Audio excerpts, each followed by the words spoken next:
On a cold, rainy evening in 2022, a courier on a motorcycle carefully maneuvered down the street, shielding his face from the drizzling drops with his hand. Driving past a small store, he noticed two men sitting under an awning, enthusiastically playing a board game. Both players clearly knew the rules and understood the intricacies of the game. It was felt that this was not the first time they were fighting against each other. The gray-haired man carefully watched every move of his young opponent, trying to guess his next move. The young man quickly and confidently moved the piece, unexpectedly attacking his opponent's royal positions and declaring a triumphant check. Having lost the game, the old man began to convince him that he was only 13 moves away from victory, watching the young man leave for the store. The gray-haired man was clearly angry at the loss, his face contorted with frustration, and he began to loudly express his displeasure. Just this morning, he won 20 yen from Lao Li and Lao Jiang, and now he lost everything to the guy who was calmly opening the box with the store's profits. Taking out his winnings, the young man, without much ceremony, said that if they wanted to play with him, he would not have to take the money, and he earns it honestly. The old man, still angry, insisted that everything he had taught was complete nonsense, and began arranging the chess for a new game. The guy looked at him in surprise, and with a slight grin as if asking, "What are you saying?" To smooth out the tension, the old man decided to make the first move, trying to appear calm. "Okay, let's look again," he said conciliatorily, trying to calm down his irritation. The young man sat silently, waiting for the enemy's move and listening to the monotonous sound of the rain. Suddenly, an old scene came back to his mind. A woman with a little girl walked past them. A girl in waterproof boots happily jumped through the puddles, not paying attention to the displeasure of the adults. Memories swirled in the guy's head like frames from an old movie, and he saw himself among many photographs. He mechanically scratched the back of his head, mentally sorting memories into shelves like old films in an archive. Returning to the game, the guy began to talk about 13 techniques for abandoning a knight, explaining the intricacies of chess strategy. He mentioned that he saw an old man playing in Wangcheng Park with another old man, and he was doing quite well. The self-confident story was interrupted when his opponent shoved a chess piece almost into his face. An elderly man with cunning in his eyes challenged his young opponent, intending to defeat him in an incredibly short period of time. The interlocutor's lightning-quick answer sounded so confident that even an experienced listener was surprised at the young man's incredible arrogance. The old man asked the student with interest about the reasons for leaving school so early, carefully peering into his concentrated expression. The man persistently sought an explanation regarding his refusal to participate in the prestigious competition, clearly perplexed by the persistence of his interlocutor. A family with a child passed by, whose ringing voice unexpectedly announced the end of the rain, attracting the attention of everyone present. The players instantly reacted to the child's cry, involuntarily turning in the direction of the unexpected sound. The woman peered intently at what was happening. Her gaze was full of hidden tension and anxiety, and was focused on the guy. The young man slowly stood up, closely watching the frozen young family, which created a tense atmosphere. The little child, perceiving the strange state of his mother, looked questioningly at her with huge, surprised eyes. The woman was silent, completely at a loss. Her gaze was fixed on the main character with inexpressible sadness. Her barely audible whisper sounded with the name Ching Chen, which seemed to carry a whole story of suffering. The young man met her gaze, filled with kindness and restrained sympathy. But without saying anything, he continued to maintain a significant silence. A sharp turn, quick steps into the distance. The woman was dumbfounded by the surprise of what was happening. The retreating silhouette did not show the slightest desire to look back or explain anything. It simply walked purposefully forward. After questioning Uncle Zhang, the woman learned about the financial circumstances of her son, who was forced to earn a living. Wanfang shuddered at the unexpected revelation. Every month she sent money to her ex-husband to provide for her son, unaware of the hidden family drama. The mother's inner impulse to immediately check on Chen's condition was delicately stopped by a reminder of an important family event, the birthday of her youngest son. A slight anxiety flashed through her soul, but understanding the fragility of a child's world made her agree to spend the evening with Hao Hao, putting aside the brewing suspicions. The interior of the protagonist's home greeted him with a gloomy picture of scattered glass bottles, silently telling about the events that took place here.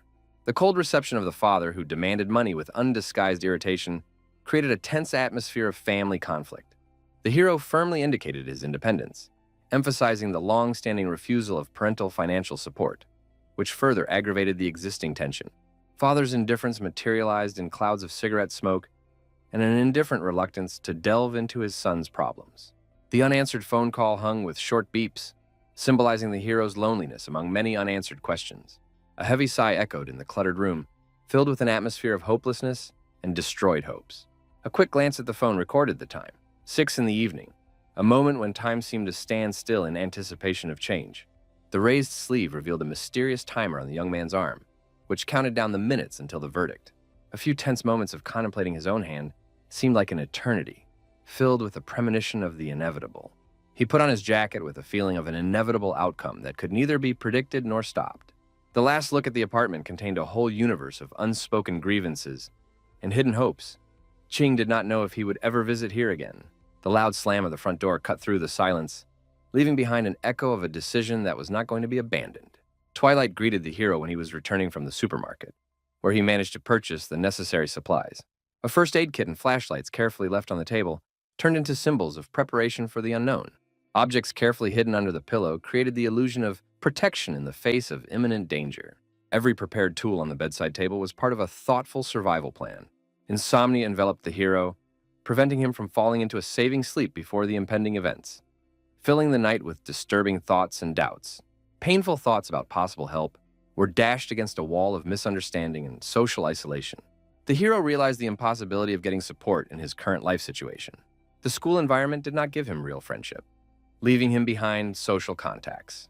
The ancient amulet, like a keeper of secrets, slowly slid from his neck, and the hero slightly bowed to the invisible forces of fate. Having completed his final preparations, he sank heavily onto the bed, clutching his phone as his only connection to reality. 2 contacts in the phone book, his mother and Nan Gengchen, meant his whole world. Memories of the former family idyll floated before my eyes like a gentle ghost, filling my heart with aching sadness. He saw maternal love as unshakable. It was always a support, despite all the hardships of life. The father became a source of destruction: gambling, property sales, domestic violence, and constant scandals. This is his contribution to the family history.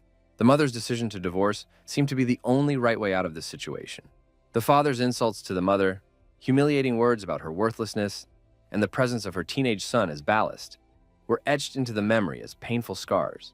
He had to make a difficult choice: leave with his loving mother or stay with his father, so as not to interfere with her building a new, happy life. Having chosen to live with his father, the bitter truth awaited him, which was the complete lack of paternal support, so opposite to maternal care. An attempt to capture the timer using a smartphone camera was frustrated by the banality of the phone screen, which did not convey the essence of the moment. 2.5 hours, the possible limit of his existence, hung with a heavy foreboding. He continued to lie motionless, but the picture was deceptive. The awareness of the finality of what was happening raged inside him. A lot of unfulfilled desires and unrealized opportunities pushed him forward, and the bicycle became the only means to realize his plans. The cold night air burned the young man's face. Fear completely receded, giving way to determination to act, while the bicycle pedals counted down the kilometers of the distance covered. Stopping at a familiar building, Ching Chen dialed the police number, reporting an impending gambling gathering in the Longtang community. Having received confirmation that the official car was leaving, the hero hid the phone in his pocket and simply stood still for some time. The rain did not interfere with his movement. He drove calmly, ignoring the surrounding reality, without hiding or protecting himself from the falling drops. Moisture flowed down his hair, but the guy remained absolutely indifferent to what was happening. A police car rushed past. The main character knew that those scumbags would not go unpunished. Puddles became part of his path, wet clothes just a minor detail of a larger plan.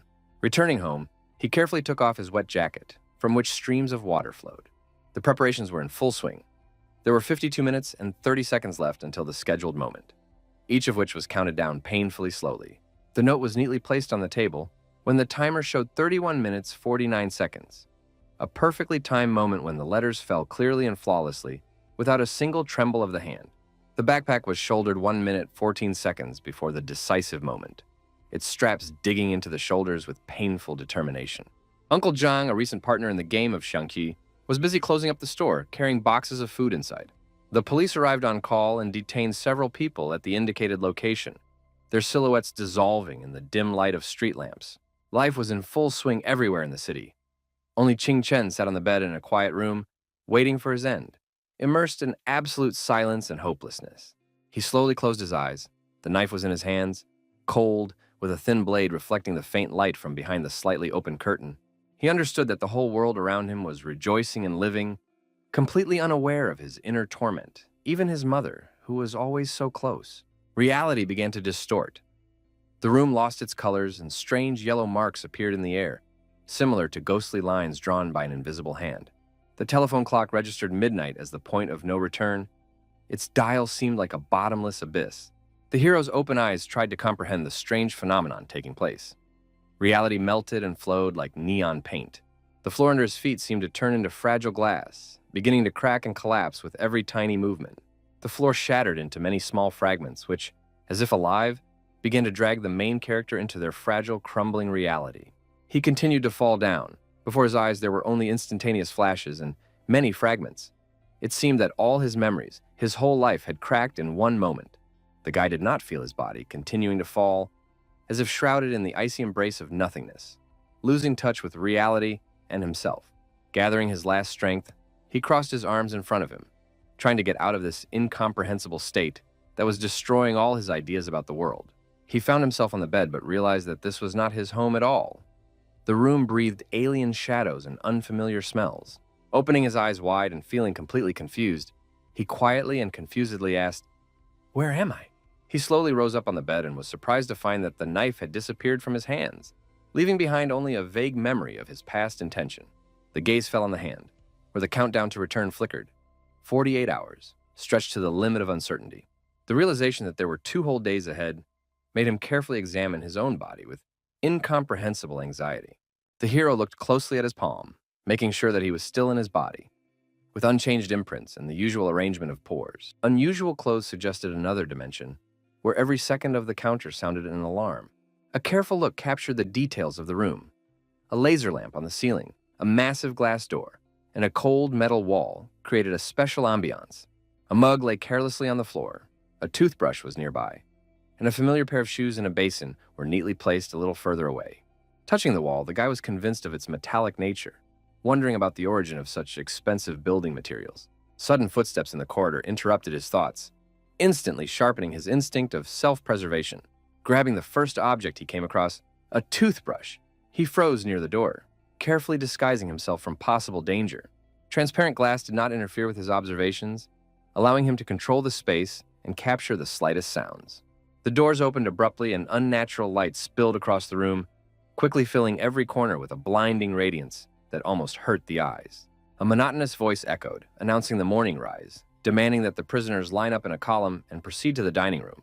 The hero's gaze settled on the number 010101, neatly written on his uniform, confirming his status as a prisoner.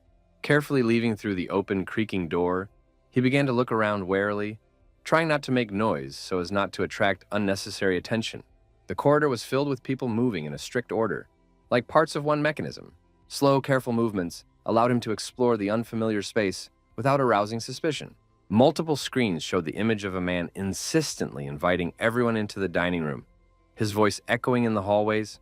A sudden collision with one of the prisoners was an unexpected turn of events that disrupted the regularity of what was happening. At the moment of contact, the hero noticed something strange: a disfigured face and a mechanical red eye, reminiscent of robot optics. The reflection of his own frightened face in the glass pupil of the stranger made him shudder with surprise. The awareness of the presence of prosthetics brought to mind thoughts of a strange mechanical civilization surrounding the hero. Suddenly, a stranger with an iron-cold hand spoke meticulously, threateningly pressing him against the rough wall. With a vile mockery, he warned Ching Chun not to eat too much. Otherwise, it would be ugly if he vomited all over the place. Just after saying this, as the onlookers laughed, he was silent, carefully examining the firm hand that was pressing him forcefully against the metal wall. The crowd began to leave, discussing the arrival of 12 newcomers and hinting at the upcoming entertainment, along the way noting the lack of mechanical parts on the hero. His internal monologue oscillated between fear of being discovered and curiosity about what was happening as more taunts reached him. Sudden, heart-wrenching screams from the ground floor intensified his already overwhelming anxiety. A guy was rushing along the corridor, desperately demanding to return home and protesting against the current reality.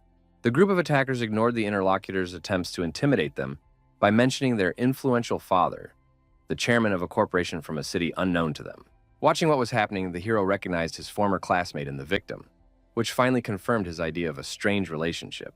The sudden silence was broken by the sound of flying drones, creating an atmosphere of constant monitoring. Many drones insistently demanded to stop, repeating commands with mechanical precision several times. The cat, sitting serenely near the playing board, yawned indifferently, contrasting with the tense situation. A picture clearly appeared in the animal's pupil.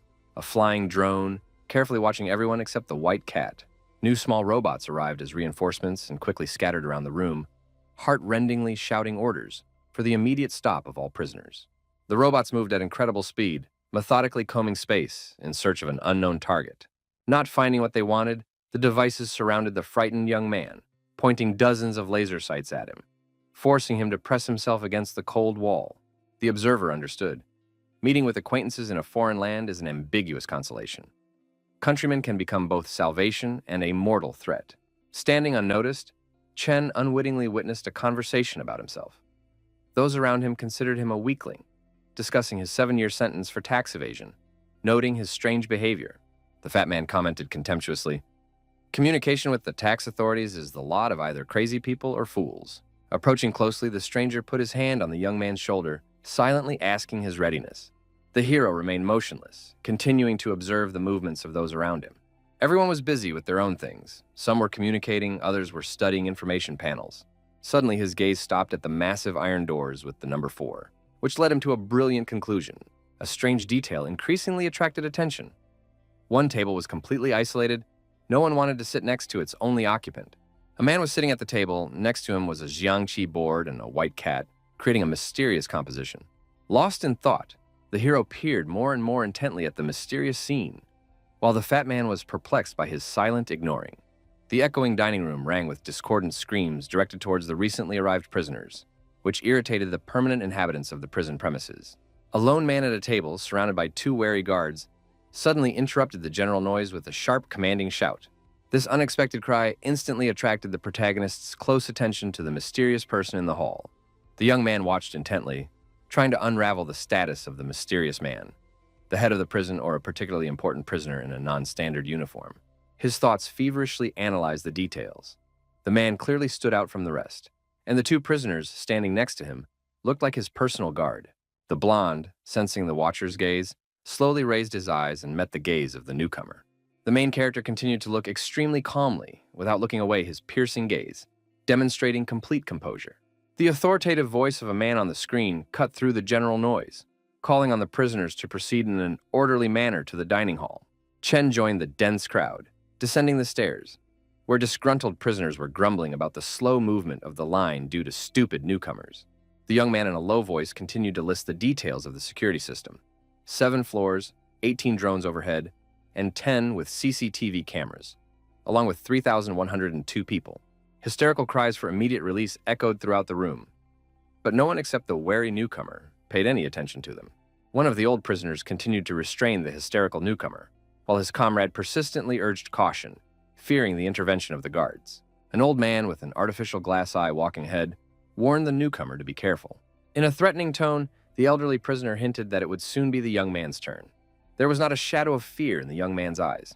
On the contrary, his calm gaze took the old man by surprise. The noise did not subside. Someone doubted the quality of the food. Someone demanded to speed up the process of receiving a portion. The young man with the tray methodically looked around in search of an empty seat, involuntarily attracting the close observation of those around him.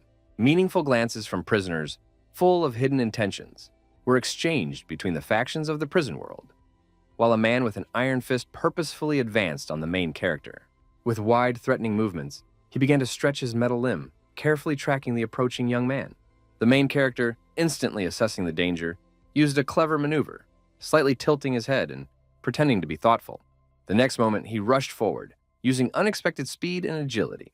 However, the enemy with a prosthetic arm, eager for entertainment, turned out to be no less agile and again blocked his path.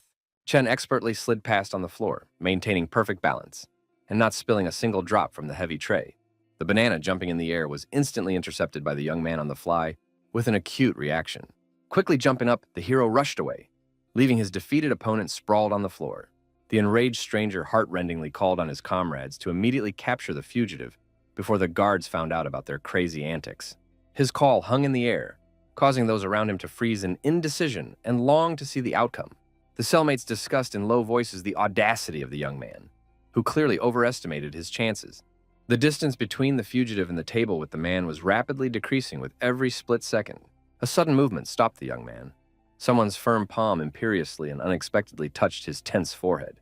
The blonde standing next to the mysterious man clearly and unequivocally made it clear that his desperate actions were futile. The man at the table remained absolutely unperturbed, lost in his deepest thoughts, ignoring the commotion around him. The ridicule became louder.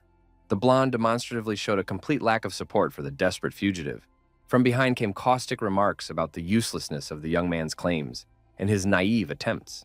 There was a short pause, and the hero's attentive gaze was fixed on the board game, with absolute confidence in victory.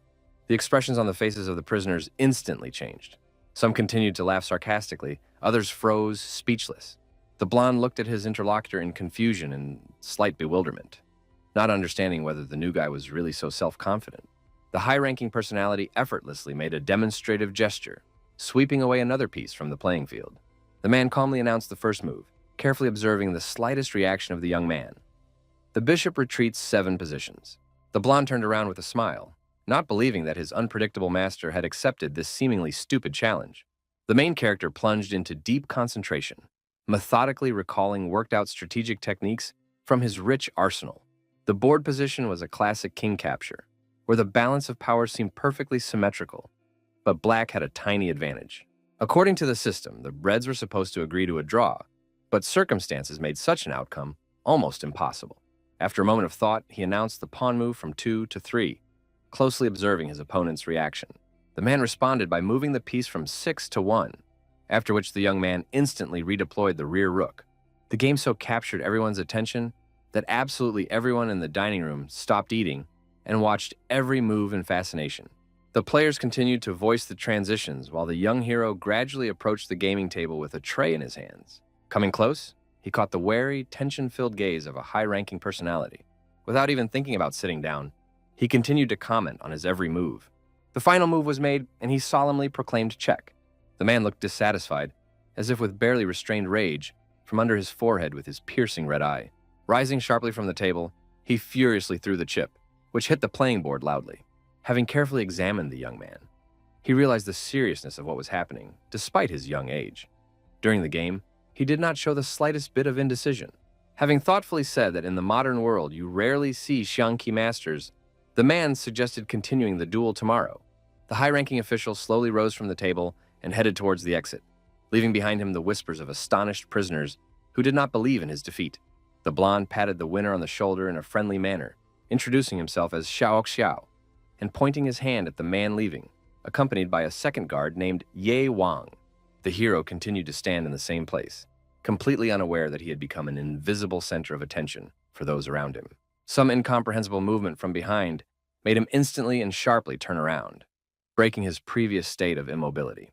A sobbing newcomer fell at Chen's feet, desperately begging for protection and screaming about the imminent threat, promising to do anything to save him. The main character continued to stand motionless, watching what was happening with cold indifference and not showing any emotions. The newcomer, realizing the helplessness of his position, felt someone's hand lay on his head, causing sharp pain and ultimate horror. The two guys laughed loudly, mockingly discussing the origins of the unfortunate man, the son of some unknown director from a provincial town.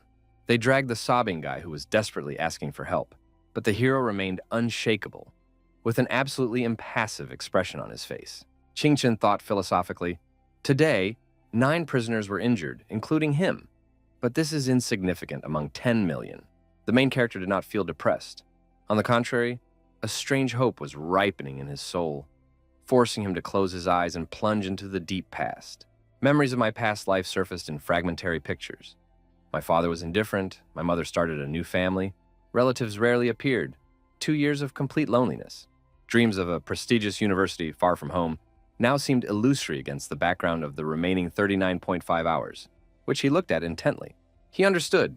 This reality is the only chance to find meaning, like liberation from the invisible shackles of the past. A timid hope glimmered inside. Life here is radically different from before. Continuing to stand motionless and plunging into the labyrinth of his own thoughts, Chen did not even notice how someone approached him from behind. The stranger came close, looking at the hero with a gaze and uttering a meaningful phrase about beauty that surpasses all rumors.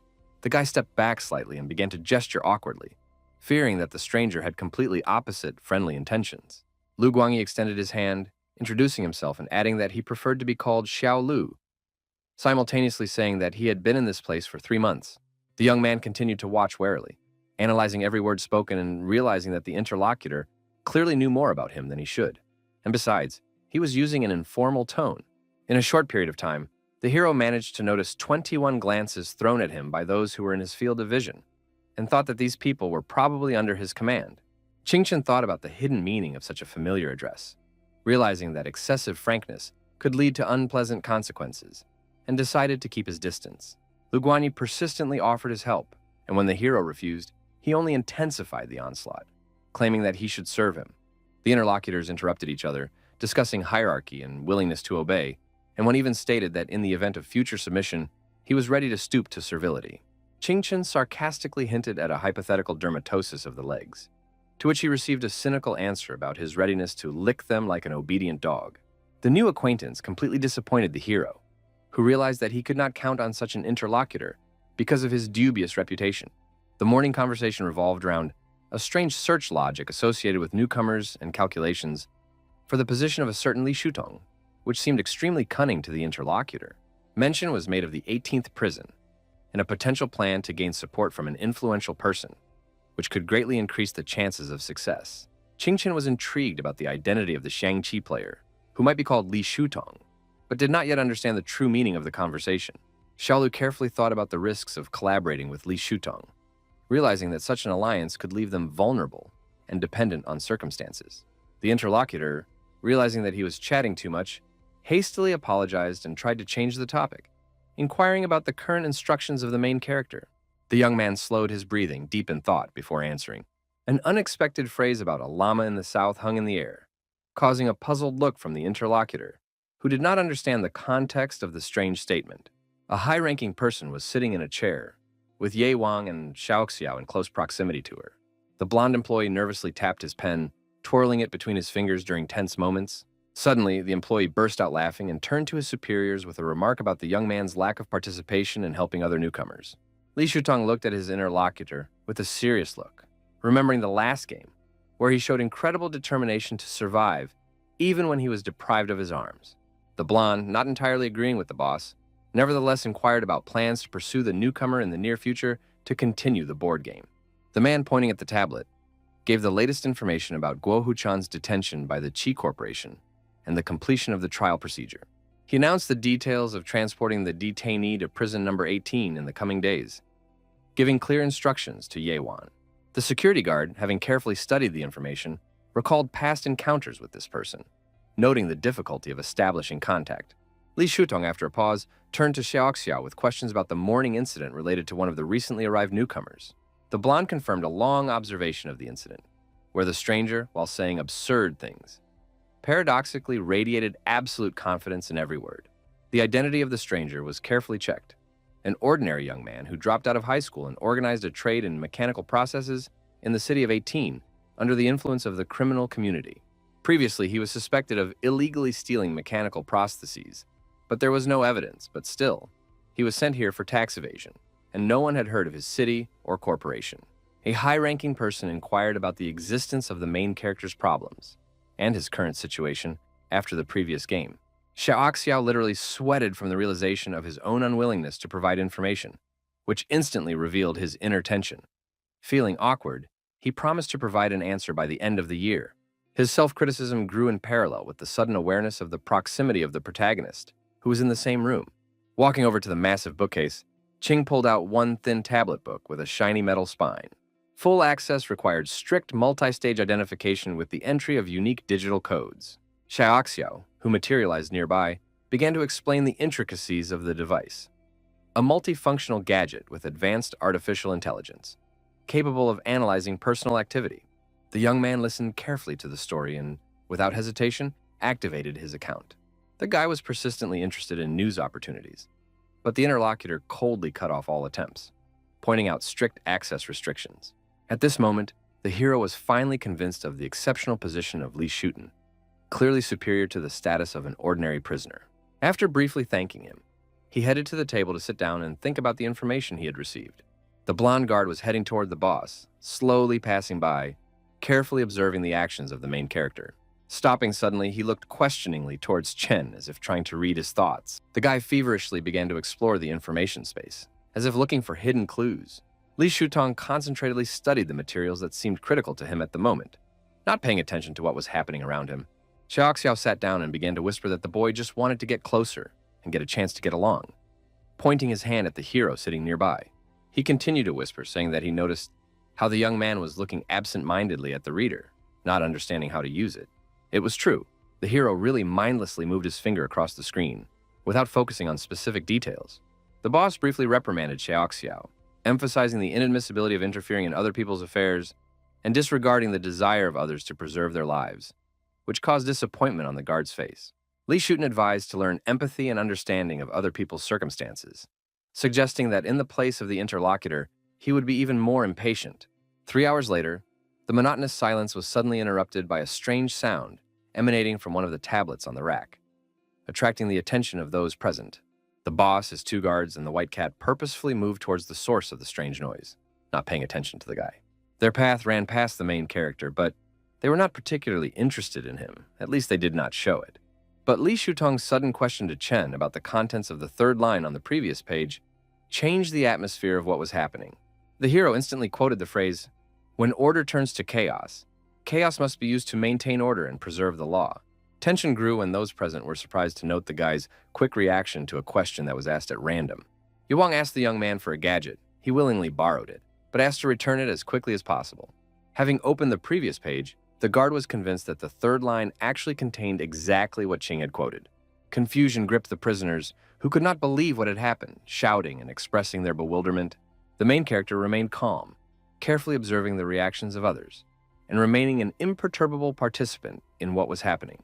Suddenly, his gaze met the cat's eyes, sparkling with an incomprehensible brilliance. The intrigue grew, but the man with a smile invited his comrades to go have a snack, after which they headed to the dining room. The guy understood that revealing his own abilities was fraught with risk, but represented the only chance to survive in a cruel prison environment, proving his usefulness. Li Shutong and Ye Wang secluded themselves in the empty dining room, exchanging rare glances. A stranger approached them and began to move the chair opposite the boss, intending to sit down, but he didn't even spare him a glance. It turned out to be a blonde man who jumped onto a chair with his feet up and announced his return with a smile. The second guard tried to call order, shouting about disrespect for the boss, but Xiaoxiao calmed him down, saying that there were no reprimands. Without being distracted from eating, the high-ranking interlocutor inquired about the presence of any results. Xiaoxiao said with a wide smile that this Shangqi player was absolutely pure, which only increased his curiosity. The dossier revealed the story of a schoolboy from City 18, an orphan with a minimum sentence of 6 months for stealing a phone, an unprecedented case for a prison. The contradictions in Chen's case required investigation. The details of the phone purchase remained vague and suspicious. The blonde continued the story, carefully studying every reaction of the boss and waiting for his immediate comment. The surname Qing sounded meaningful, suggesting inner strength and hidden influence in the modern world. In the economic arena, 5 powerful corporations established a monopoly in almost all key areas, among which the Qing Corporation stood out. The rarity of this surname emphasized its exclusivity in business circles and public space. When meeting a man with the surname Qing, my inner instinct suggested an incredible connection to a powerful corporate structure. The boss and his subordinates knew about the corporation's plans to send Lu Guanyi here, and such information was easily tracked through secret communications. The blonde was perplexed why the corporation decided to send such an insignificant person and what the true purpose of this decision was. The blonde's partner expressed his opinion, which Xiaoxiao agreed with, remembering past observations of the mysterious agent. The newcomer quickly began to suppress the prisoners using superior mechanical prosthetics, turning the confrontation into a complex, multi-sided game. The intrigue lay in the unclear motives of the leadership of the Qing Corporation in sending Lu Guanyi to a correctional facility. The high-ranking person understood. Local leaders do not strive for global ambitions and have very limited claims. The mystery of the agent's appearance continued to bother the interlocutors until it suddenly became clear that he had arrived with a special mission to find a way for Chen. It doesn't matter what plans the corporation pursues. Qing Chen is in charge. Lu Guanyi is just an executor of minor assignments, the blonde decided. Xiaoxiao and his manager were thinking hard about the real purpose of the corporate agent's presence and its significance to the firm. The high-ranking official took a sip of tea and carefully placed the cup on the table, continuing to ponder the corporation's actions. The man suggested that the time had come to choose the next generation of shadow agents. Yewen took the suggestion he heard with bewilderment and slight wariness, frowning his eyebrows. The blonde employee literally shuddered at the thought of Chen's possible mission, seeing a deep hidden meaning in his appearance. A corporate consortium always has an official face and hidden power of influence. The head of the Qing family was considered the official representative, while the shadow represented latent power. The shadow specialized in illegal operations, possessing enormous authority in the underground world of the corporation. The shadow selection process was incredibly cruel, reminiscent of feeding poisonous creatures. The high-ranking official sighed heavily, realizing that the Qing Corporation was once again going to disrupt the existing order. A random passerby persistently looked back at the boss, which immediately alerted Yewan and made him turn around with a sharp, threatening expression on his face. The blonde continued to insist on the absolute purity of the newcomer's biography, as if wanting to erase the slightest trace of involvement in the corporation. The man pointedly hinted at some hidden secret, lightly stroking the dozing cat and hinting at a strange resemblance to an unknown character. The boss's interest in the main character grew into a clear instruction to his subordinate to find out information about this person as deeply as possible. Xiao was sincerely surprised at the boss's loyalty to the representative of the Qing Corporation, to which he received a harsh answer about a simple desire to test the young man. Moreover, the head noted with a slight grin that the meeting with the envoy from the Qing Corporation was in itself of considerable interest. Xiao continued to sit tensely, feeling the subtle difference between the protagonist and ordinary people. The man decided to talk about his observation that every organization has its own informal archetypes: attentive like a tiger, vigilant like a hawk, fierce like a wolf. Each member has his own unique responsibilities that determine his place in the unspoken hierarchy. The blonde became interested, and he enthusiastically inquired about his role in this complex system. Instead of a heroic name, he heard an offensive nickname characterizing his inactivity. A sudden deafening scream broke the silence of the prison space, taking everyone by surprise, forcing them to turn towards the noise amid the general tense atmosphere. A heavy roar shook the room as one of the newcomers collapsed on the cold floor after a sharp electrical discharge. The dispassionate mechanical guard delivered another painful electric shock, politely directing the offender to take a strictly defined place. Experienced prisoners watched with a cynical grin, taking hidden pleasure from the humiliation of untrained recruits. The main character continued to move past his defeated comrade, involuntarily becoming the center of gazes and wary whispers. A massive heavy hand suddenly landed on his shoulder, causing him to instantly tense up. Xiao grabbed him in a friendly manner and with a decisive movement dragged him along the huge line. His special position excluded the slightest possibility of standing around in humiliating prison columns. As he was leaving, the guy noticed an extremely calm guard, finally becoming convinced of the exclusivity of the three mysterious personalities. The blonde boldly tapped the cold metal hand of the mechanical guard, causing an instant wave of irritation. A small gesture indicating a new member of their company instantly changed the robot's facial expression. The prison guard, trying to make amends for his offense, showed extreme respect, inviting the guys to go forward. The faces of the prisoners were distorted with deep bewilderment when they noticed how the status of the mysterious newcomer among them had suddenly changed. An incredible picture unfolded before the amazed eyes. The hero was already sitting at the same table with the high-ranking Li Shutong, as if he had long been part of this closed world. Xiao hinted in a meaningful tone that a person who plays Zhang Qi with the boss himself is entitled to a very special treatment, regardless of the wretchedness of the prison food. The main character silently watched the important person, slowly touching his portion, carefully studying his every movement and gesture. As he began to eat, he noticed the approving gesture of passing Xiaolu, who, with an eloquent movement of his hand, emphasized his unexpectedly high position. Late evening 2040. A monotonous, almost mechanical voice persistently and endlessly demanded that all prisoners immediately return to their cells. The monotonous call echoed through the cold concrete corridors, causing the prisoners to slowly and obediently disperse, like shadows in a lifeless space. The young man headed to the dim restroom, turned on the water tap, and decided to freshen up, washing away the day's fatigue and the strange impressions of the past hours. Looking closely at his reflection in the cracked mirror, he reflected on the strange turn of events and the unexpected interest in him by the influential Li Shutong. Having turned off the water, the guy continued to stand motionless in front of the mirror, as if trying to understand the secret meaning of the metamorphoses happening to him, not noticing what was happening in the tap. A single drop rolling down the cold ceramics hit the wet surface dully, creating a ghostly melody. The monotonous sound of drip drip plunged the young man into a strange borderline state where reality intertwined with foggy memories. Suddenly he found himself sitting in front of a cracked fireplace, intently examining an incomprehensible object hanging above him in the twilight. Warily listening to the quiet, mysterious sounds of tick-tick, the hero slowly looked around, feeling the growing tension of the unknown. Turning around, he saw a terrible picture of complete destruction. A broken frame with cracked glass, scattered bloody clothes, chilling disorder reigned everywhere. In the middle of the room lay a bloody teddy bear with an ominously stuck knife. Cold, sticky sweat appeared on the young man's face from the terrible picture he saw, which was more reminiscent of a nightmare than reality. Approaching the old, cracked wall, he noticed a creepy detail. A mutilated toy was hanging from the ceiling on a thin, bloody rope. The guy understood that he was physically still in a prison cell, which meant that what was happening was just a strange dream that could not be gotten rid of.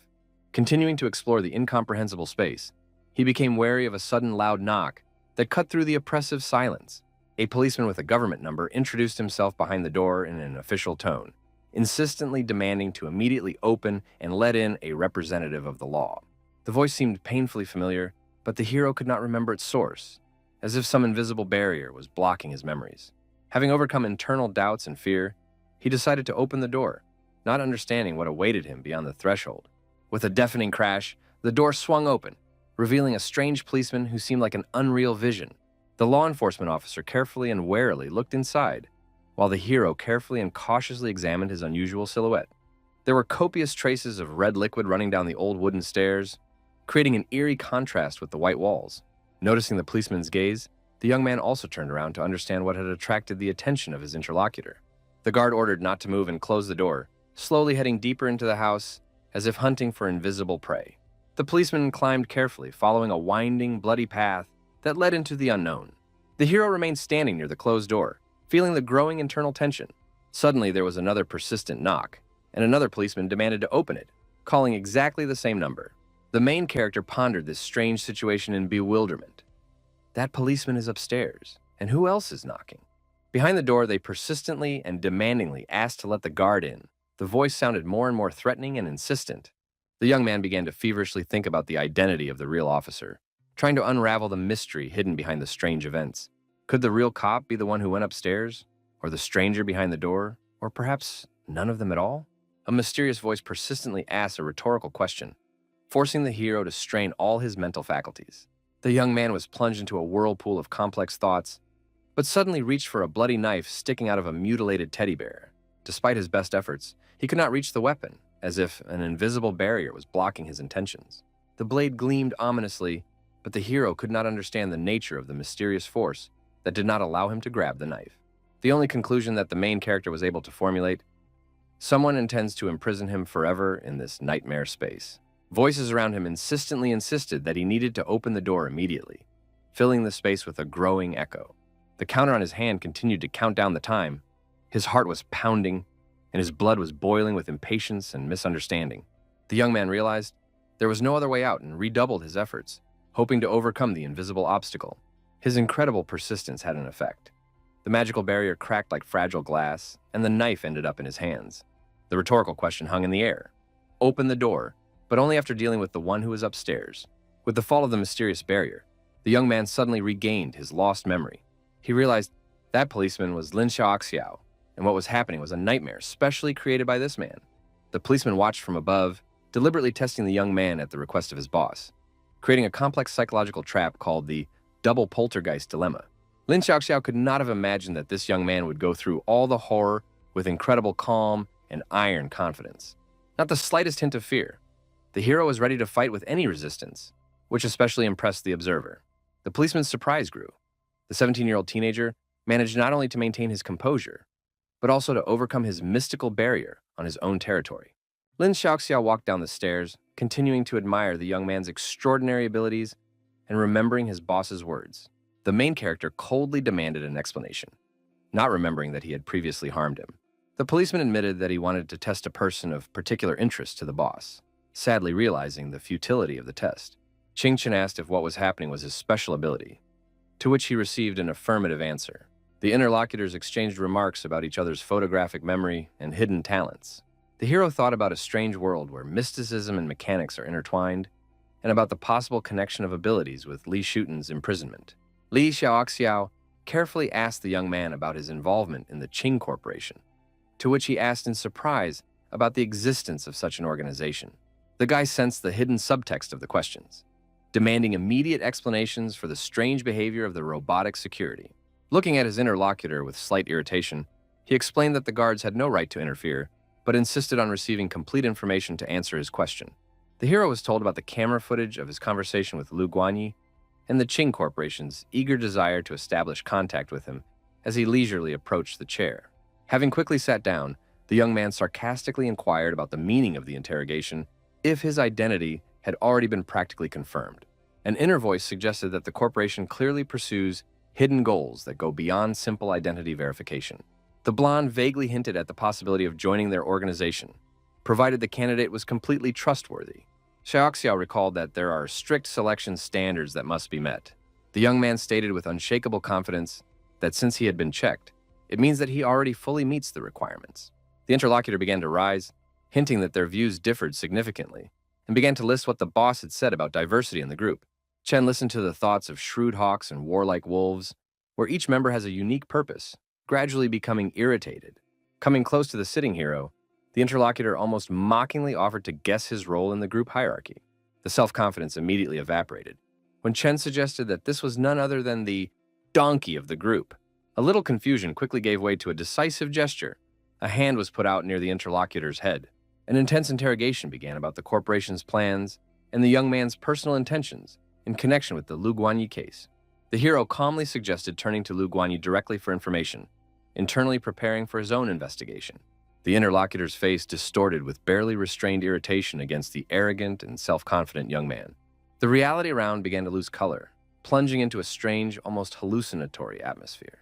It seemed as if the interlocutor was falling into an abyss, shouting in an insistent voice, promising an inevitable clarification of all the circumstances. From the subconscious came a vague instruction to rest and prepare for the morning game of Xiangqi with the boss.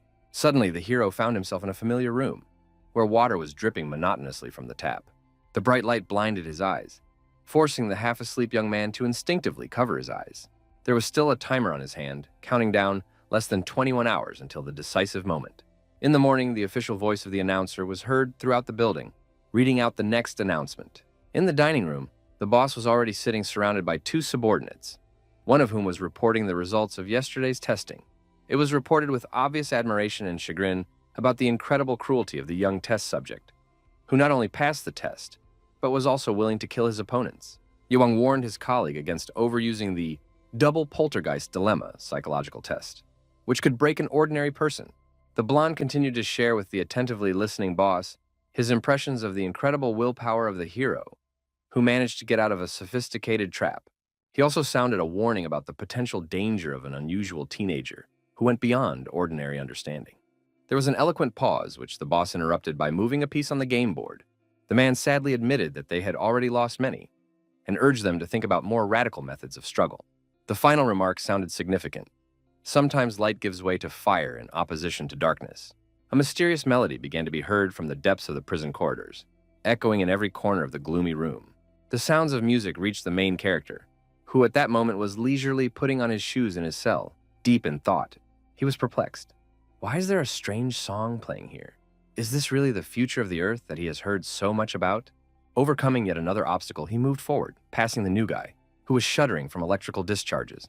Near the massive table where the boss sat, his assistant and a dozing cat sat comfortably, creating a contrast to the tense atmosphere. A friendly greeting hung in the air, but the main character only looked coldly, remembering the psychological trap that created the 2-hour nightmare. A high-ranking official admired the guy's extraordinary resilience, highlighting him among the many exhausted prisoners. The young man with a slight grin inquired about the possibility of obtaining abilities like the blonde, to which the boss only smiled meaningfully. Shuten directly said that his path was more suitable for Chen, causing outright amazement from the assistant standing next to him. The blonde exclaimed furiously when he heard that the path of Li Shuten himself was more suitable for some guy, and not for himself. The main character is deep in thought, trying to understand the identity and influence of this man in an unfamiliar world, understanding the danger of direct questions and the possibility of revealing secrets. The high-ranking gentleman openly admired the hero's talents, hinting that his assistants had not met him early enough. The informal meeting turned into a game of Xiangqi, where the true pleasure of the game is meeting a worthy opponent, and winning by using one's official position has no meaning. The neighboring company closely watched the preparations for the game. while Li Shutten carefully inquired about the condition of the protagonist. Chen glanced at the man sitting attentively and calmly rejected the offer of rest, emphasizing the importance of the final stage of the chess battle. The player voiced his every move. The rook moved from 2 horizontally to 5, then to 7, and at a certain moment he proudly announced check. Li Shutong analyzed what was happening, understanding the elegance of his opponent's move, which used a subtle strategy to involve the general, creating an insurmountable network. The man took the piece and carefully moved it onto the game board, continuing to carefully observe what was happening. Having made his move, he still thought that the guy should rest, but he gradually realized that his initial assessment of the young player's abilities was wrong. The spectators watched in surprise what was happening, not believing in another victory. An active discussion began. The second victory seemed too courageous, but the hero understood that the defeat of Li Shutong would have serious consequences. Xiaolu watched the game with delight and even expressed a desire to learn, which caused bewilderment among his subordinates. The main character, tired of the gaze, looked around the crowd with his serious gaze, after which it instantly dispersed. Continuing to stand near the table, he asked permission to ask a question. The man smiled indulgently, considering this a reward for his recent victory. The guy inquired about playing the harmonica, but the blonde was surprised, believing that he was trying to take advantage of the situation. The dignitary enthusiastically explained that it was about music composed by the founder of their organization, who also wrote the lyrics. Having heard about the founder, the hero thought about his origin and the reliability of the assigned merits, involuntarily critically assessing the story about the creation of the organization. He delicately commented on the beauty of the song and asked Li Shutong to perform it in its entirety. The gentleman was surprised, but agreed, noting that the lyrics of the song were only partially preserved. The singing that began instantly filled the entire space of the prison, and the listeners froze with their mouths open. Li Shuten explained that the line, "parting with many troubles," was added by subsequent generations and was originally missing. Despite the closeness of the text, it seemed to the hero that something was missing, and he plunged into thought. He suggested replacing that line with "best friends went their separate ways." The high-ranking person repeated the new version, and something seemed to click in his mind. Thanking him happily, he confirmed that this was probably the original intention. Along the way, the interlocutor mentioned rumors about many lost songs of the creator. Chen succinctly inquired about the name of the second song, and the answer was canon. The boss added that only the name of the song is known, although the predecessors searched the ruins, but never found the notes. Listening to all this, the hero assumed that it was Pachelbel's canon in D major. The young man understood the need for endurance and leisurely reflection, so he headed to the library, where he sat down at the table, casually dropping a remark to the person sitting next to him. Without turning around, he felt Xiaolu's piercing gaze, which literally pierced right through him. The guy was sure that Li Shutong already knew everything and did not object to their communication, and therefore calmly asked not to interfere with his presence for now. The interlocutor, not paying attention to the request, approached and began to talk about his tragic fate, mentioning that his father sold his kidneys to wealthy people, replacing them with bionic prostheses. The emotional story about the parents overwhelmed the speaker. The voice alternated between laughter and sobs, making the protagonist feel uncomfortable. The conversation gradually turned towards the desire to learn how to play Xiangqi, which clearly did not interest the interlocutor. Xiaolu's entire team considered this game to be incredibly prestigious, believing that even a famous character like Li Shutong could not match Qing Chen's skill. The young man insisted that reputation could not be proven by playing several games in a board game. But this was to no avail. Xiaolu continued to admire the protagonist's abilities, communication skills, and potential for making connections in a prison environment. The interlocutor hinted at the strategic importance of information about the location of Eastern Tibet, as well as about a possible inheritance that could stop debt obligations. Qing agreed to teach the blue-eyed guy Xiangqi, but set a strict condition to immediately leave and not appear nearby for a long time.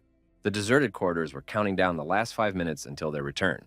The guy was sitting in his cell and carving his name on the floor with a sharp metal object.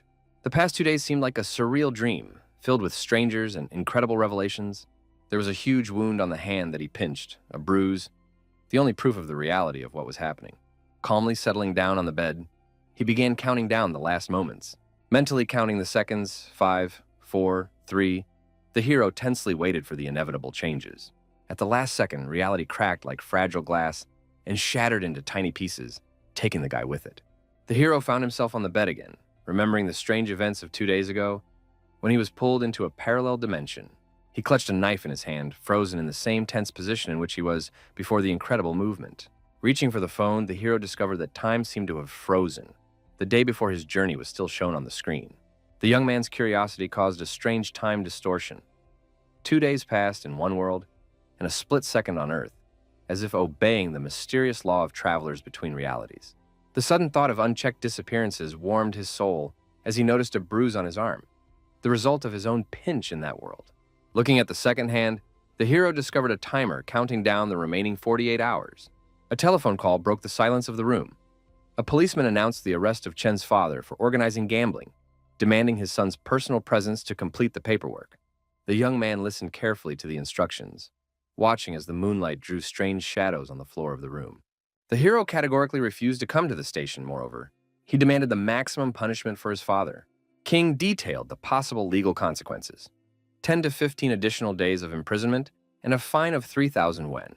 The policeman was surprised by the decisive tone of the interlocutor, who introduced himself not as a relative, but only as a concerned citizen who reported the incident. Having come to his senses, he carefully placed the knife on the bedside table, calming the internal tension. Physical and emotional fatigue literally pressed him to the bed, causing him to fall from powerlessness. Checking his phone, he discovered that there were no messages from his mother, which increased his internal tension. The young man continued to lie, dreamily thinking about the possibility of returning to the old world ahead of schedule. In the morning, he transcribed the notes of the canon, but contemplated giving them to Li Shutong, aware of the risk of explaining their origin.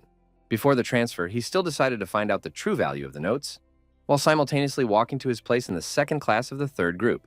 Turning to his classmate, he tried to find out details about his absenteeism, which their teacher noticed, but Nan Gengchen looked back with fear. Tense anticipation hung between the desks, where the main character literally scanned every movement of his interlocutor, trying to catch the slightest hint of hidden information. An unnatural silence enveloped the space between them, where Nan sat looking lost, and the hero leafed through the book, not seeing a single line behind his thoughts.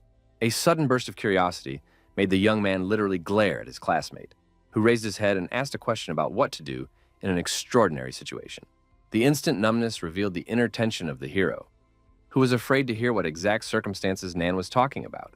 Having slightly controlled his emotions, he asked about the essence, but his slightly trembling voice betrayed pretense.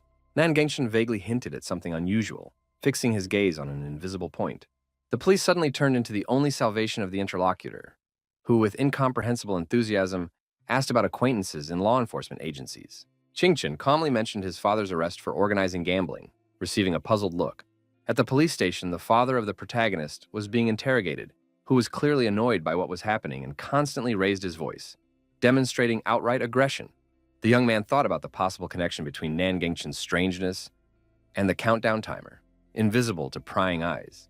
The guy's thoughts were unexpectedly interrupted by a group of classmates excitedly discussing the press conference of the American basketball player Jacob about mechanical civilization.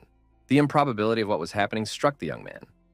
It turns out that outside their world, there are people who are capable of experiencing inexplicable temporary movements between realities.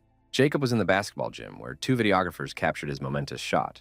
The peculiarity of the moment was the basketball player's prosthetic left arm. Classmates carefully watched the press conference, where Jacob spoke about the sudden discovery of a mysterious countdown on his own hand.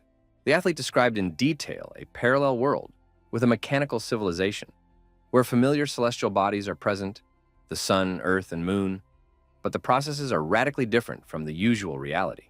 He showed off his prosthetic arm to reporters, claiming that after traveling between worlds, he had literally replaced someone's personality and become a completely new being. The basketball player openly shared the incomprehensibility of the mechanism of movement, emphasizing the incredible flexibility and accuracy of his to repeatedly travel between realities. At the press conference, Jacob announced his intention to warn the public, showing how dangerous and unpredictable the parallel world is, from which he was barely able to return. The guy understood the inconsistency of the situation. A public figure cannot hide the presence of mechanical limbs, which automatically attracts increased attention. The hero was aware of the technological superiority of the alternative reality, and therefore understood that Jacob was choosing the most radical strategy of self-defense from possible research attacks.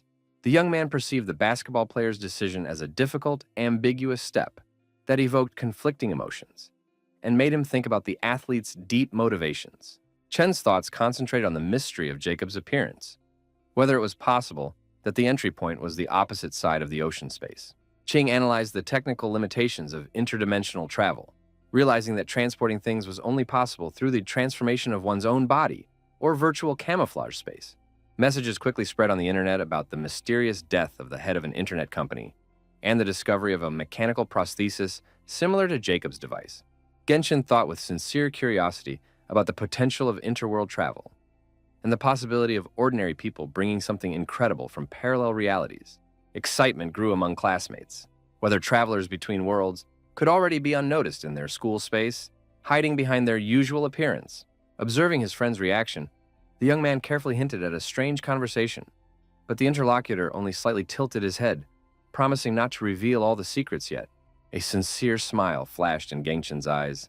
He assured that he would never forget about Qing Chen if he himself found himself in such an incredible situation. The guy just grinned, hinting that his friend would not forget about him when he gets rich, and mentally noted the sharp change in mood, from anxiety to the dream of becoming the main character. Qing Chen sighed, noticing how his classmate was already immersed in his phone, mentally wishing him sincere happiness. The young dreamer feverishly thought about the possibility of transporting high-tech products from a parallel world, but the main character decisively stopped these naive fantasies. The interlocutor excitedly pointed out the existence of people with mechanical prostheses, promising if he became rich, to treat his friend to a sumptuous dinner, almost whispering this in his ear. An experienced traveler warned his friend against excessive greed, reminding him of the hidden dangers that await interworld adventurers. Nan suddenly interrupted the pause with a question about the upcoming meal, without thinking at all about the warnings he had heard earlier. A classmate sitting in front spoke loudly and emotionally about the imperfection of the laws of interworld travel. Surprised at the lack of progress, Genshin cautiously suggested that only talented individuals are able to overcome the insurmountable barriers between parallel worlds. Qing immersed himself in detailed video footage of mechanical prosthetics, meticulously analyzing every technical detail. Travelers were subject to strict restrictions: a 6-hour report before interworld travel and a 48-hour report after their safe return. Some travelers claimed that they did not cross worlds, but discovered strange timers on their hands, forming a second group of explorers. A distinctive feature of the travelers was their age. Young people ranging from 10 to 35 years old. Nan sarcastically criticized the prosthetics video, and his companion linked Gengshin's absence in the second group with the reaction to Jacob's statement. There were two scenarios for the development of events. The first assumed a fixed number of travelers, where the death of one automatically entailed the appearance of a new one. The second scenario implied a constant increase in the number of travelers with the prospect of a further increase in their number. The friends continued to watch videos of travelers in Los Angeles who could scale buildings with lightning speed using their supernatural powers. Nan, with subtle melancholy, dreamed of the appearance of such people in their school, harboring the hope of hearing the truth about the mysterious world. The main character, slowly moving along the school corridor, caught fragments of conversations about the legendary Jacob and his amazing strength.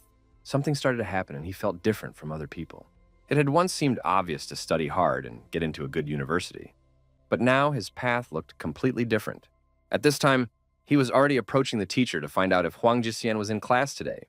Having received information about the student's absence, the young man quickly formulated a plausible pretext: the need to return the borrowed item in order to find out where he lived. The teacher only knew that Huang lived in the central garden of Yinrun, but did not remember the exact place. Even this meager information pleased the young man. Qing Chen admitted that Huang was psychologically damaged, perhaps even mentally insane. Entering the office in the middle of the lesson, he took his place while the teacher had already begun to explain a new topic. All the students listened to the teacher somehow absent-mindedly, as if they were somewhere far away. Teacher Tian Hailong joked, "It seems like I need a robotic arm so you can listen to my lectures in peace, right?" The lesson ended and Nan picked up the phone again when suddenly there was a loud shout about He Xiaoxiao and his new strategy.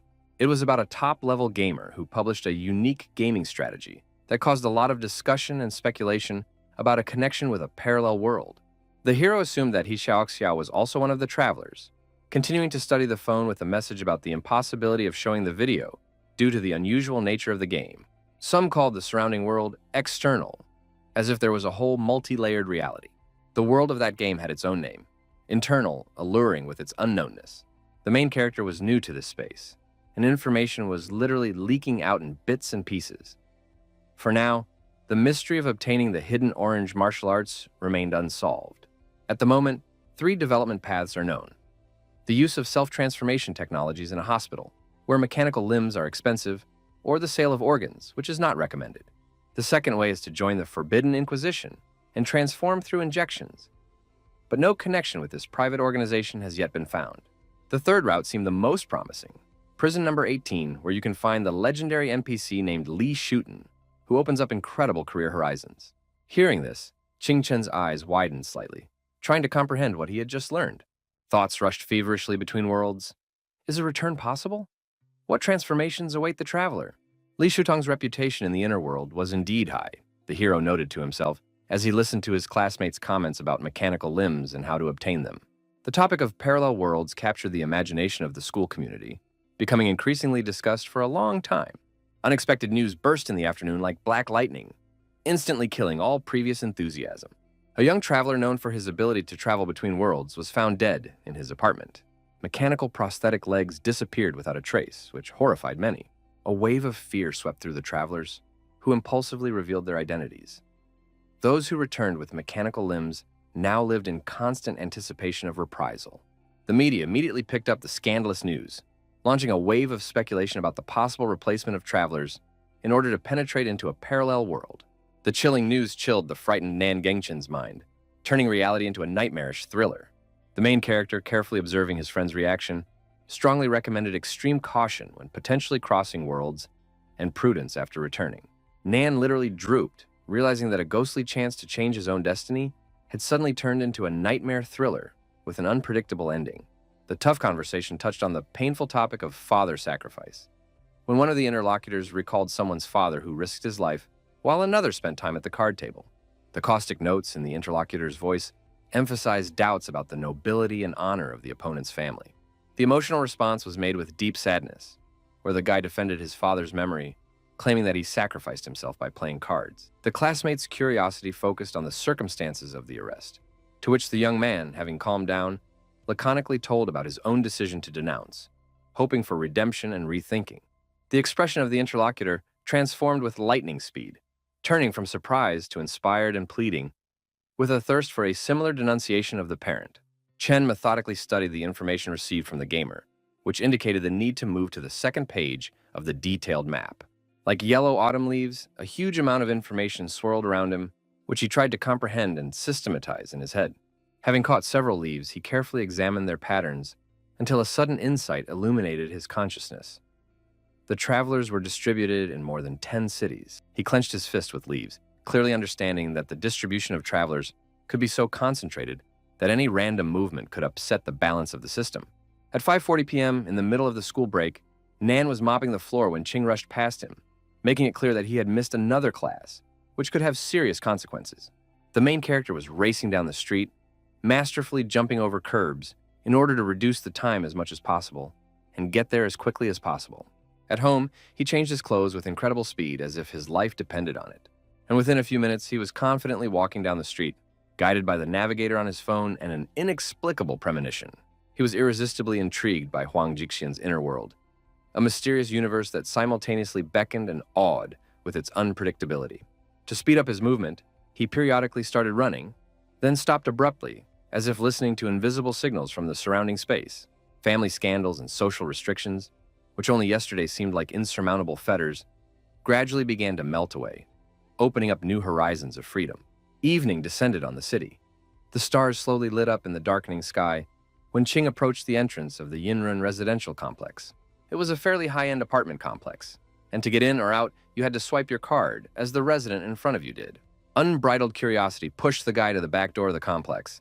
He persistently wanted to understand whether a special access card would be required here, but the picture he saw plunged him into real shock. Hysterical cries about prison and incomprehensible mechanisms tore apart the evening silence, creating an atmosphere of tension. Huang Jixian looked like a man who had completely lost touch with reality. So two unfamiliar men held him tightly. Ching instantly hid behind a tree, becoming an observer of a frightening scene. A person being stuffed into a car that could be taken anywhere. One of the strangers noticed the guy's silhouette, but it seemed to be a passing interest. At the same moment, the car drove away, leaving Chen standing, intensely digesting what he saw and trying to find a logical explanation for what was happening. The guy, looking carefully at the phone, wondered what it could be. Another kidnapping of a traveler between parallel worlds or something completely different. Heading back, he passed places filled with people, where the bustle of the city absorbed the space around him, creating the illusion of everyday life. A strange premonition grew with every step, making him intuitively sense the invisible presence of a persistent pursuer. 5 blocks ago, he had noticed surveillance, and every moment now turned into a sophisticated game of strategy between hunter and prey. Stopping in the middle of the street, the young man masterfully played out the scenario of a telephone conversation, masking his wariness. The stranger overtook him, and the hero instinctively pulled his cap deeper, hiding his face from prying eyes. Once he was safe, Chen continued moving, blending into the rhythm of the city crowd. A dense crowd of people had gathered at the pedestrian crossing, impatiently waiting for the traffic light to turn green. The young man's attentive gaze caught the silhouette that he had already seen at the entrance to the residential complex. Too obvious a coincidence to be considered an accident. What kind of organization is this? So professional, so interested in travelers between worlds, the young man thought, closely watching the flashing numbers of the traffic light. He understood that he was part of, if not the second, then certainly the third wave of researchers, where every step could be the last. Returning to reality, the hero found himself in a whirlpool of city noise. People were shouting, fussing, and constantly communicating on the phone. Finally, the long-awaited green signal came on, and the stream of people rushed forward, obeying the unspoken rhythm of the metropolis. At the decisive moment, the main character suddenly turned around and walked in the opposite direction, using the chance to maneuver. The officer following him immediately reported to his partner about the object, which did not cross the road, but abruptly changed direction. The man, who was confused, turned around in fear, trying to see the missing suspect. However, his gaze came across an empty space. The object seemed to have disappeared into the city crowd. Realizing the shame of missed surveillance, the partners frantically searched for a student whose incredible abilities clearly exceeded their professional skills. During the search, they continuously discussed the naturalness of the object's behavior. Even after that temporary stop for conversation, slightly out of breath, the man stopped and started talking about his strange interest in an ordinary schoolboy, in the midst of many important work tasks. The interlocutor explained that interest arose after observing object number 009 and his dive into the car, which was also observed by this guy and pointedly avoided the captain's direct gaze. Meanwhile, the young man, hiding at the bus stop, planned to sit there for half an hour to make sure there was no surveillance and go home. After checking his phone and discovering that the streamer was not online, he began to wonder about the number of mystical organizations that might be hunting him. Suddenly, a police car rushed past the stop with its flashing lights on, cutting through the city's silence. The man with glasses watched with bated breath, trying to understand the essence. An anxious crowd gathered around, discussing the tragic story of domestic violence, the constant beating of a woman. The old man, listening carefully to the story, clarified the details. What happened this time in the ill-fated family? The story was shocking. The husband, returning drunk, attacked his wife, but the woman, who had survived years of humiliation, finally found the strength to resist many years of oppression. One lightning strike turned the aggressor into a helpless victim of his own cruelty, destroying a long-standing model of family terrorism. It was especially sad to watch a child who had to become an unwitting witness to a family tragedy. Qingchen approached the little girl who was sitting on the floor near the door, looking down and embodying childish grief, feeling the presence of a familiar person. Ready to protect her from the cruelty of the world around her, she raised her tear-stained eyes and quietly whispered, "Brother." The girl literally fell into her arms, continuing to sob. Over the course of 2 years, he more than once witnessed these hugs between mother and daughter, filled with pain, despair, but also with unquenchable hope for a better future. The little girl's name is Li Tongyun, who took refuge in the main character's house every time her parents plunged into another scandal. He clearly remembered the first time he cooked her fried rice with fragrant soy sauce, mentally celebrating justice. The guy continued to hug the girl, knowing that the cruel husband had finally received what he deserved for his violence. Pulling back a little, she raised her tear-stained eyes and whispered, "Brother, Mom told me to stay with you. I knocked, but you weren't at home." The hero leaned over with a slight smile and sympathetically asked the girl about her condition, offering to prepare hot fried rice if she had not eaten yet. A sudden, inexplicable premonition of danger alerted the young man when he was about to enter the apartment. Having crossed the threshold and carefully leading the girl in, he quickly locked the heavy door with a key, acting with extreme caution. The sharpness of his actions clearly frightened the girl, who watched in bewilderment as the guy closed the curtains. Noticing her fear, he turned around with a reassuring smile and said, "It's okay, just be quiet." The police car continued to park outside the window, creating a tense atmosphere. The hero carefully pulled back the edge of the curtain, carefully observing what was happening outside and expecting possible changes. And indeed, soon a car pulled up and people in dark uniforms got out. These were the same people in SUVs that he had previously seen in Central Park. They appeared incredibly quickly. One of the pursuers began to look around warily as if sensing an invisible threat. His attention was drawn to a curtained window on the first floor, which did not move at all and did not show any activity. The partner, noticing the strange behavior, asked about the reasons, to which he received a vague answer about nervousness and a vague feeling of being watched. The main character continued observation, realizing that the disappearance of the girl's mother could lead to serious complications. The father was in the hospital. The mother was taken away by a mysterious organization. There was only one way out: to improvise. The girl watched her brother's every move with hidden fear, trying not to make any sounds. She was especially surprised when he leaned his ear against the door and began to listen carefully. A few minutes of absolute silence, no sounds of struggle or resistance. Returning to the window, he saw how the uninvited guests were leaving empty-handed, which absolutely did not fit into his logic of hunting for travelers. Suddenly, they began to knock persistently on the door of the apartment. But this did not cause fear in either Chen or Lee Tong-yun. The main character opened the front door with a creak and greeted a woman with iron hands with a smile. It was Lee Tong-yun's beaten mother, who apologized for causing trouble. The woman demonstratively ran her prosthetic hand through her hair, involuntarily attracting the young man's attention. The guy calmed her down, saying that he planned to cook rice for the girl, since she was not causing any inconvenience at all. The mother asked her daughter to be obedient and not create problems for the young man by persistently trying to take the child home. The girl objected that she was very hungry, and given the destruction of the house, there was nothing to eat there, to which the hero invited everyone to dine with him. The mother was wary. Although this guy had helped them before, he had never shown such initiative. Chen, showing sincere interest in the interlocutor, extended his hand in greeting and asked her name. The woman, who identified herself as Jiang Shui, maintained a wary posture as Qing walked into the apartment with the intention of asking about the inner world. The little daughter, not sharing her mother's anxiety, grabbed her tense hand and pulled her deeper into the room with childish spontaneity. Jiang, softened by her daughter's behavior, apologized for her wariness and expressed her readiness to talk at any convenient time. The guest's gaze filled with compassion at the thought of the survival of such a fragile creature in the cruel inner world. The luxurious table set by the young man caused genuine amazement and delight in the little girl. The child greedily pounced on the treats, simultaneously filling his mother's plate with choice pieces. The young man, without interrupting the meal with words, watched with interest the family scene taking place in front of him. The young man began a serious conversation about the police, to which the woman spoke about the help of neighbors in explaining the situation and mitigating the sentence due to the presence of a daughter. Jiang Shu spoke about a visit from two strangers who took photographs of her documents and asked her not to leave the city without explaining the reasons for their interest. Chen, chewing rice, noted to himself that the pursuers of the travelers had official documents, which gave the situation a more serious turn. The young man's gaze settled on the mechanical prosthetic hands of his interlocutor, and he carefully inquired about her role in the inner world. The story of the mechanical hospital in City 18 and the mysterious appearance of prosthetics after returning from another world made Chen wary.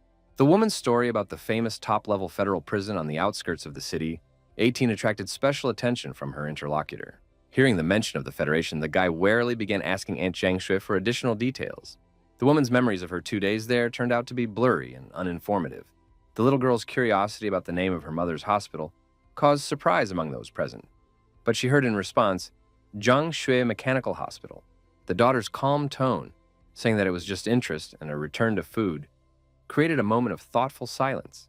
The woman warned the curious Chen about the dangers of the inner world, mentioning security only for members of certain corporations: Li, Chen, Qing, Kashimiro, and Kashima.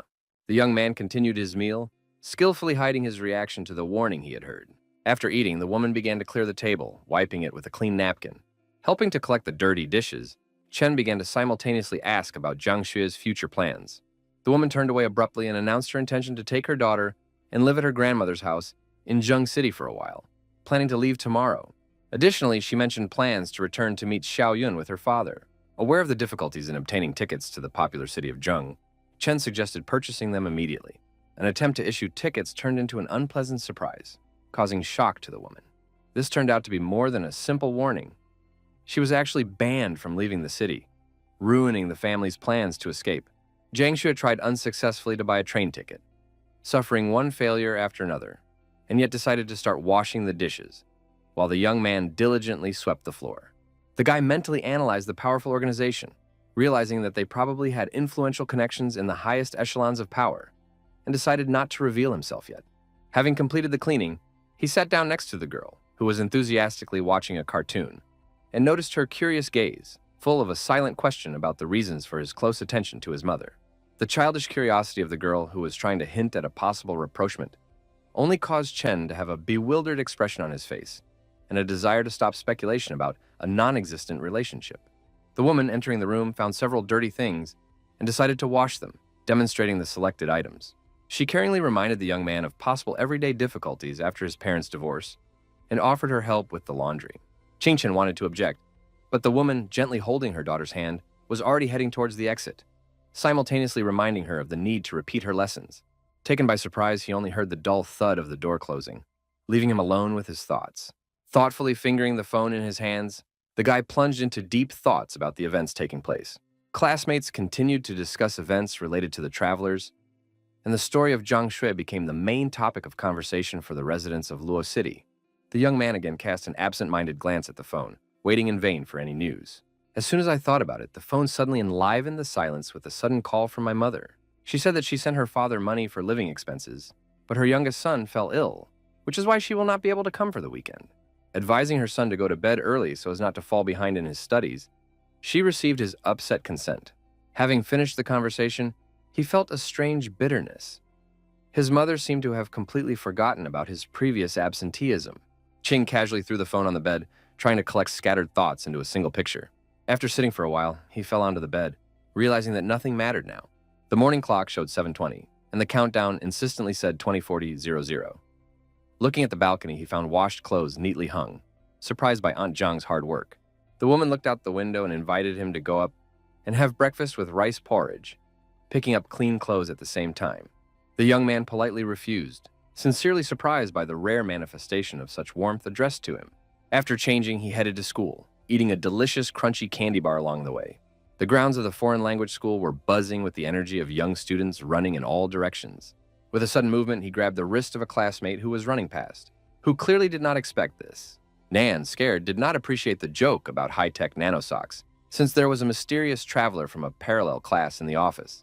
The young man asked with interest about the appearance of the traveler at their school, having learned that he had been hiding this information all day. But in the evening, he could not resist and told everything to his friends. The strange concentration of travelers in one school forced him to mentally make complex calculations. More than 20,000 students, 4 famous travelers in one institution. The Qing began to make complex assumptions about the possible spread of travelers across the country, unwittingly calculating the potential scale of the phenomenon. Internal anxiety grew along with the whispers of students watching the mysterious detention of a classmate by the school director. Heading together to that office, classmates saw the director, head teacher, and teachers along the way, sadly realizing that they had probably already detained that guy. Agents of a secret organization could suddenly invade the school space, threatening Aunt Zhang Shu's freedom of movement and instilling uncontrollable fear in the hero's soul. Nan, who was sitting next to him, burst into a deafening scream, notifying everyone of Xiaoxiao's new strategy, which needed to be reviewed immediately. The read text contained an apologetic greeting, revealing the reasons for the lack of video content yesterday and the intrigue of what was happening.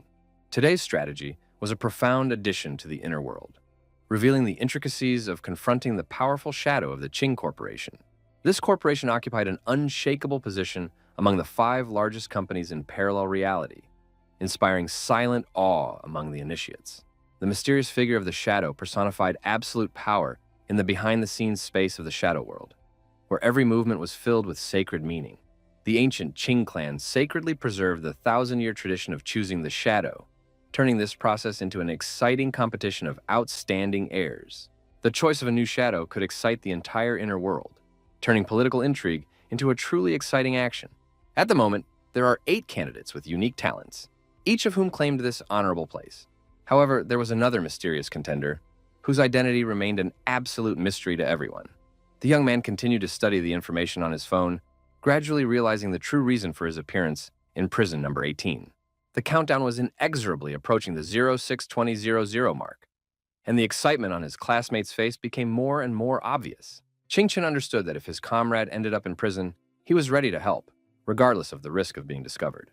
Warnings about the unsafe transition between worlds sounded more and more insistently, forcing Nan Gengchen to be extremely careful.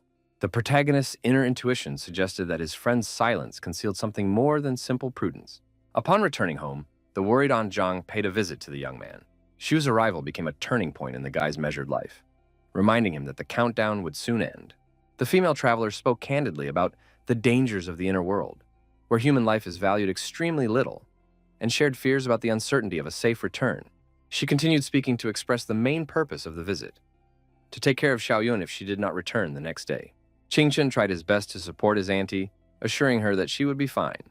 But the sadness on her face remained, because she knew that the guy did not understand all the dangers of that world to give such consolations.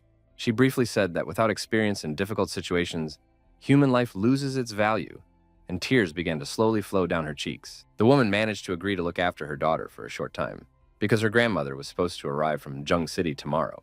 She offered to leave the key to her house with him, so that if necessary, it would be convenient to open the door. Leaving the key in the palm of her interlocutor, as a symbol of the trust shown, she began to carefully close the door, giving this moment special meaning. The guy looked closely at the key, realizing that for the first time, such a responsible assignment was entrusted to him. The countdown showed 10 minutes, and the young man had already begun to prepare for the upcoming event, placing the flash drive on his tongue. He spent the remaining 5 seconds pressing on the already bruised area. Until the last moment, the hero maintained his previous position on the bed, waiting to be moved, as the first time, immersed in his thoughts. Chen was already prepared for reality to shatter like glass when the countdown time expired. A blinding light filled the familiar room, causing the young man to instinctively cover his eyes with his palm while his vision adjusted to the brightness. A happy smile appeared on his face, because he again got to where he wanted, and all the previous efforts and the sympathy Li Shutong received were not in vain. Sitting up on the bed, he thought that his position in this strategy is not important, because, as He Xiaoxiao argued, he is the key figure here. The memorized notes of the canon could be useful, although most travelers are still confused and do not know how to get what they need from this world. Taking out a flash drive covered in saliva from his mouth, Chen realized that if you can carry things in your body, you will be able to cross the border between worlds. The slight pain from the bruise reminded him of the outside world, confirming the safety of the physical shell when crossing the dimensional boundary. A methodical plan for studying the mechanism of transitions was formed in his head, mixed with an unexpected longing for a noise that he had not heard for 2 days. The guy was interested in time restrictions, whether the duration of the countdown in 2 days would change, and whether it would increase or decrease in the future. 2 prisoners walked past the young man, talking to each other, when the door swung wide open. Approaching the railing to view the dining room, the young man noticed the greeting gesture of the blonde guy below. Everyone who passed by noticed this gesture and opened their mouths in surprise, experiencing a mixture of envy and bewilderment. The young man looked around and noticed a crowd of people behind him with the same surprised faces, which gave him a feeling of superiority. Continuing his way, Chen made a casual hand gesture over his shoulder, calling on the crowd to part. But everyone interpreted this in their own way, taking his actions as a greeting. Thoughts about the second group of travelers and the need to remain incognito swarmed in my head as my gaze slid along the floors. Noticing the strange movement, he saw how the new student from the parallel class, Liu Deju, was surrounded by prisoners. But Qing was aware of the impossibility of intervening due to the risk of being recognized. The excited cries of experienced prisoners spoke of anticipation of fun, while for newcomers it caused fear. Xiaolu's mocking greeting echoed throughout the prison premises. "Welcome to prison number 18. Lu Guangyi, whom the young man had previously only considered annoying, now suddenly gave him warm feelings as he observed his behavior. Hearing this greeting, the newcomer immediately turned pale with fear, barely repeating to himself the words about the 18th prison. Trying not to attract attention, the student turned to a passing prisoner with a question where he could find Li Shuten. The unfriendly-looking prisoner suddenly pointed down with his hand, announcing that the desired person was sitting at the far table below. The recent arrival's expression showed complex emotions as he realized that He Xiaoxiao really wasn't lying.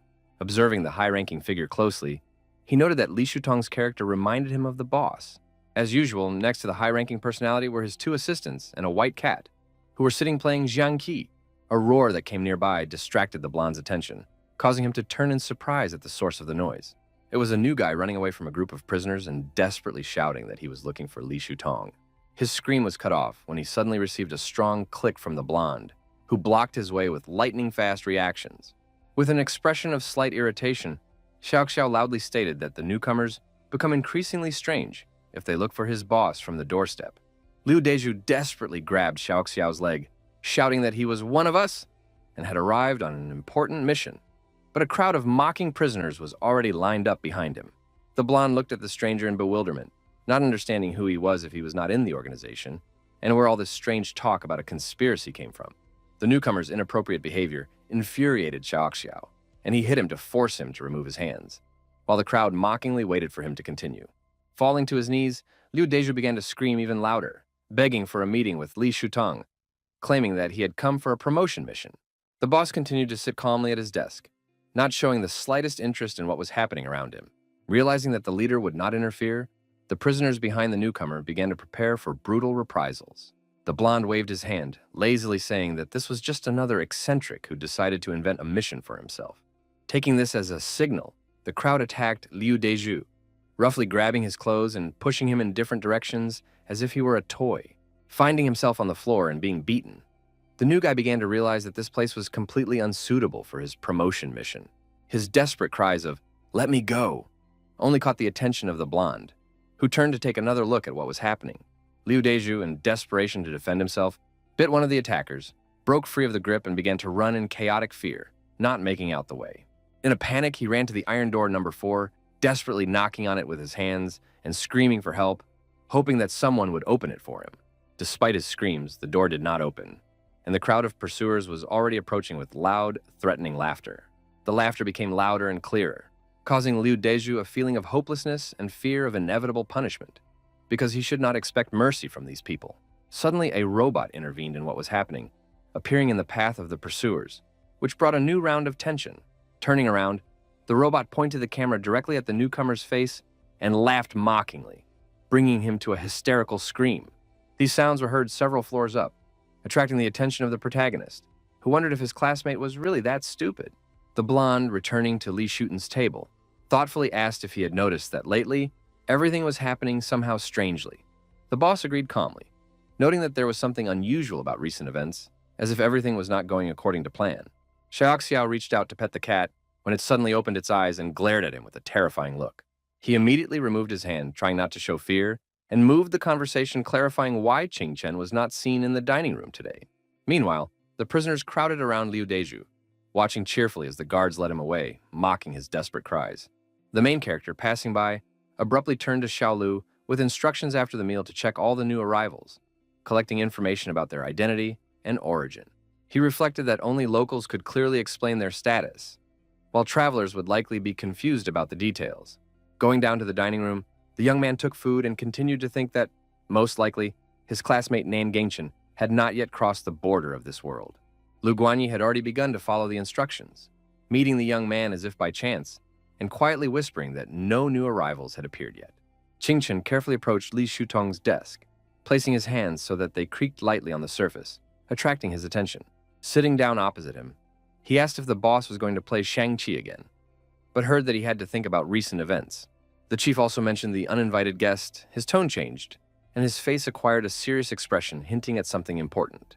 The cat calmly moved into his owner's arms, while the protagonist cautiously asked a question, mentioning the recent commotion downstairs and wondering what happened there. The young man thought that the one whom Li Shutong called an intruder was clearly not an ordinary person, and decided not to interfere with something that he could not control yet. The boss, frowning slightly, briefly replied that he himself did not know what it was, adding that the situation seemed strange. The hero assumed that Liu Deju, having read He Xiaoxiao's manual, mistakenly perceived it as instructions for the game NPC, thereby causing such a reaction.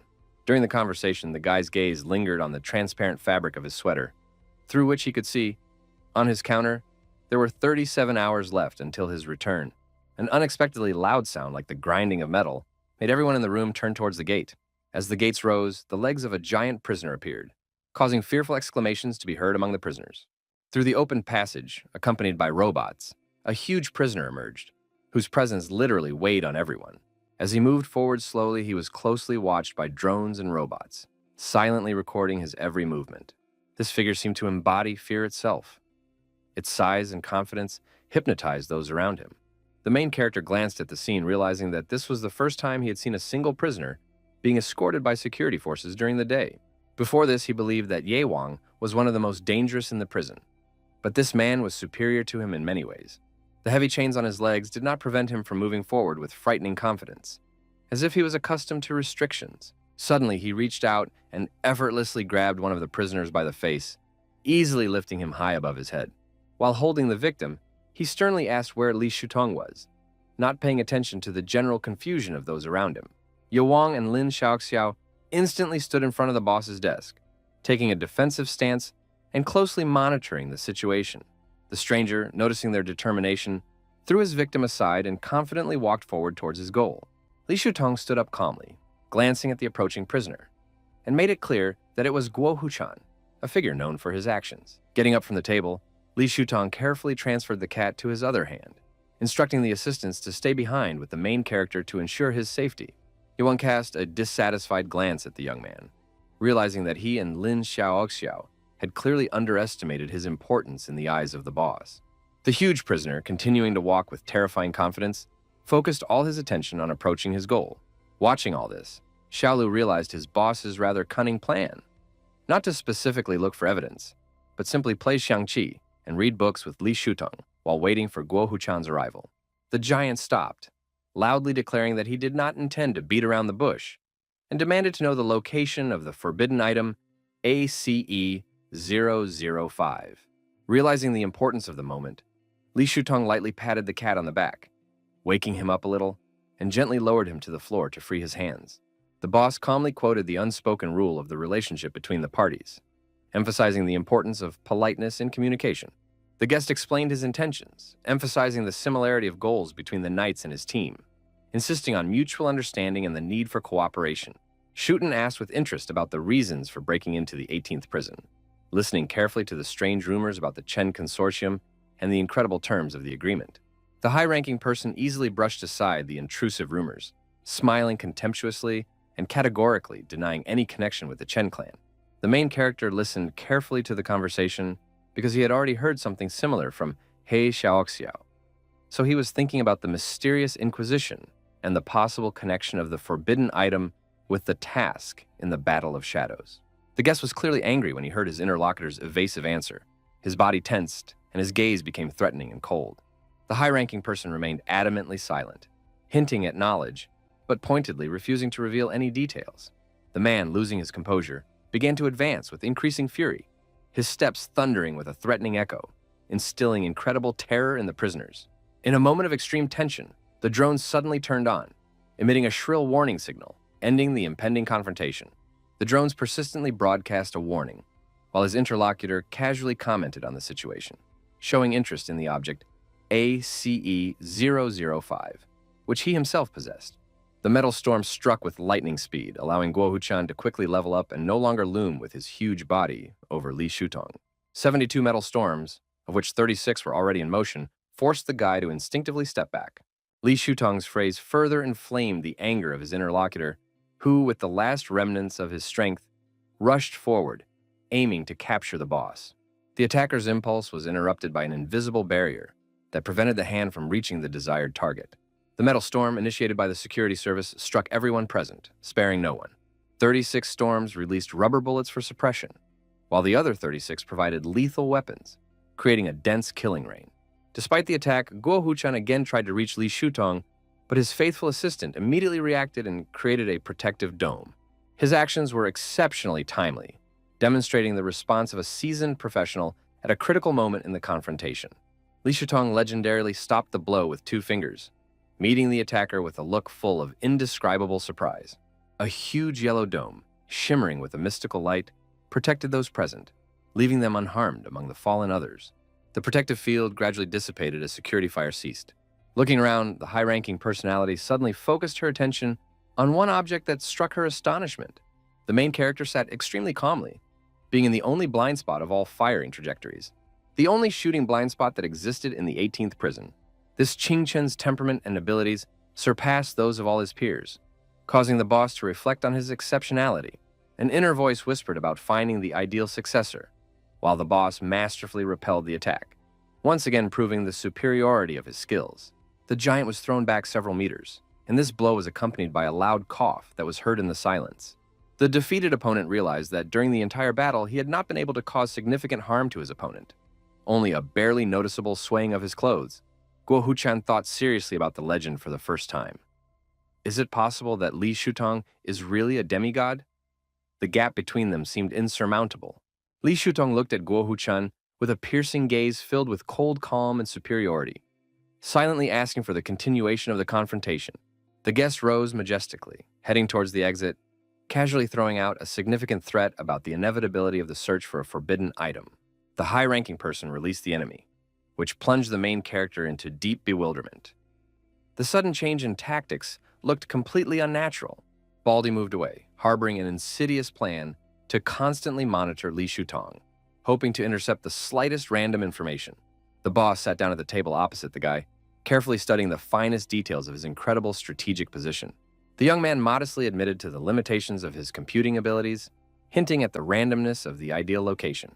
The interlocutor sarcastically pointed out the insufficiency of simple guesses, glaring piercingly at his interlocutor.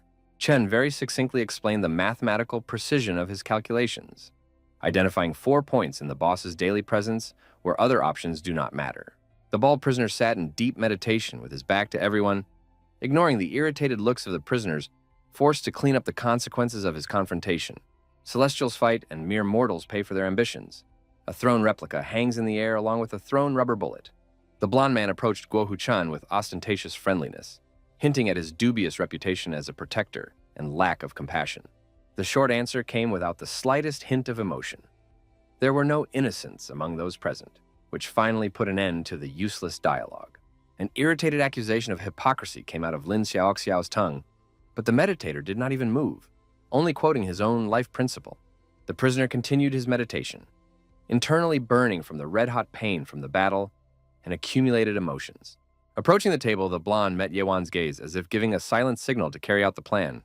The familiar yellow dome of protection once again spread over them, becoming the last bastion of safety. Xiaoxiao winked meaningfully, promising complete confidentiality of the conversation, his gaze literally burning through the main character.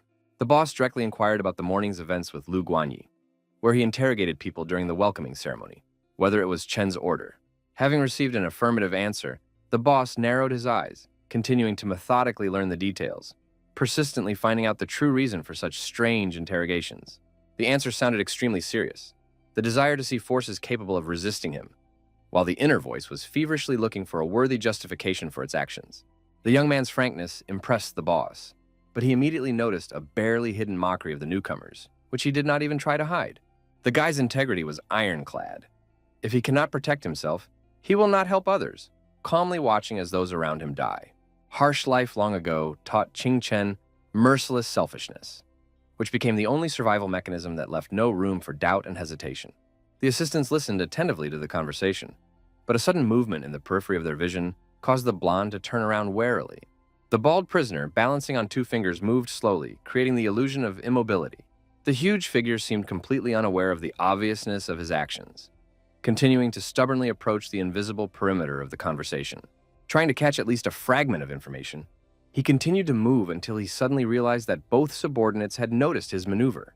Immediately assessing the situation, the prisoner also quickly began to retreat, using the same fingers to move. The boss casually announced the end of the meeting, regretting the missed opportunity to play Shangqi, and the dome gradually began to dissolve. The exhausted prisoners, having received painful electrical shocks from the robots, slowly came to their senses, gathering their remaining strength to continue cleaning. Xiaoxiao crouched down next to the man, throwing out a phrase that sounded both a warning and a hint of the existing unspoken agreement between their forces. A threat escaped the lips of the bald prisoner, thrown into the face of his interlocutor, who looked at his shiny crown in amazement. Lunchtime came, and the main character slowly began to fill his plate with synthetic food. The prison food, despite its artificial origin, surprisingly resembled real meat, which was much more pleasant than his daily diet. Pressed cookies. Sitting at the table and devouring another portion, he suddenly felt an inexplicable insight.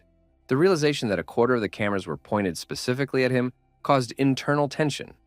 Had his ability to find the blind spot of the shooting attracted someone's close attention? Lin Xiaoxiao came up with news from the boss. The cook was ordered to replace synthetics with real meat, and in any quantity. The caustic look of the interlocutor and his mysterious phrase that everything would soon become clear, but not necessarily good, plunged the young man into slight confusion. Returning to the cell, the guy immediately went to the restroom, hastily rinsing his mouth as if washing away more than just the taste of food. Fatigue was literally imprinted on his face. Huge bruises under his eyes screamed about the trials he had endured. Lying down on the bed, he felt a strange premonition that he had already felt, but was impossible to explain in simple words. Closing his eyes in the vain hope of rest, the young man plunged into an alarming half-oblivion. Opening his eyes, Ching-Chen materialized as a desert mirage next to the sitting guy, destroying the line between reality and hallucination. The strangers showed all the signs of critical dehydration. Their bodies were on the verge of complete exhaustion. With a lightning-quick movement, the hero took off his backpack from his shoulders, taking out his last hope, a bottle of water. The stranger fell to his knees, pleadingly asking for a breath of life, insisting on calling any price for salvation. The death of his companions loomed over them, and his voice sounded urgent as he continued to watch what was happening. Chen knew that he would first make the person next to him thirsty before he started discussing the price. The blonde, parched with thirst, screamed in rage, asking if there was still a drop of humanity left in his interlocutor. The coming night enveloped them in the faint light of the fire, behind which Ching Chen calmly explained that from the very beginning, he was aware of what was happening as a dream trap, so he did not feel any compassion for him. The blonde watched with interest as the young man drank the water, wondering why he had walked into the trap when he could have just held on for 5 minutes and rid himself of the sleep demon's influence. The hero calmly wiped the water from his lips, explaining that he came here because he thought that his interlocutor had something important that he wanted to share. The main character noticed the mysterious gaze fixed on him and calmly asked what he intended to check this time. The boss originally planned to use the nightmare as a tool to develop humanity through deep suffering. But now that Chen easily resists demonic visions, this method loses all meaning. The main character involuntarily winced, realizing that the scene in the desert clearly looked like special training from a teacher, and not an ordinary test. The blonde continued to hint at the uncertainty of the status of Li Shuten, who so far only admired the young man, not daring to make him a full student. Chen succinctly parried the hint of envy, which immediately stunned his interlocutor with its unexpected harshness. Lin could not restrain himself and admitted to open envy, emphasizing the impossibility of becoming the boss's disciple due to failing the initial test. Xiaoxiao continued to retell the words of the high-ranking person about the hidden potential of Ching Chen, which would have to be revealed through cruel trials. The path of cultivation was presented as a merciless journey through suffering, where the main character stood out for his boundless courage to survive despite the circumstances, in contrast to the limited helpers. The young man plunged into deep thoughts about the nature of the existence of his interlocutor's boss, intuitively grasping the fine line between the worlds and the possibilities of supernatural life extension.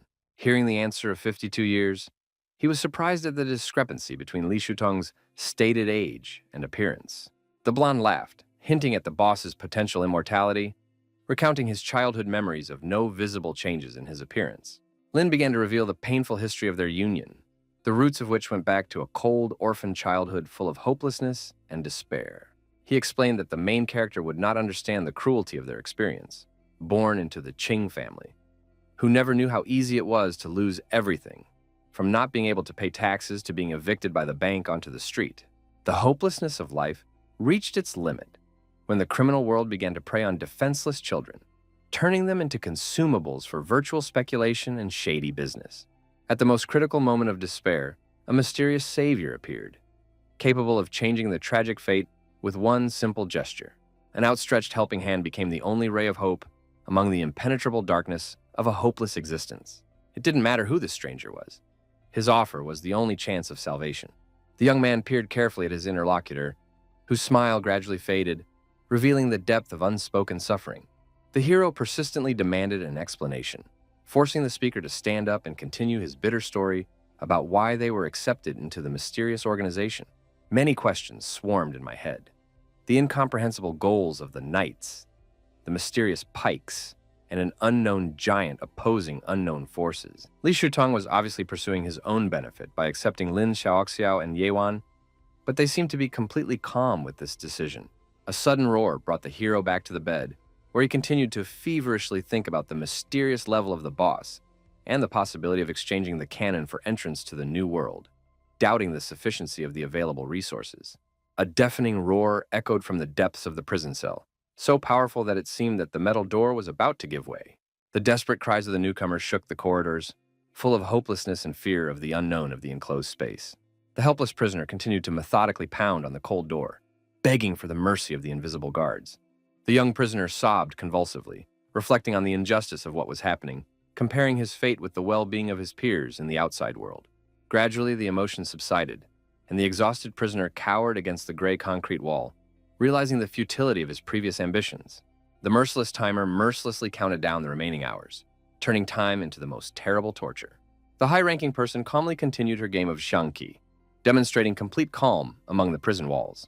Unexpectedly, Li Shutong began to speak, noting the positive changes following the instructions of the youth Lu Guangyi, although this caused dissatisfaction from other factions. Chen, with his head slightly lowered, acknowledged the prison tradition of lightning-fast greetings for newcomers, and understood that Xiao Lu's interference would inevitably cause discontent, but was confident in his ability to handle the situation on his own. The boss continued to reason that giving a small gift to a beggar is not only an act of charity, but also a way to find inner peace, symbolically pointing out the complex social dynamics around them. A short pause hung in the air, interrupted by Li Shutong's slight cough and a gesture of covering his mouth. Suddenly, behind those present, there was a loud thud of a heavy body descending onto a chair, breaking the fragile silence. The participants in the conversation turned around calmly, remaining completely calm and without uttering a single word. Chen, watching the scene unfold, internally adopted a strategy of forced alliance, while the giant discussed the intricacies of hospitality and the superiority of real food. Smiling, the blonde invited the guest to fight the boss again, promising food if he won, but his words sounded mocking.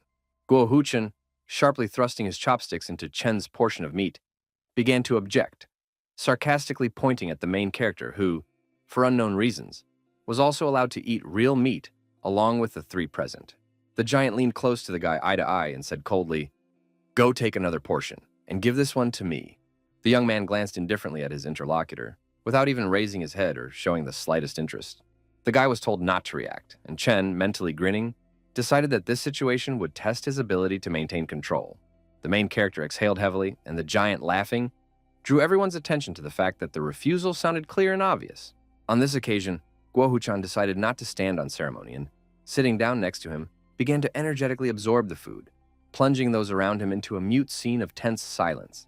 Chen seemed to be deep in thought, balancing between reality and his own inner world, barely registering the sounds of fat dripping from the piece of meat that the giant was methodically devouring. It was a state of extreme concentration, immersion in a sea of memories, methodically reviewing and rewinding events in search of the desired answer. The long search was crowned with success. A sudden sigh of relief marked the triumphant moment of finding what was sought, having abruptly emerged from the depths of his subconscious. The young man called Lu Guanyi with a deafening cry, so loud that even the prisoner sitting next to him involuntarily tensed. In a split second, Xiaolu materialized nearby, ready to carry out any order from his boss. Without deigning even a cursory glance to the arrival, the young man named 8 specific names and ordered them to be immediately delivered to him. Just a moment later, the required prisoners were already lined up around their table.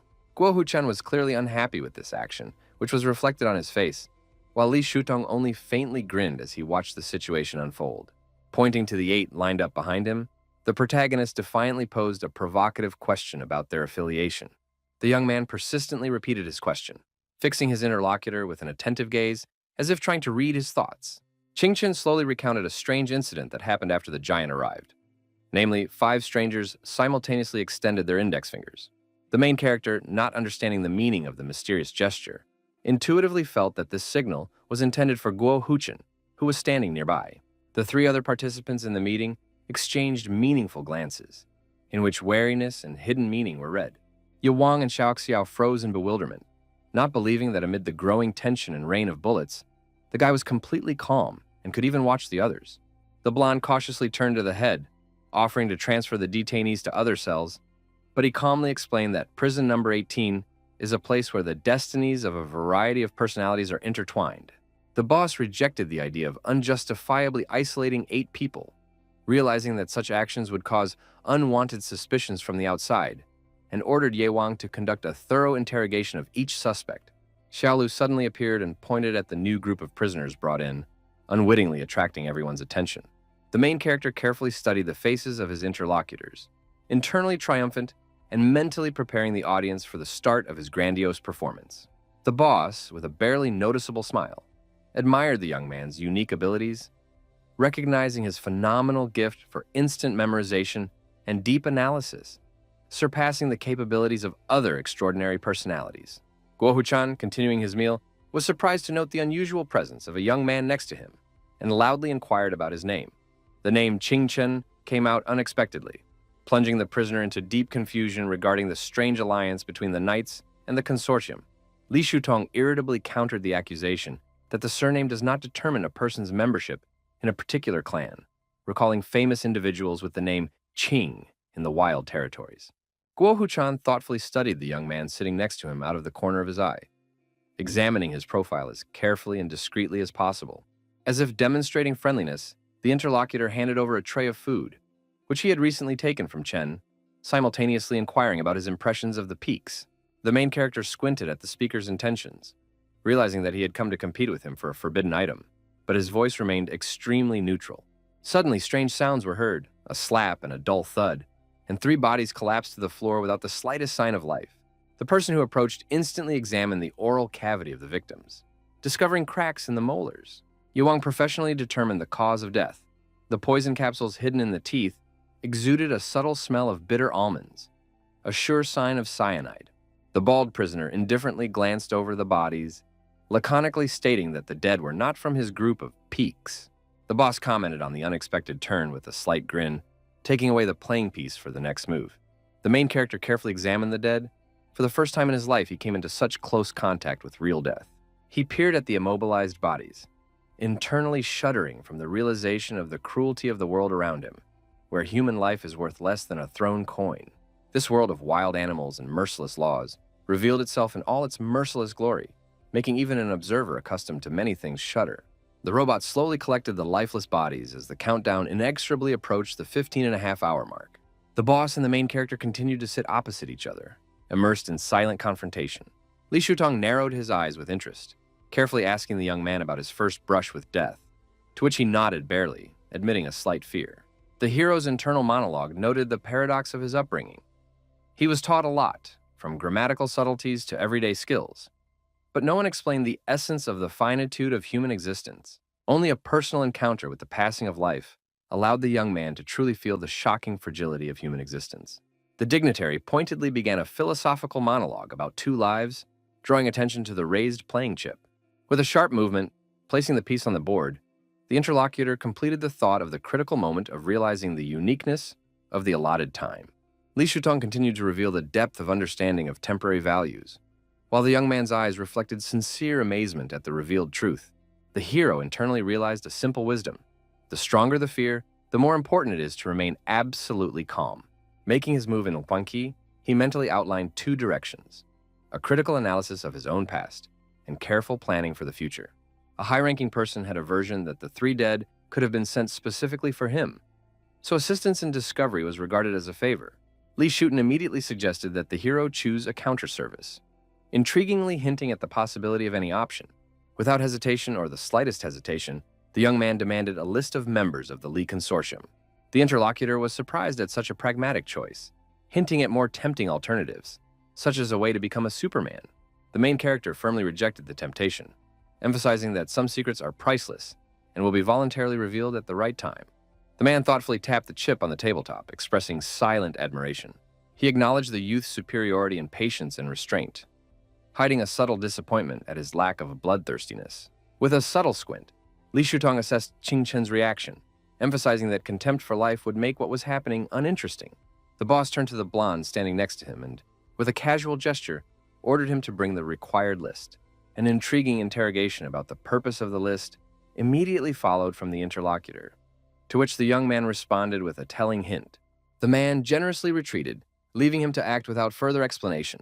After a tense meeting, the protagonist returned to his modest room, waiting for the final minutes of the countdown. He was thinking about the failed sleep demon test from Lin Xiaoxiao, which haunted him and made him assume a possible loss of interest. The vague feeling of approaching the brink of superhuman capabilities became more and more clear.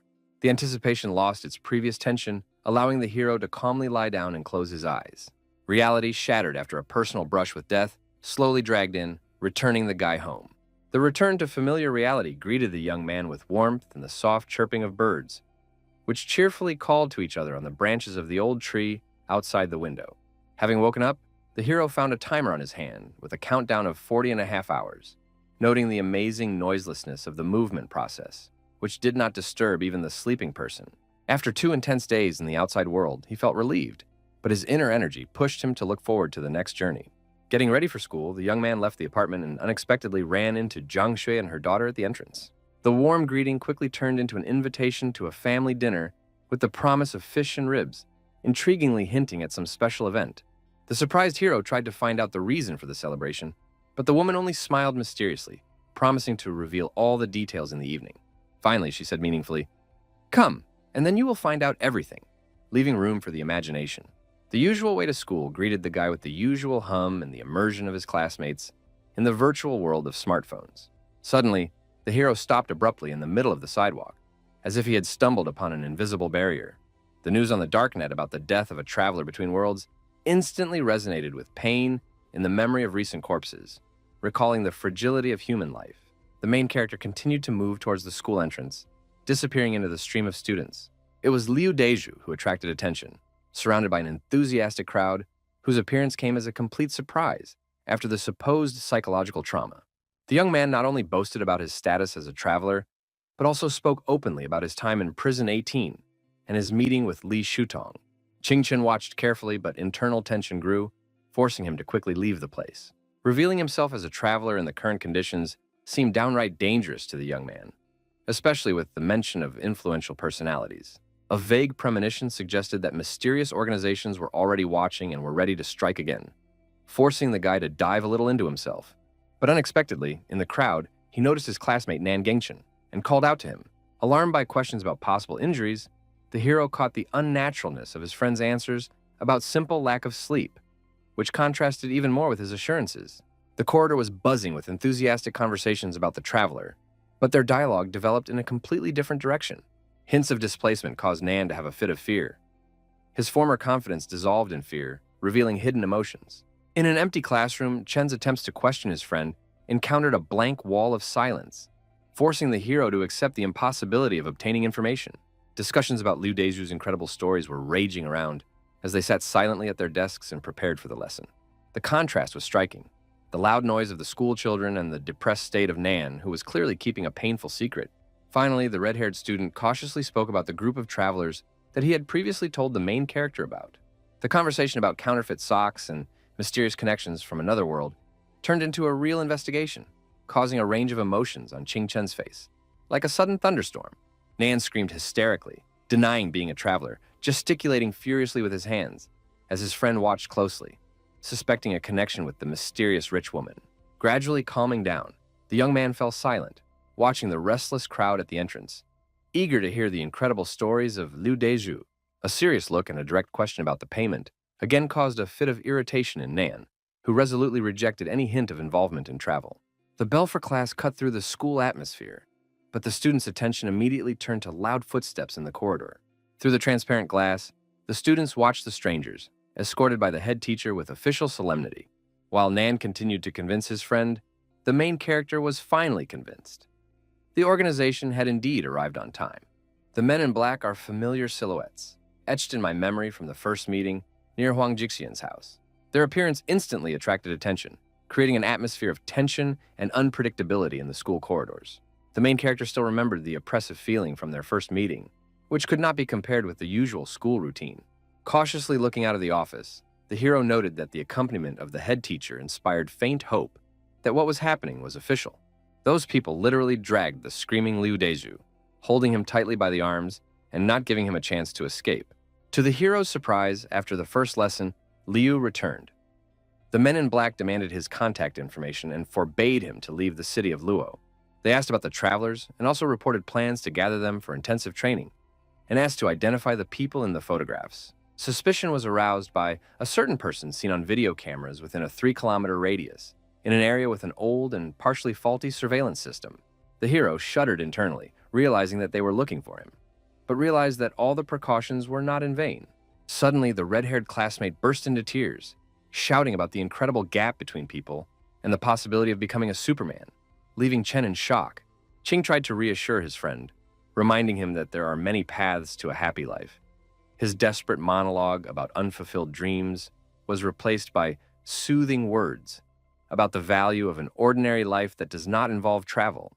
The red-haired student calmed down and wiped away his tears, but a residue of bitterness remained, and inner sadness was still visible in his eyes.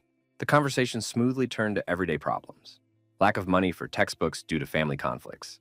The young man thought about ways to earn money and, reflecting on the strategies of his inner world, he understood that even in the world of treasures, he needed to be smart. It is impossible to endlessly return empty-handed next to a mountain of potential opportunities. This is the final conclusion he made. The main character, cutting through the flow of people in a noisy market, listened to the hysterical voices of traders praising their goods, and involuntarily thought about how absenteeism became his obsessive daily routine. Warm pictures emerged in the young man's childhood memories. His father buying a bowl of rice noodles for 1.5 yuan, a carefree time before the collapse of family relationships and cooling off with relatives. Rice noodles that had once cost pennies now cost 10 times as much. A bitter metaphor for the irreversible changes that were inexorably sweeping his life. Approaching his home, he noticed 2 suspicious smokers, but decided to maintain ostentatious equanimity. Suddenly, someone's firm hand blocked his path, forcing him to stop in the middle of the yard in bewilderment. Xiao Yun, smiling, asked her brother to go home, meaningfully hinting that evening self-study had long been left out of his school life. Firmly grabbing the young man's hand, the girl persistently dragged him into the apartment, leaving no room for objections. The first thing that struck the newcomer was the impeccable cleanliness of the room. Shiny surfaces, a set table, and a complete absence of traces of previous family rifts. Aunt Jang greeted the guest cordially, bustling around the kitchen and hurriedly taking out the last prepared dishes. The aroma of the food wafting through the room reminded the young man of the contrast between this feast and the tasteless prison food, causing him to swallow his saliva convulsively. Chen's curiosity was immediately piqued by the question of the reasons for today's celebration, to which Aunt Zhang calmly reminded him of the recently opened mechanical clinic in the inner world. The woman enthusiastically spoke about the difficulties of the past, problems with memory when moving and fear of patients with mechanical limbs in an unsafe city. An unexpected turn of fate brought representatives of the Li Consortium to her clinic, offering a partnership that radically changed her existence. The consortium ruling the inner world not only provided financial support, but also replaced the sign, guaranteeing the safety and prosperity of the clinic. Hearing the mention of the Li family, the main character was internally wary, carefully studying his interlocutor. He tried to carry on the conversation, hiding the internal tension behind the ostentatious joy, to which the aunt continued, saying that now she is not afraid for her life, and there is no need to bother anyone to look after Xiao Yun. The woman mysteriously hinted at the possibility of a future meeting in City 18, promising protection and support to the traveler. To himself, the hero realized that he was already in the City of 18, and ordinary people would not be able to understand the complexity of his situation with the legacy of the knightly organization. In between, he inquired about the mysterious people in black, but heard an unexpected answer about his own search for his aunt.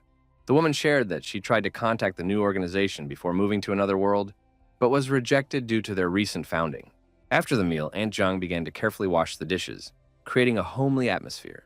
Realizing his own powerlessness, the young man sat down next to the girl and affirmatively declared her involvement with the travelers, intriguingly disrupting the flow of their conversation. Li Tongyun, taken by surprise, froze with food clutched in her hands, peering piercingly at her interlocutor and trying to understand the meaning of his words. Staring at her intently, Chen reminded her of her past curiosity about the name of the clinic and the involvement of the Li Consortium, pointedly hinting at the possible consequences of exposure. Hearing this, the girl screamed in panic, begging her not to tell her mother. Her face turned pale, and the remains of half-eaten food fell out of her fingers. Qingchen, who watched her reaction, realized that his version was confirmed, especially after receiving the Li Consortium list, which included the name Li Tongyun. The girl, lowering her head, admitted that in their world, rarely does anyone dare to contradict their mother, who will certainly intervene in any situation. In an attempt to prevent discovery, she offered the boy money, insisting on remaining silent and continuing to question his true identity. Now the girl persistently interrogated her interlocutor, carefully peering into his face and trying to unravel the true nature of his interest. There was silence during which they avoided direct eye contact, the tension between them becoming almost palpable. When Qing innocently asked about the pocket money, the girl was scared, thinking that he intended to take it away, which revealed her inner vulnerability. Xiao Yun, burying her face in a soft toy, admitted to the lack of money in the outside world, but was unshakably confident that the young man would not dare to tell her mother. The guy, gently rising from the sofa, advised her to take care of Jiang Jue in the inner world, hinting at the complexity and unpredictability of local relationships. With sincere care and tenderness, She promised that he too would be protected if he went to the inner world, accompanying the promise with an encouraging gesture. The guy looked tenderly at the girl and breathed out a sigh of relief, as if relieving an invisible burden of tension. On the way home, he reflected on the productivity of the previous evening, especially noting the confirmation of Lee Tong-yun's identity as a traveler.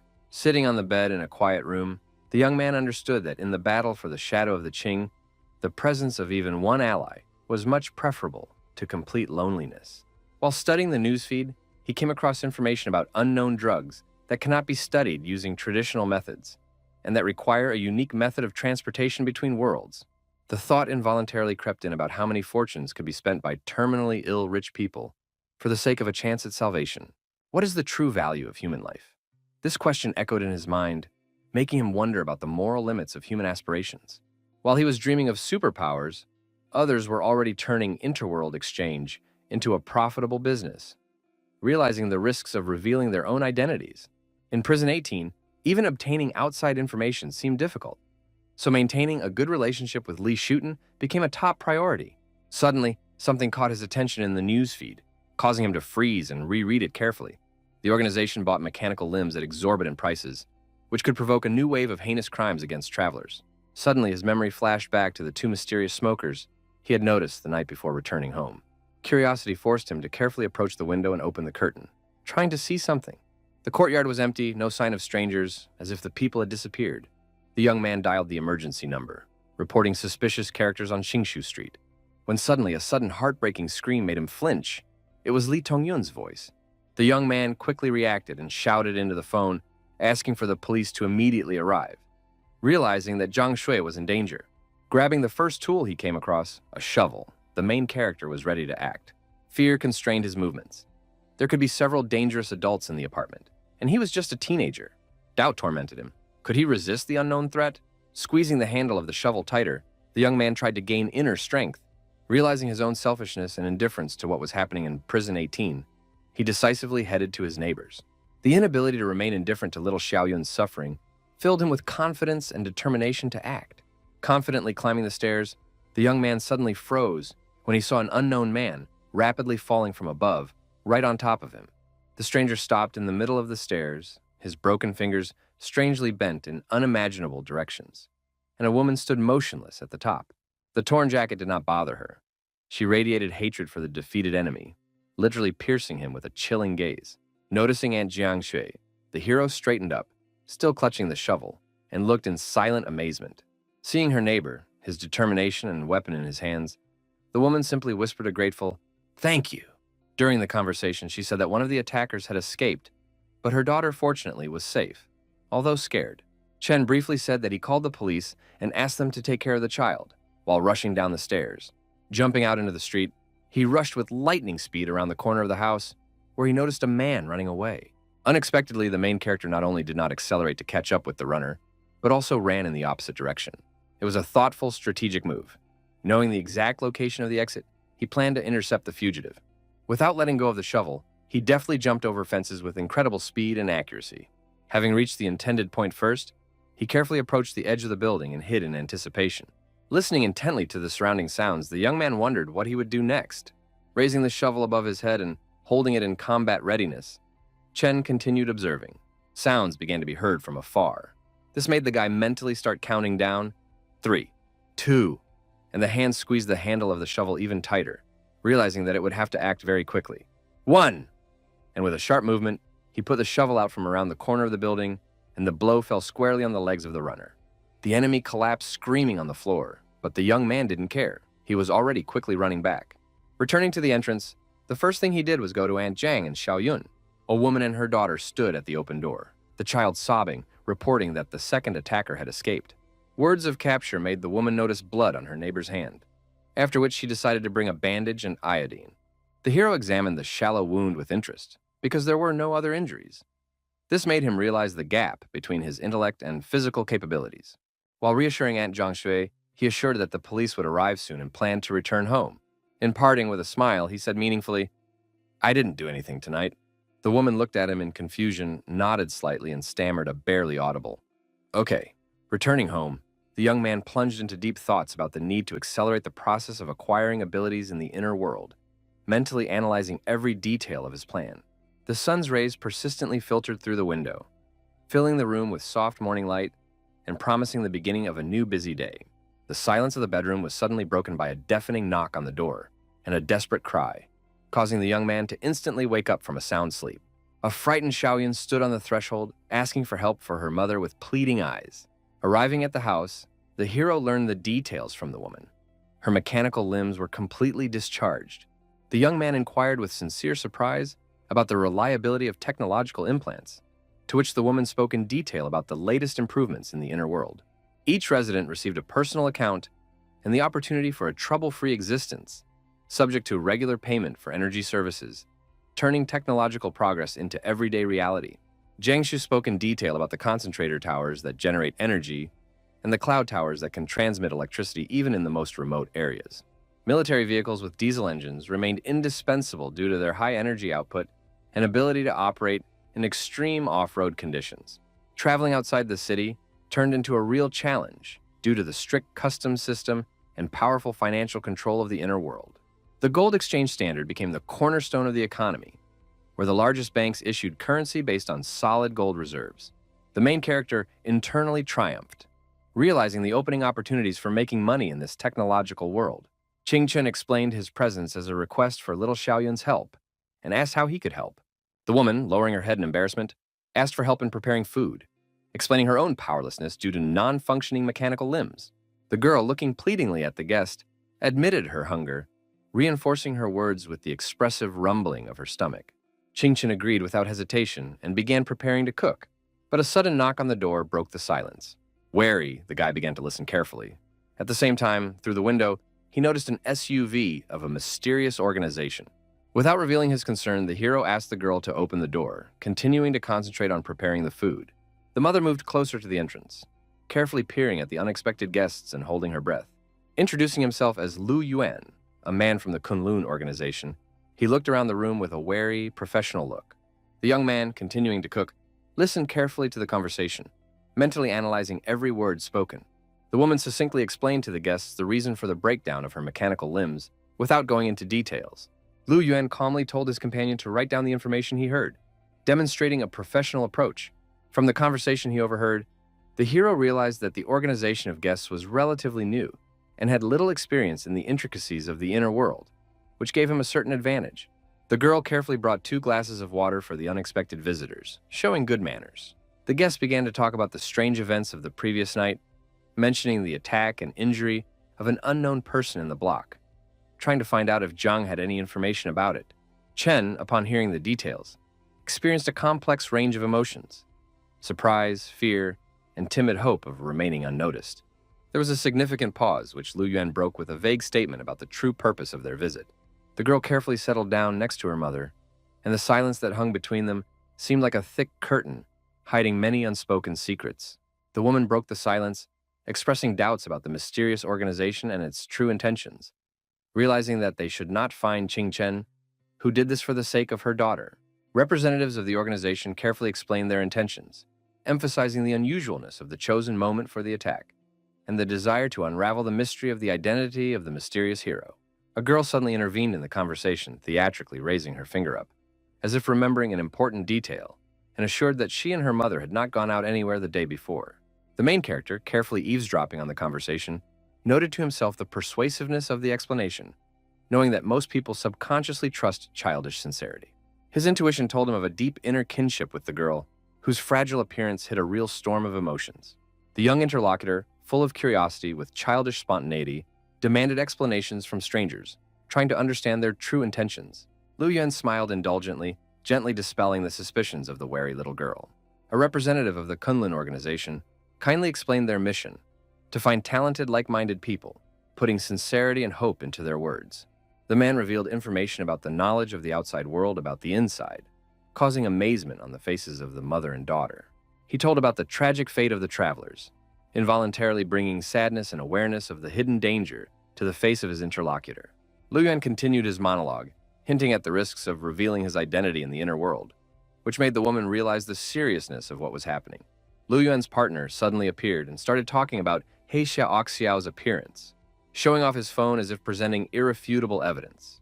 The curious girl began to ask about the mysterious stranger, but Lu Yuan himself knew almost nothing about him, so he simply said that they were persistently looking for him. Representatives of the organization, realizing that they had said too much, decided to end the visit delicately, without arousing unnecessary suspicion. Already approaching the exit, Lu Yuan noticed an object on the floor that attracted his attention. Men's sneakers became an unexpected object of their interest.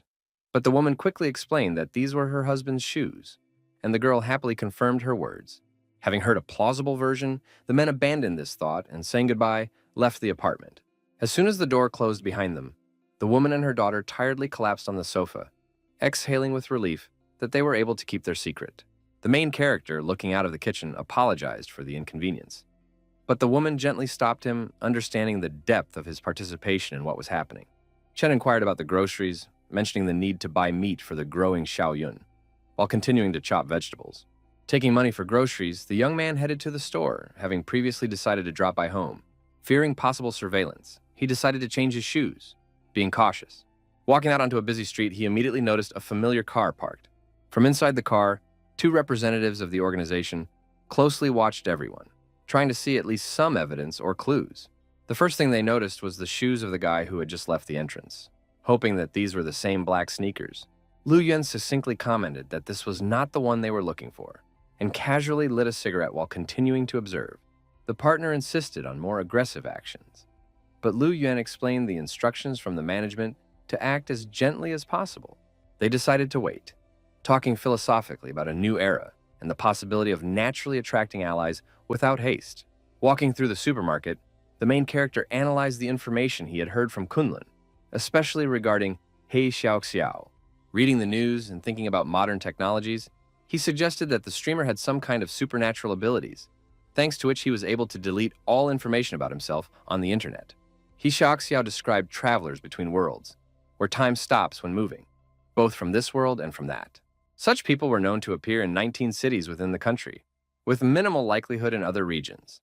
He also suggested that would-be travelers team up to explore the inner world, increasing their chances of survival. He Xiaoxiao issued a warning about maintaining anonymity, which led the main character to worry about the possible serious consequences of revealing his identity, especially in the cruel conditions of prison number 18. The young man thought about the streamer's strategy, realizing that his actions would inevitably attract attention and could speed up the process of forming a community in all cities. The incident with the inner worlds gave rise to many scammers, who also fell for his friend Nan, who was planning to purchase the elixir of immortality in bulk. The hero continued to be puzzled by his classmate, not understanding whether Nan Gengchen was really so naive or skillfully pretending to be so. The countdown timer showed 13 o'clock when Chen arrived at the house and was alerted to find that the Kunlun people's car had disappeared without a trace. Having quickly and methodically fulfilled his promise, he set the table with exquisite, deliciously smelling dishes. The girl, with tender care and joy, fed her helpless mother, whose hands were lifelessly immobilized. Jiang Xue, initially soft, decided to become tougher in order to protect her daughter, which did not escape the attentive gaze of the young man. Li Tongyun was confident that she could organize advanced mechanical limbs for her mother, while the main character, with quiet sadness, realized the need to rely only on his own strength. The woman inquired with sincere interest about Qing Chen's parents, to which the young man vaguely and a little tensely replied that they were very busy. She warmly and sympathetically invited him to wash his clothes and come after school to eat, which caused sincere, almost childish surprise in his eyes. Jiang Xue explained in a friendly and slightly sly manner that she was still cooking for her daughter, so she could easily add some food for him as well. Qing Chen thanked him, bowing his head slightly, hiding his inner sadness behind his ostentatious enthusiasm for food. Outside the window, deep midnight was approaching, and the huge moon beautifully and lingeringly illuminated the quiet room. Lying on the bed, the young man thought about his experience of travel and the possibility of choosing between parallel worlds. He thought that perhaps he would prefer the inner world instead of the outer one, and reality cracked again like fragile glass. In the parallel world, the newcomer continued to tensely hysteria, with demands to be immediately released. Waking up in a familiar, painfully familiar room, he lay warily for some time, carefully listening to the hysterical protests. Smiling quietly and meaningfully, Qing Chen barely whispered, "Welcome to Prison 18. He lay there for a little longer, slowly collecting his thoughts, after which he smoothly rose up when noon came in his inner world, and the clock showed 12 o'clock. Following a long-formed habit, he glanced at the wrist timer, but now his face was distorted with genuine amazement. This time the report lasted an unusually long time, 7 whole days, which raised many unclear questions. Squinting his eyes and straining his mental faculties, he began to carefully reflect on the strange patterns of movement, realizing that the rules required deep study. The glass door opened, as it always did, letting in the noise of a crowd of prisoners who were loudly shouting and jostling. Coming out of his cell, he instantly became the object of universal worship, with some prisoners bowing involuntarily, pushed by more experienced comrades.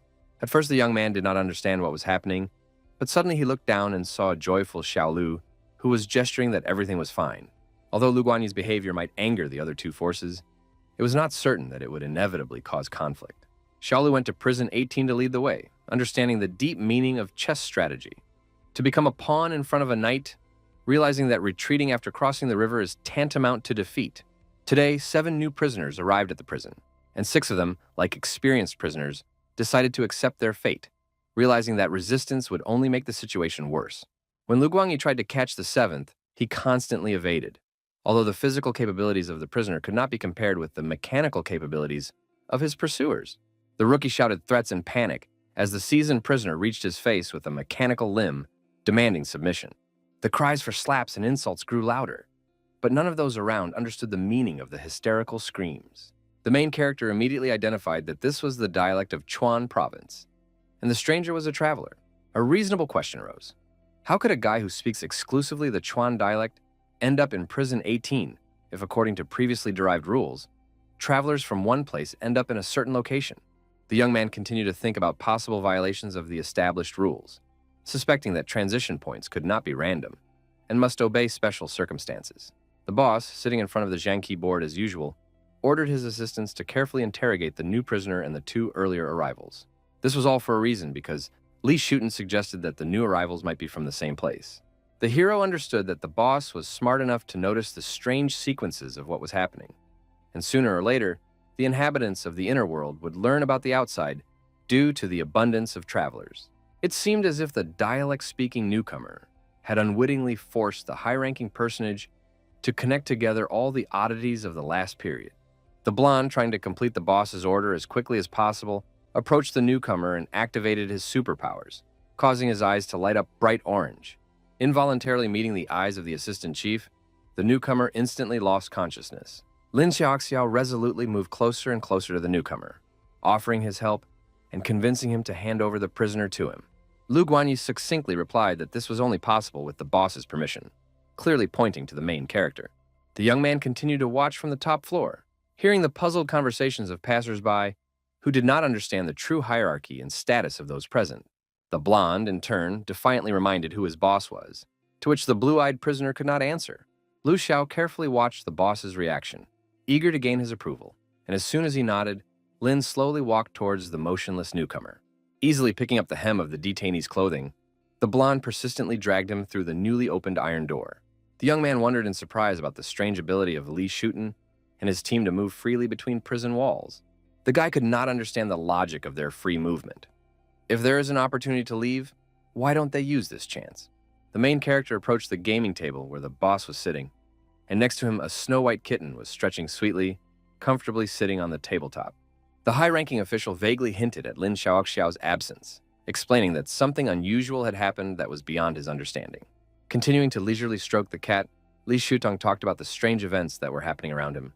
Feeling the growing tension and mystery of the moment, the young man realized that time was running out, understanding the complexity of the upcoming interrogation and the special abilities of Liu Deju, capable of revealing any secrets. Thoughts about the inevitable exposure of the outside world crowded into the hero's head, but the annoying sound of a prisoner chewing nearby constantly confused him. Yuang chatted casually with his interlocutor, inquiring about the origins and asking tricky questions about the wildlands and strange languages that were still preserved there.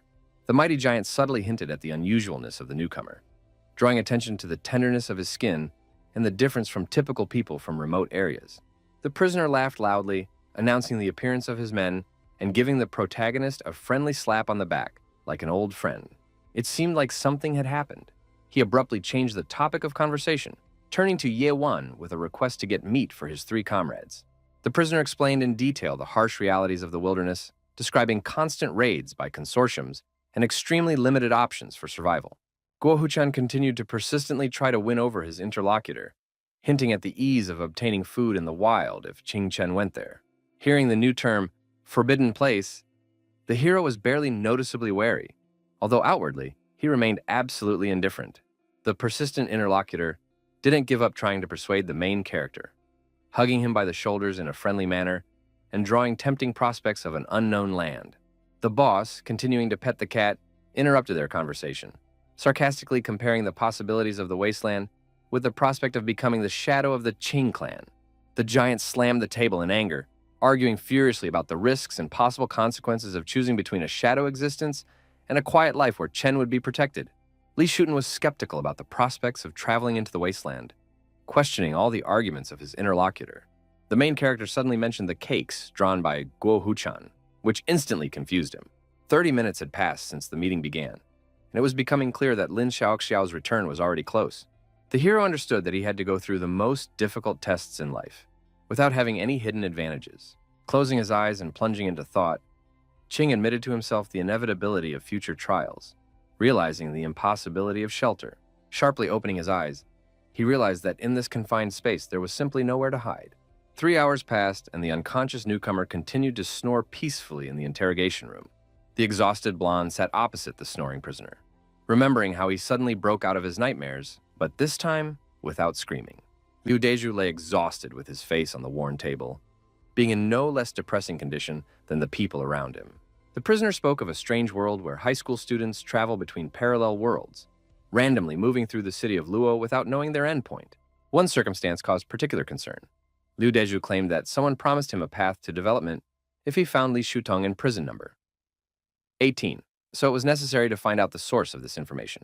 Despite the apparent improbability of the movements, there were no noticeable logical contradictions or inconsistencies in the newcomer's story. Suddenly, Lin burst out with an unexpected guess, hitting the table with such force that he involuntarily frightened the interrogated person. There was a tense pause before the question about the song with the intriguing title Farewell. Late dinner found Xiaoxiao returning and indifferently passing by Qingchen, devouring another piece of meat. The young man calmly continued his meal, internally understanding that Lin, while undoubtedly smart and calculating, did not possess true cunning.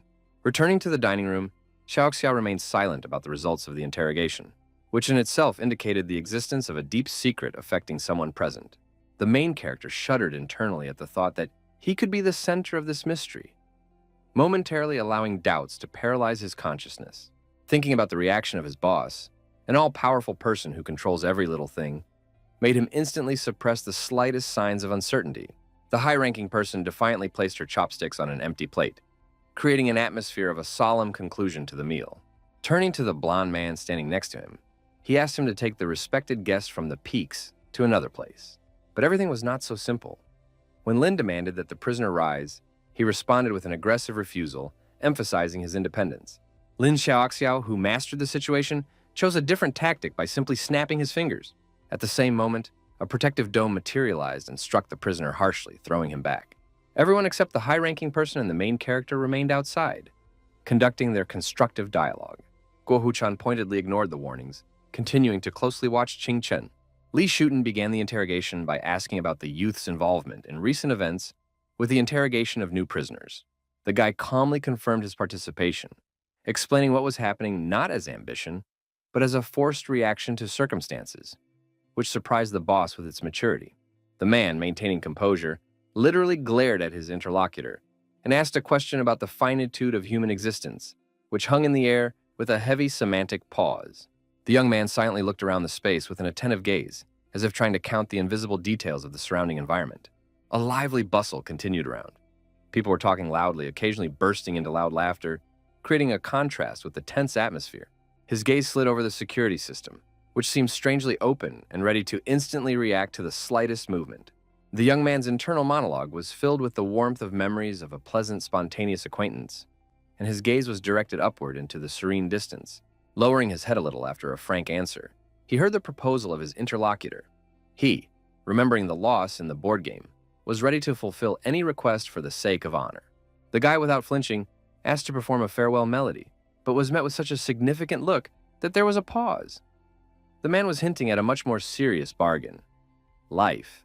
The young man calmly and decisively rejected the possibility of bargaining, demonstrating steadfastness of character and a deep understanding of the value of his own life.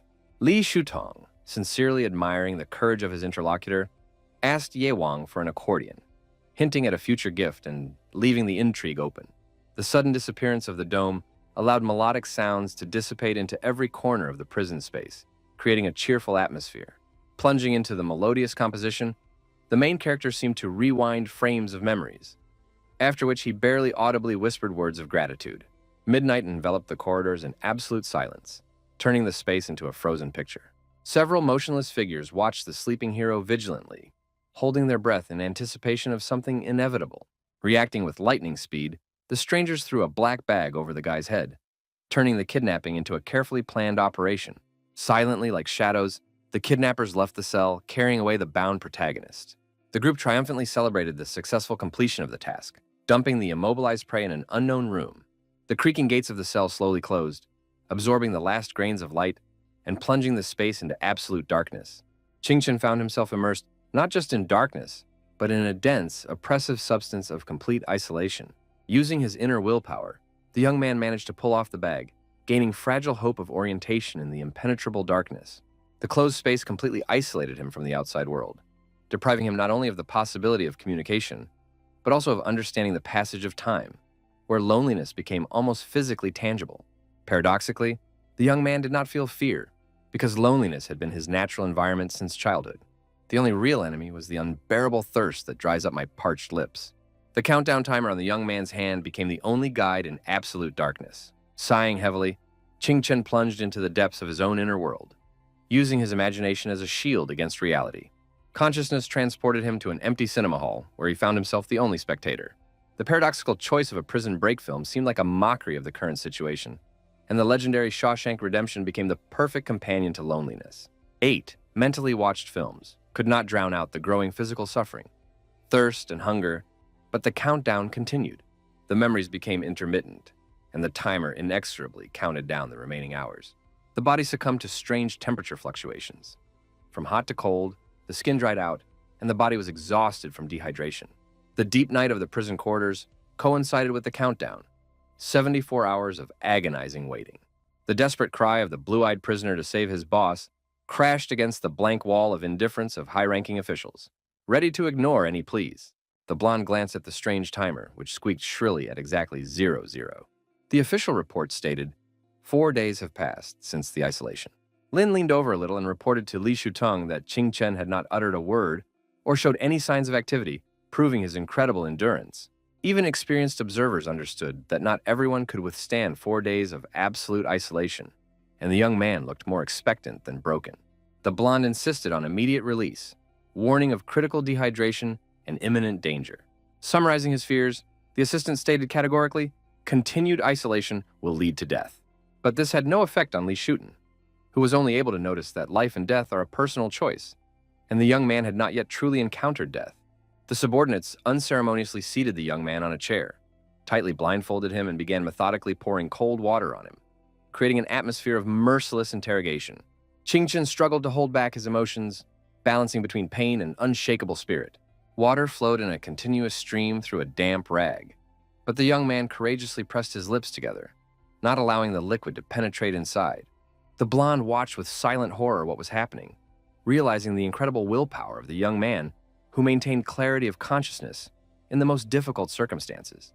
What was happening was reminiscent of a ruthless test of survival, where the guy gradually plunged into a bottomless pool of despair. The drops fell monotonously, counting down the agonizing seconds of the test, turning into an ominous ritual. A long-ago episode from childhood surfaced in the young man's memory, involuntarily comparing the current trials with bitter memories of abandonment and loneliness. A picture of a summer day appeared before my mind's eye. While walking with my mother in the park, I watched another child being bought fruit and caramel. The mother, gritting her teeth from poverty, promised to buy her son a tangela, instilling a tiny hope in the child's heart. The child's eyes literally shone with boundless faith and love when the mother held out the long-awaited treat. The woman asked her son to wait in place and enjoy the sweetness while she left for a while. The obedient child sat patiently, carefully holding the half-eaten fruit on a stick, waiting for something. There was joy all around, but the children's eyes were filled with quiet, soundless tears of unspoken sadness. The emotional shock was so strong that the sweetness literally slipped out of my numb fingers, falling straight into a puddle. The sobs turned into bitter sobs. The young man covered his face with his hands, as if trying to hide from the unbearable reality. A compassionate policeman approached the crying child, shielding him with his umbrella from the pouring rain. Suddenly, a mother appeared, all in tears, who frantically hugged her son, as if trying to protect him from invisible troubles. The rain continued to drizzle, enveloping them in a ghostly fog of loneliness. But the young hero already understood the bitter truth of betrayal. Returning to reality, he felt his own body being frozen by chilling tremors and painful spasms. A painful picture emerged in his memories. His mother pleadingly asked him to go with her, walking towards the unknown. The little hero stood adamantly with his half-eaten tangela, demonstrating incredible strength of spirit and character. The woman persistently continued to persuade, not wanting to hear a categorical refusal, but the young man harshly and firmly pronounced his final no. When the wet rag was removed from his face, the first thing he saw was the face of the blonde guy standing next to him. He gently tapped the young man on the back, helping him cope with his cough after his ordeal with water. After waiting until the hero came to his senses, the high-ranking official curiously asked why he did not ask to stop what was happening, because he had such an opportunity. "Because you don't want a weak person," the young man shouted with anger, continuing to clear his throat. After these words, a clear respect for the steadfastness of the young, already courageous man appeared in the eyes of the high-ranking personality. The boss tried to understand whether his subordinate was able to forget the cruel trials of today, peering searchingly into his face. The guy, without looking up, remained calm. His body continued to irrigate the remaining water, forcing him to confidently say, "No, but I don't mind." The boss, obviously pleased with the result, solemnly announced his intention to personally train the young man, starting tomorrow. Just before leaving, Li Shutton turned around meaningfully, hinting at his readiness to lead his ward along the most difficult and winding path, among the short ones. Having uttered this mysterious phrase, he majestically walked away along the deserted corridor, accompanied by his faithful cat. Lin Xiaoxiao, watching his departing boss, thought about his internal tension. The legacy of the knights is on the verge of collapse, and only he knows the true cost of this path. The subordinates sitting next to the young man openly admired his fortitude, admitting that they themselves were able to withstand much less time in difficult conditions. A small skirmish began between the subordinates about the relativity of the concept of better and the degree of their own endurance. The guy curiously asked about the details of their strange tests, to which he received a laconic answer. "For ordinary people, this is torture. For us, it is just a test." The blonde openly spoke about the boss's intentions. He was ready both for success and for the possible death of his ward, because his heart had long been hardened from encounters with death. He also tried to soften the boss's harshness, explaining the harshness of the era, and another comrade extended a towel with a gesture of support, admiring the incredible resilience of the young man. Almost immediately after the conversation, the main character was brought the long-awaited food, rice and deliciously smelling pieces of meat. Lin Xiaoxiao and his partner excitedly bet on the first choice of dish, clearly impressed by Qing Chen's ability to survive unimaginable trials. The guy did not hesitate to take the plate of rice, which caused obvious sadness on the blonde's face and thoughtful comments from his partner about the nature of human resilience. Continuing to leisurely eat, the young man reflected that the trials he had experienced were incomparable with the past difficulties of the outside world. His peers carefreely attend classes, fall in love and play, while he has already entered the unknown reality of adulthood, with no idea of his future path. The interlocutors persistently asked about his origin, interested in the circumstances of his appearance, in connection with the Qing family, to which the guy answered extremely succinctly and honestly. The blonde assumed that his superiors had deliberately accepted him given the circumstances, but Yewang's partner expressed hidden concern about their shared secret. The comrades solemnly promised to remain silent and not to tell even Li Dongjie about the guy's origins, which aroused the young man's natural interest in this person. Lin Xiaoxiao explained in detail that Li Dongjie represented the Hengshe organization controlled by the knights and offered to fill in the knowledge gaps about the outside world. Yewang added about the loyalty of Lu Guangyi, who endured many trials with dignity and almost came into conflict with his superiors for the sake of Qing Chen. Questions about the newcomers revealed that the young man has a superficial understanding of Liu Deju and Huang Zixin, with whom he studies at the same school. The blonde was sincerely surprised that behind the appearance of an ordinary schoolboy, there was hidden incredible fortitude and extraordinary abilities. The main character described the outside world as a territory of calm and stability, where there are no supernatural phenomena. causing the silent envy of listeners. Abruptly, Chen changed the subject and became interested in the opportunity to talk with a foreigner in custody. Lin pointedly hinted at his newfound freedom, emphasizing that the hero could now act with virtually no restrictions. With a sly wink, the person being interrogated was in the interrogation room nearby, and Yewan had already begun preparations to organize the meeting. As a precaution, the main character put on a mask that hid part of his face and wrote the name of a mysterious alley on a small piece of paper. The newcomer, having read the note, was so stunned that he burst into angry insults, calling his interlocutor a derogatory nickname. An interrogation followed about the province of origin and the circumstances of the move, to which the newcomer answered extremely succinctly. Having received everything that Chen wanted, he calmly stood up and headed towards the exit amid the screams and insults of the new guy, who did not receive an answer to his question. The blonde watched in amazement at the incredible calm and composure of the young man, who had just survived a grueling ordeal. The main character, accompanied by Ye Wang and Lin Xiaoxiao, walked towards the boss, immersed in deep thoughts about the current situation. The young man analyzed the latest events, understanding the logic of what was happening. Zhang Sheng's appearance in City 18 was directly related to his movements to the city of Luo, where the mysterious life of the traveler of the inner world would continue. Ye Wang explained their strategy in detail, emphasizing that the original goal was not immediate detention, but to preserve the secret identity of the protagonist. Lu Guangyi's sudden cry demanding Qingchen's release broke the silence of the corridor, attracting the attention of the interlocutors. Lin Xiaoxiao told a story about a blue-eyed guy who was a former thug from a nursing home, highlighting the strange circumstances of his past. The mention of a nursing home caused sincere bewilderment in the young man, forcing him to listen more carefully to the story. According to Lin Xiaoxiao, in the slums of the inner world, traditional care for the elderly simply does not exist. The system was cruel. Old people over 60 were sent to specialized institutions, and children squandered their pensions. Cutthroat nursing home workers turned protection into a real craft. They received payment for protection and created an artificial hierarchy between the residents. Chen was allowed to meet with Lu Guanyi, but he could not understand the logic of the Qing family sending an assistant from the nursing home in a critical matter. Xiaolu continued to scream heart-rendingly in the cell, demanding that Li Shutong immediately release his boss. The blonde man and the main character approached the camera, using secret connections for unhindered entry. The metal doors swung open with a deafening roar, causing the prisoner to quickly jump up and peer at the unexpected visitors. The main character stood in front of him, the same boss whom he had begged to free all these days. Tears instantly appeared in the eyes of the blue-eyed man. He resembled a helpless child who did not believe in the long-awaited meeting. Jumping up, he sat Qingchen on the bed, fussily examining and asking about his condition, involuntarily noticing his emaciation. Xiaolu began to detail the possible reasons for his interest in the young man, hinting at his role as a potential candidate for the position of Shadow, believing that the Qing clan would not make a fuss. Li Guanyi continued to insist on revenge with Li Shutong, but the main character only smiled, offering to stop this theater. The blue-eyed young man immediately began to try to justify himself, denying any pretense. Realizing that Chen saw right through him, he admitted that his behavior was just a way of survival for little people. The main character silently watched his interlocutor, understanding the true reason for his ostentatious devotion.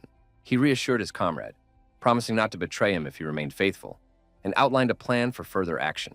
The young man gave instructions to behave more restrained, to which he received an emotional response, mentioning Qing Yan. First of all, the hero demanded that the gold jewelry be removed from the mechanical hands, promising to keep them for his interlocutor. Having taken the jewelry, the guy wished his comrade a good rest and quickly left, putting them in his pocket. Mathematical calculations immediately began to sound in his head.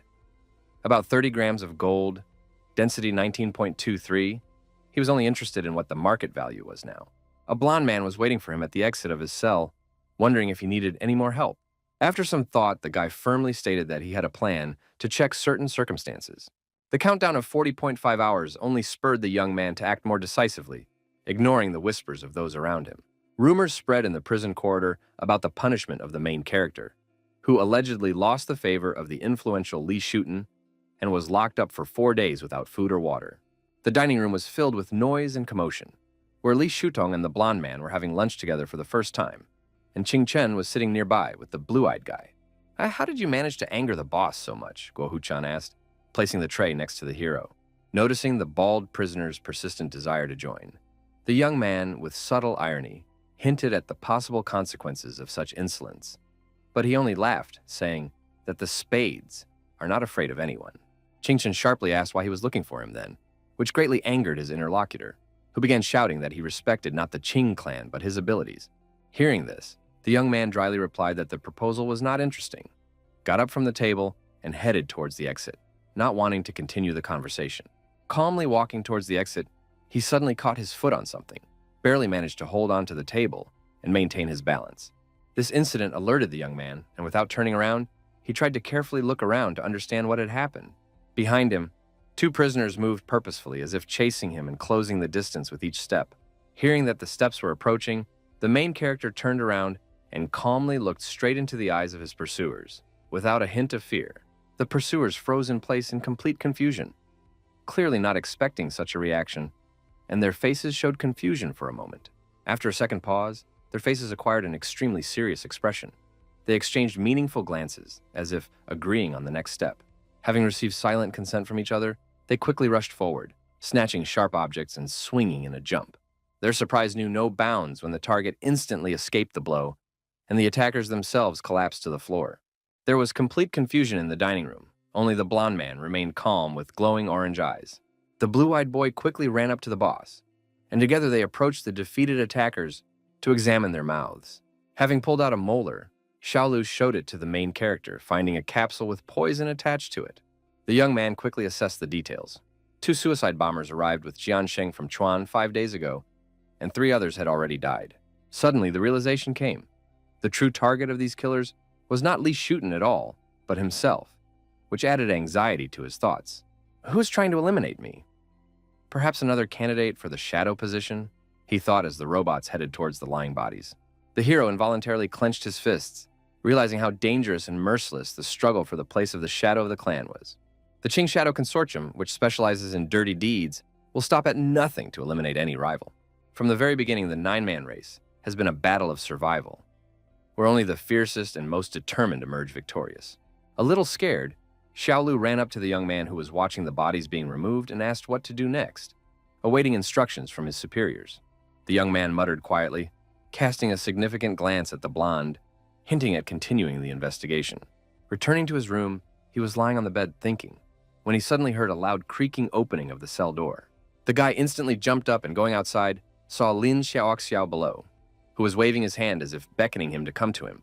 The blonde was already waiting for him downstairs, and Li Shuten, who without ceremony offered to resolve the remaining issues before the start of training, so as not to be distracted. Realizing that this was the ideal place and time, he confidently approached Lin Xiaoxiao, asking who wanted to kill him. Li Shuten, peering piercingly at his interlocutor, demanded to know the intention of the unknown killer, tensely awaiting an answer.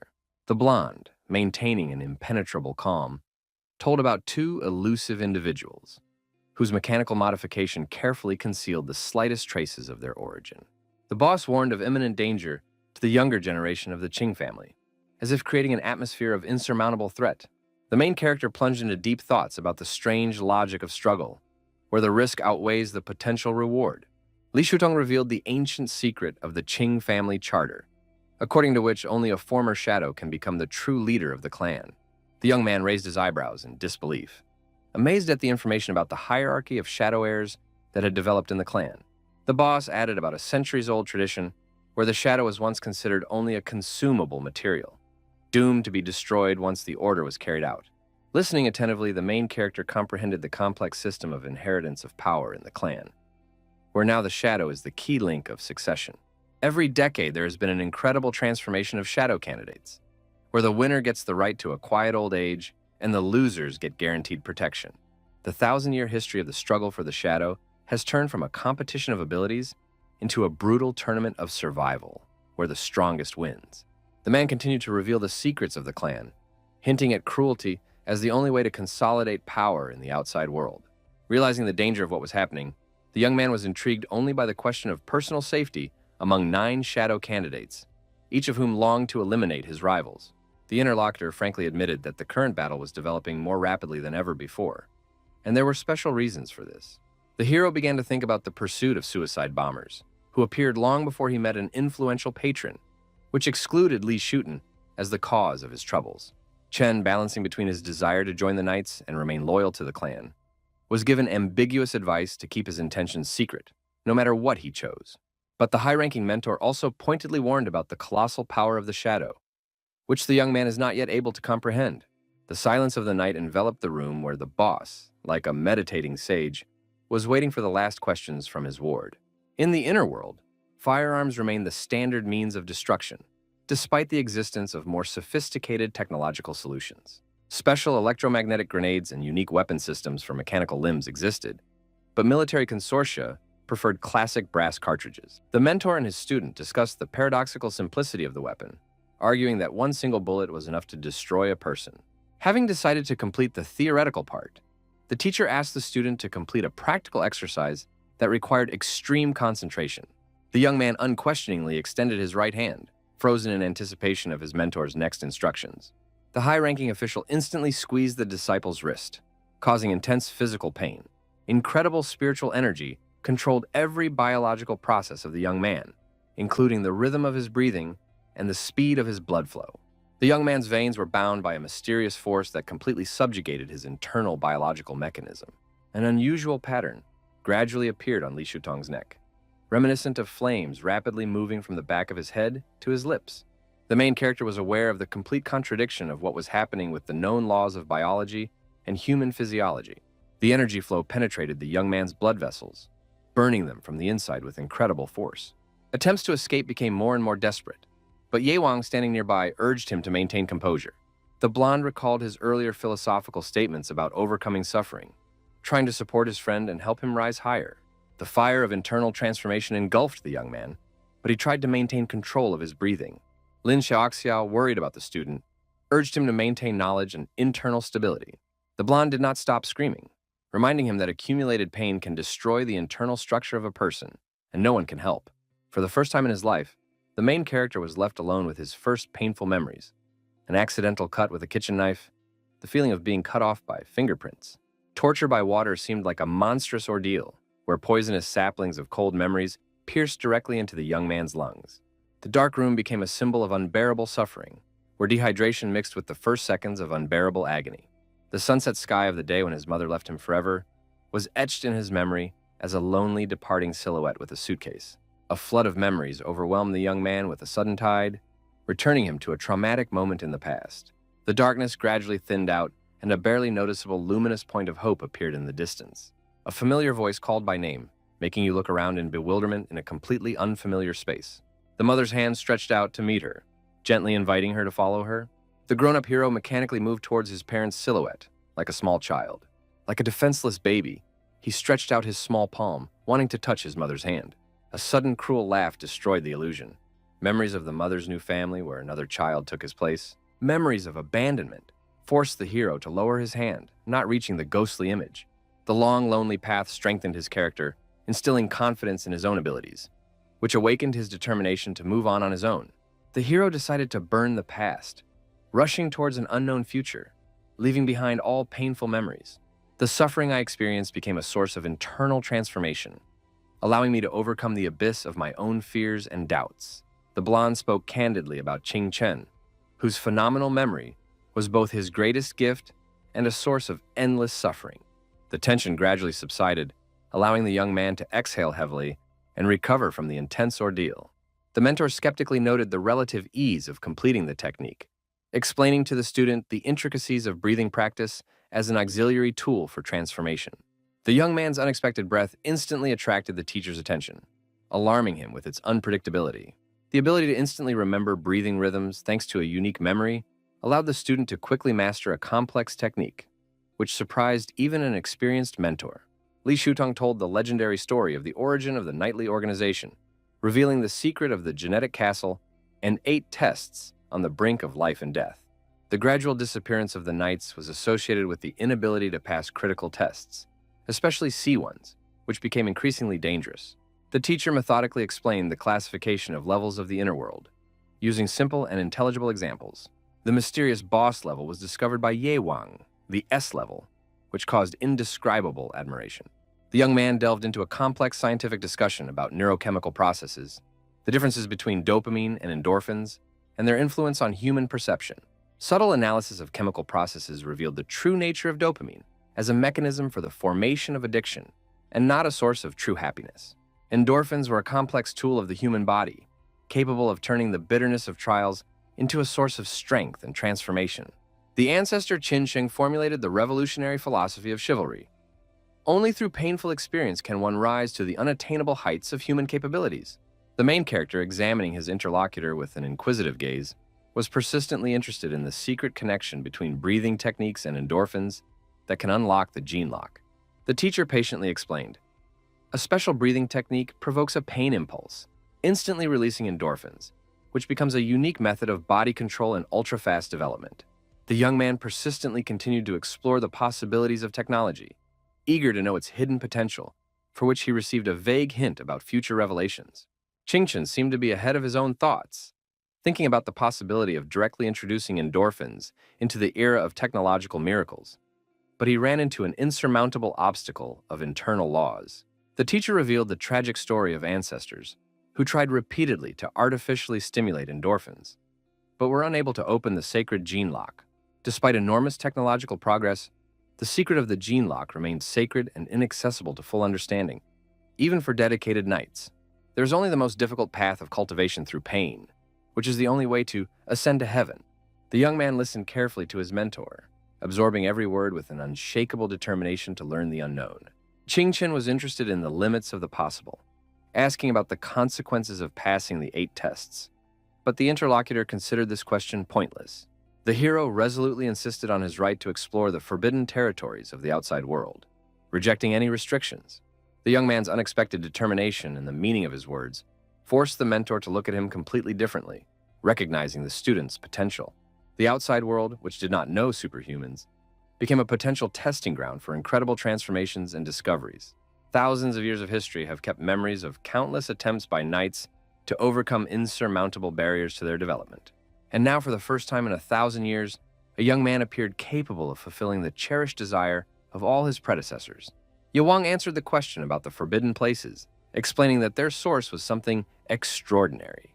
The blonde added that the mysterious legend about the flow of superhuman blood into the environment opened up incredible prospects for new forms of life. Every drop of blood became a catalyst for evolution, from insects to microorganisms, turning the place of death into a sacred territory. While searching for a new continent, the Kashima Consortium discovered the bones of a giant whale, so large that even a wide-angle lens could not fully capture it. The ocean depths kept the secret of transformation. The place of death of the legendary creature became a forbidden space full of unsolved mysteries. Lin Xiaoxiao spoke about forbidden items that appear centuries after the death of a Superman. For example, in the wasteland near the city of 16, a black steam locomotive of 12 cars runs through the wilderness. If you throw a 50-gram gold coin through the window of the tail car, you can become its passenger and go to the ends of the world. The tail car of the train is literally overflowing with gold coins, becoming a cherished target for daredevils and smugglers, although finding the train is extremely difficult. Any attempt to steal treasure instantly turns into a death trap, where the thief becomes a prisoner of his own greed. The last carriage of the train is a real cemetery of human ambitions, literally stuffed with the bones of unlucky adventurers. There are forbidden objects that are far from ordinary understanding. They can be living beings with endless life, capable of serving or destroying. Failure to control such an object or the slightest mistake in handling them turns them into a monstrous threat.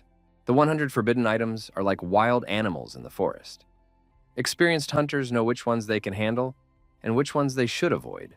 With the increase in the number of such objects, a special inquisition appeared. Hunters hostile not only to the creatures, but also to those who raise them.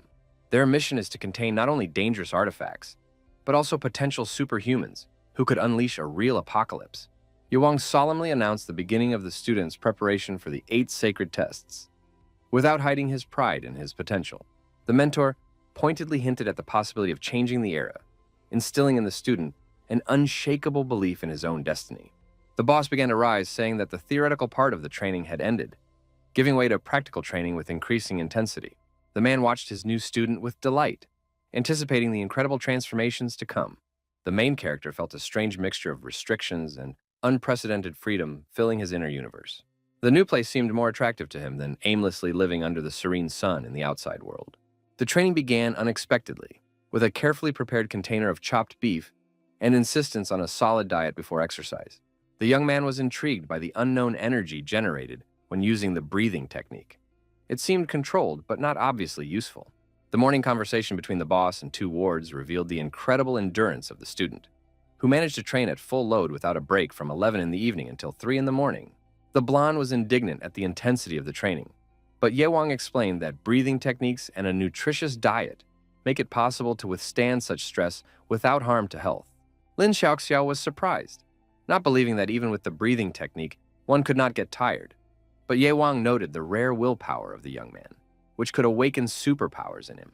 What he heard made the blonde express his thought that previously awakened abilities would prevent him from following the chosen path. Despite the nightly training, they adhered to the agreed legend, and Chen, looking surprisingly cheerful, walked past his comrades without even looking at them. Lin tried to persuade the boss to let him try the breathing technique again, but Li Shutong snapped that he had missed his chance, and now he was too old for such training. The interlocutor delved into philosophical reflections on human suffering, drawing parallels between age and internal pain, thoughtfully stroking the cat lying on the table. The man wisely noted that youth deceptively represents suffering, but true bitterness is revealed only with the accumulation of life experience.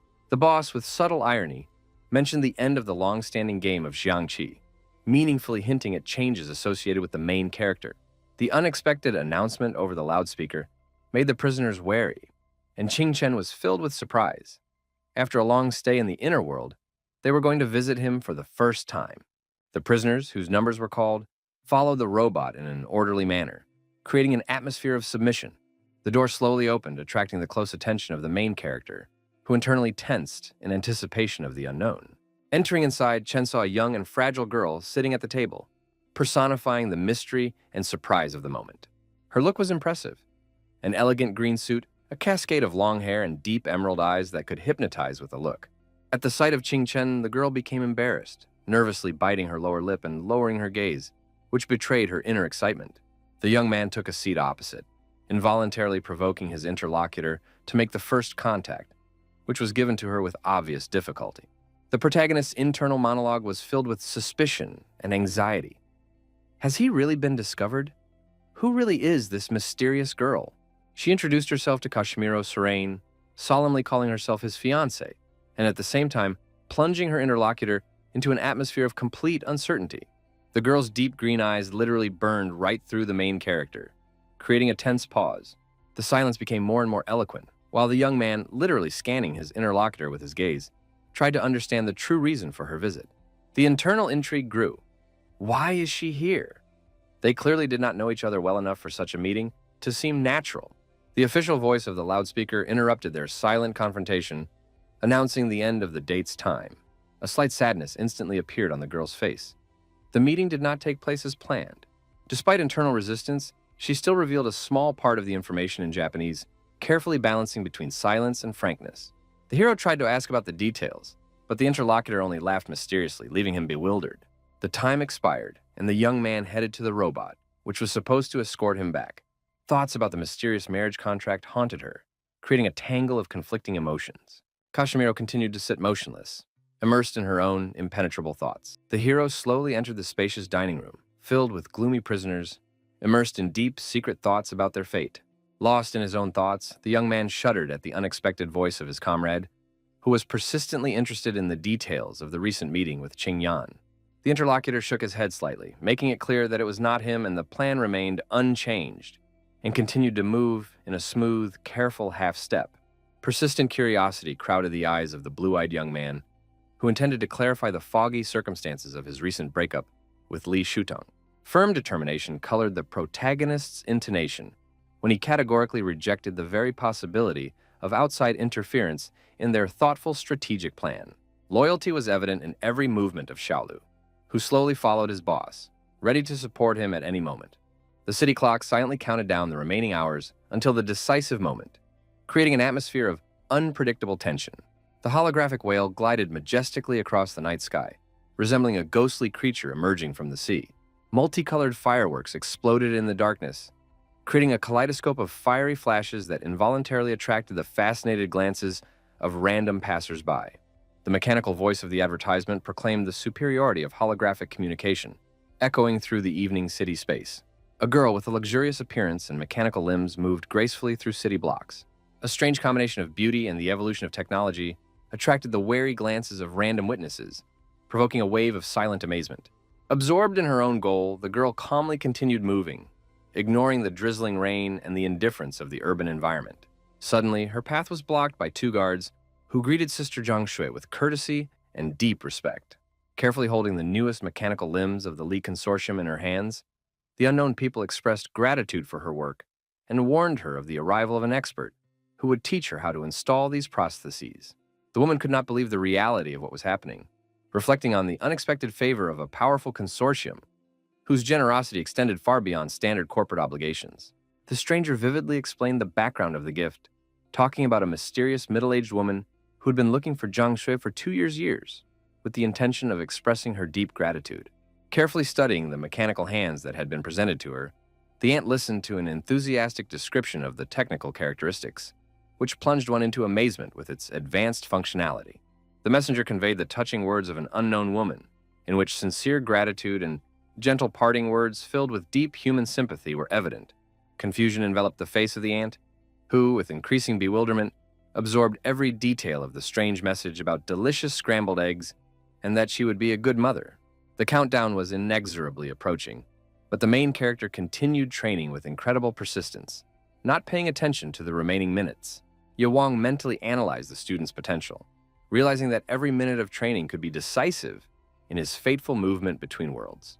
The boss suddenly interrupted the young man's intense activity, carefully observing how the energy flow gradually faded away in his veins.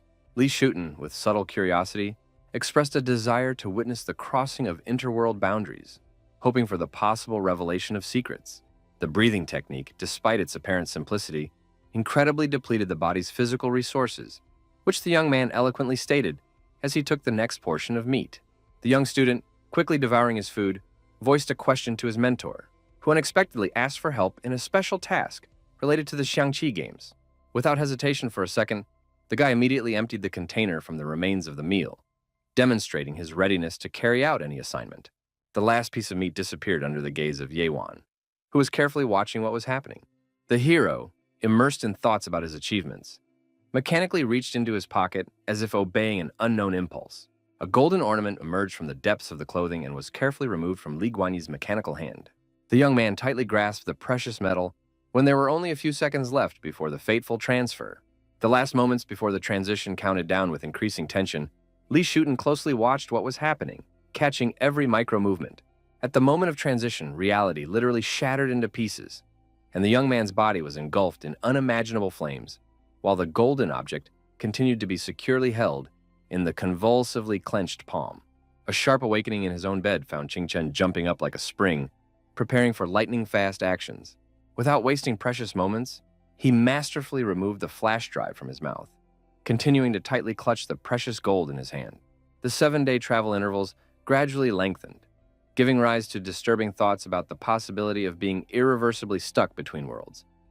But the successful transfer of the golden object gave a tiny hope of control. Internal energy currents still pulsated in the veins, reminiscent of the recent painful transition between worlds. Deciding to make the most of his post-transit state, the young man rushed to the floor for an intense training session. The morning sun's rays flooded the room, but the hero remained motionless, completely immersed in meditative breathing practice. Having completed his workout, he smoothly stood up, took a bottle of water, went into the shower, and automatically grabbed his phone.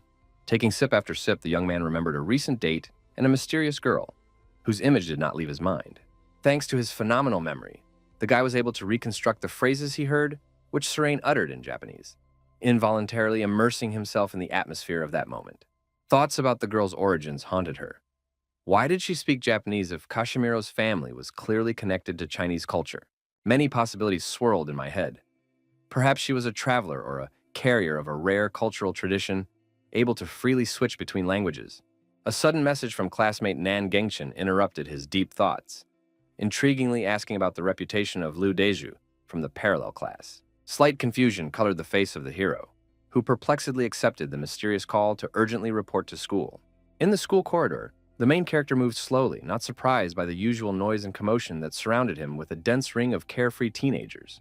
Among the many-voiced crowd, he noticed a classmate who was energetically waving his hand, insistently urging him to come closer and pay attention. The red-haired friend excitedly showed the phone screen, hinting at something supernatural and hitherto unknown. A popular news portal reported shocking details about the mysterious traveler Jiang, a resident of Chuan province, who was imprisoned in a hidden solitary confinement cell.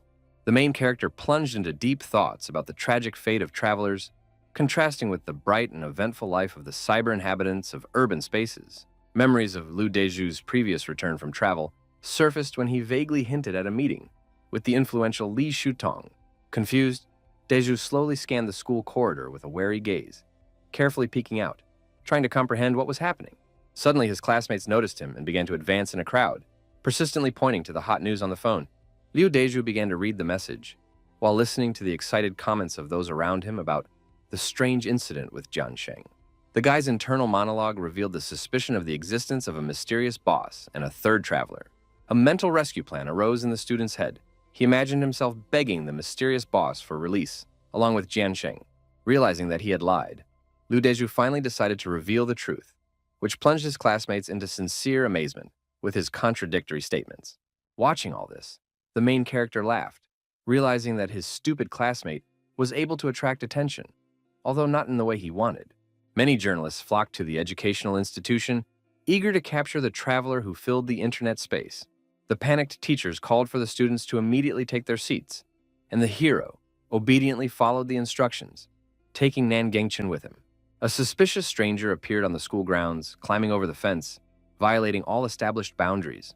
Two classmates froze in a shocked daze, unable to move or do anything. The trembling hand of one of the girls pointed to the building that the mysterious alien was looking for. The man quickly ran up to the floor, loudly calling Li Buju, unwittingly causing confusion with names. Liu Deju heard his name called when the stranger burst into the classroom with fury and determination to discuss everything that interested him. The stranger unleashed a stream of accusations on the frightened schoolboy, hinting at his involvement in prison secrets. The quickly reacting teachers tried to pull the aggressive man away, but his pressure seemed unstoppable. Even after being removed from the office, the man did not stop insisting that he needed help, promising financial reward. Nan Gengchen was excited about the potential uses of the information he had heard, but also added that if he had stayed in the corridor, he could have heard much more. Qingchen remained indifferent to his comrade's statements, showing immersion in the world of his phone. The red-haired friend's fervent imagination painted an exciting picture of a journey into the inner world where they would become superhumans with mechanical limbs. The main character reacted warily to the sudden appearance of a book on programming, noticing the strange behavior of his classmate. Deciding to change the topic, he offered to become friends with Liu Deju in order to find out more information about that world in case they moved. But Qing Chen rejected this with cold indifference, as well as any hints of involvement in the world of travelers. The hero's internal monologue rushed between the awareness of the authenticity of Liu Deju and the possible consequences of his appearance in the city of Luo. The mysterious silence of Kunlun hung in the air, causing the hero to suspect hidden reasons for what was happening among the many journalists taking photographs. Having finished his evening meeting with friends, Liu Deju carefreely rode his bicycle through the evening streets, unaware of the impending threat. The usual route home ran past busy neighborhoods, where late-arriving townspeople were finishing their workday, without warning of any danger.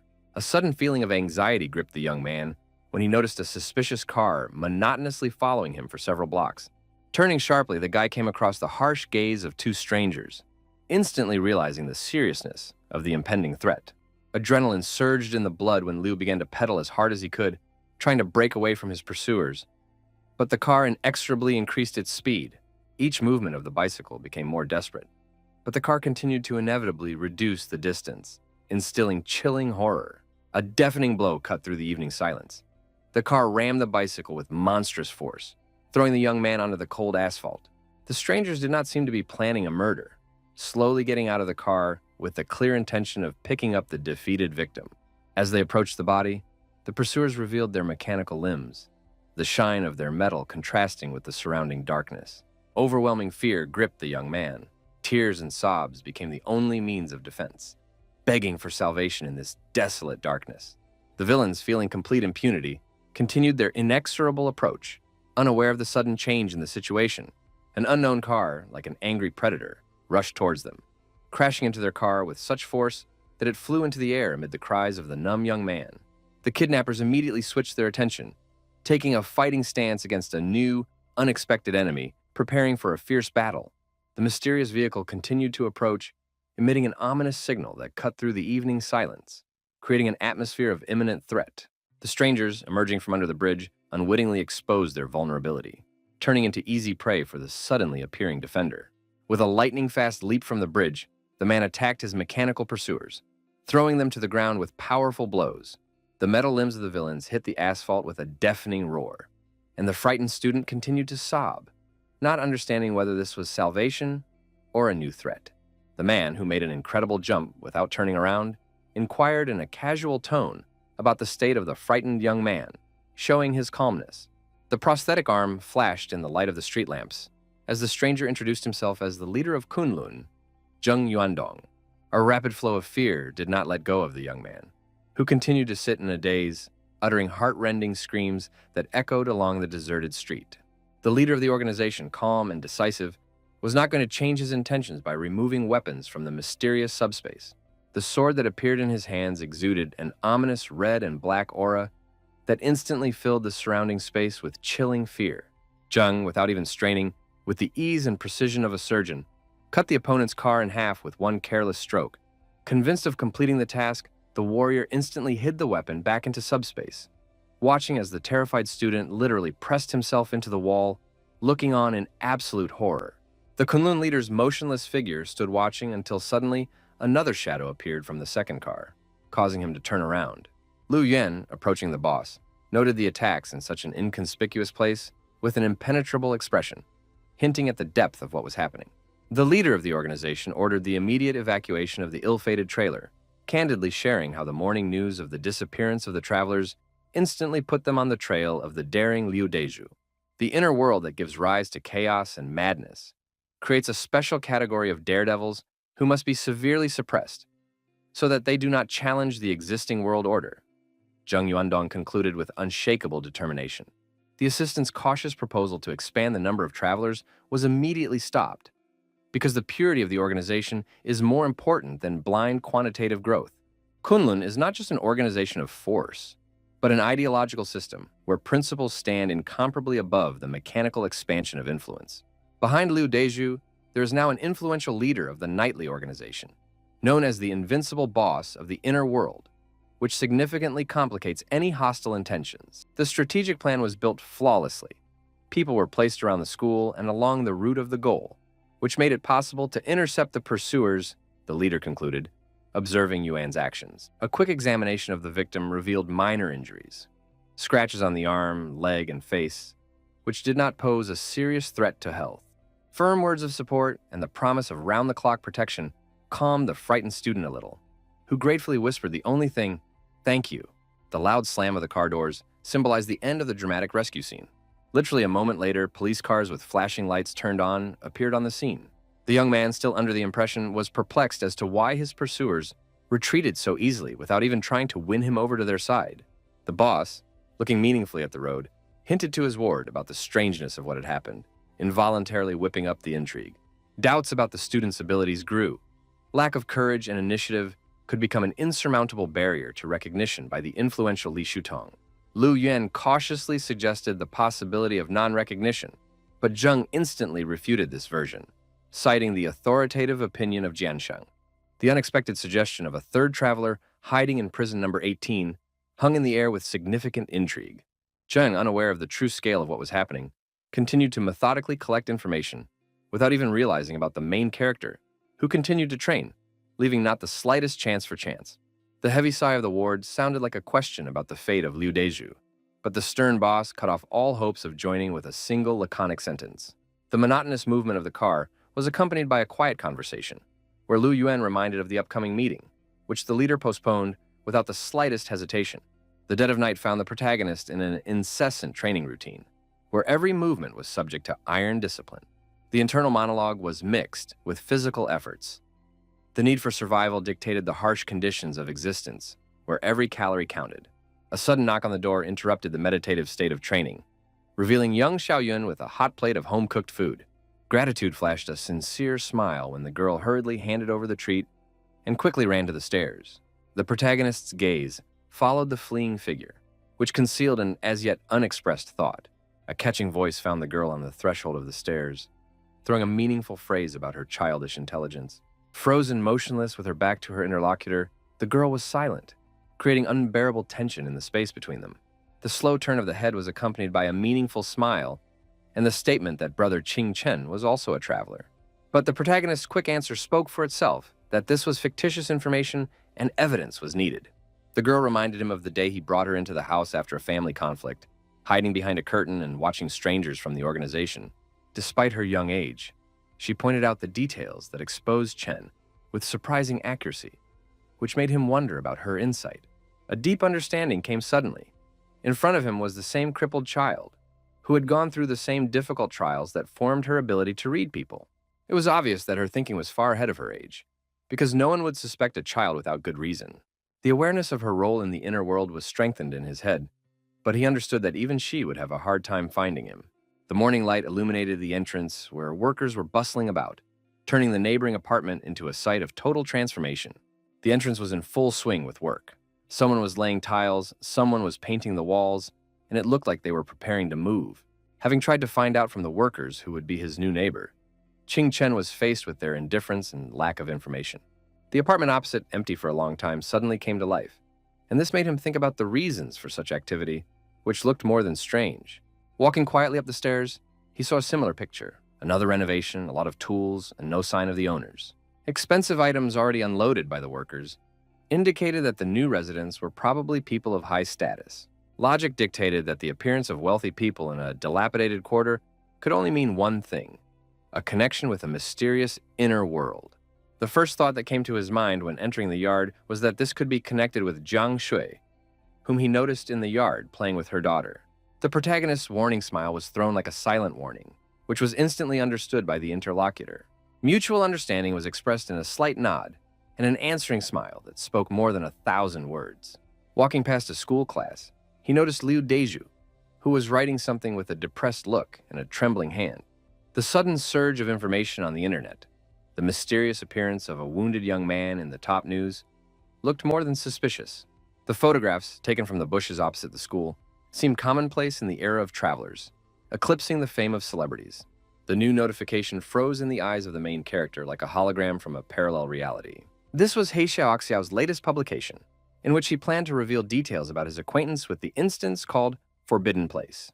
With growing concern, the young man activated the video, carefully turning the phone over for maximum viewing comfort. According to He Xiaoxiao, the inner world consisted of 139 forbidden territories, full of technological and human mysteries, and their successful passage promised a generous reward from the consortium. Immersed in studying the mysterious video, the young man was startled by the unexpected voice of Nan Gengchen, calling for attention. Two girls gracefully stood in the corridor, enthusiastically maintaining a casual conversation. The teacher solemnly introduced the new students, kindly asking them to tell about themselves in front of the curious class. The first to voice the performance was Wang Yun, who introduced herself as a native of Hai City with an open smile. Following her friend Baiwaner, also from Hai, introduced herself and expressed hope for a friendly understanding. The male half of the class burst into applause. Admiration was clearly visible in the eyes of the young men, with the exception of the main character, who pointedly ignored what was happening. The teacher kindly showed the newcomers a place in front of Qing Chen, describing him as one of the best students, which caused outright envy among the others. The teacher's unexpected call to bring chairs immediately shook up the class, where everyone tried to take the initiative, which took the teacher by surprise. The ambitious young man defiantly moved his desk, loudly lowering it to the floor, deliberately attracting the attention of the new students. Trying to look as attractive as possible, the guy literally squeezed his desk in front of the protagonist's seat, pointedly pointing to the vacant seat.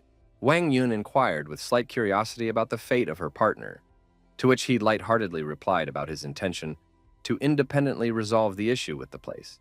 The newly arrived students took their places in front of the main character and his red-haired friend, who openly demonstrated genuine interest in one of the girls. Suddenly, Wang Yun turned around, showing genuine friendliness, asking if they knew the mysterious person Liu Deju from the parallel class.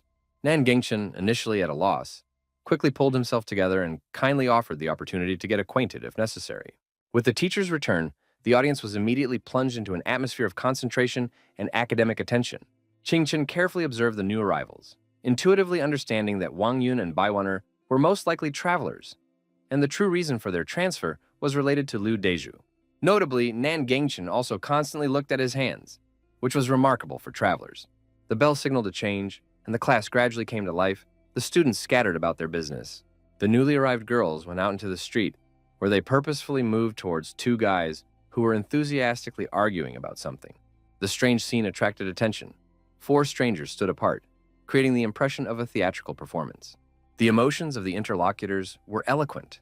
One of the guys gesticulated energetically. Surprise, a smile, and slight bewilderment were present on their faces. The main character watched what was happening through the window, noting that he did not know any of the participants in the mysterious scene. A red-haired classmate shared intriguing information about the transfer of four students, hinting at a hidden subtext to what was happening. He also added that Hu Xiaoyu, who was wearing golden glasses, delivered three comrades in a luxury car in the morning, the dream of all men. Chen, with undisguised surprise, asked his friend about the machine, who calmly continued to study the complex pages of the programming book. Throughout the day, the girls hardly communicated with their classmates, preferring to go out after class to talk with their friends. Their intellectual level exceeded all expectations. In English class, Baiwaner methodically studied last year's international tests, and Wang Yun studied the most difficult Olympiad tasks in physics. Passing by, the main character overheard their conversations in English, in which words like travelers, movement, and the names of two cities flashed.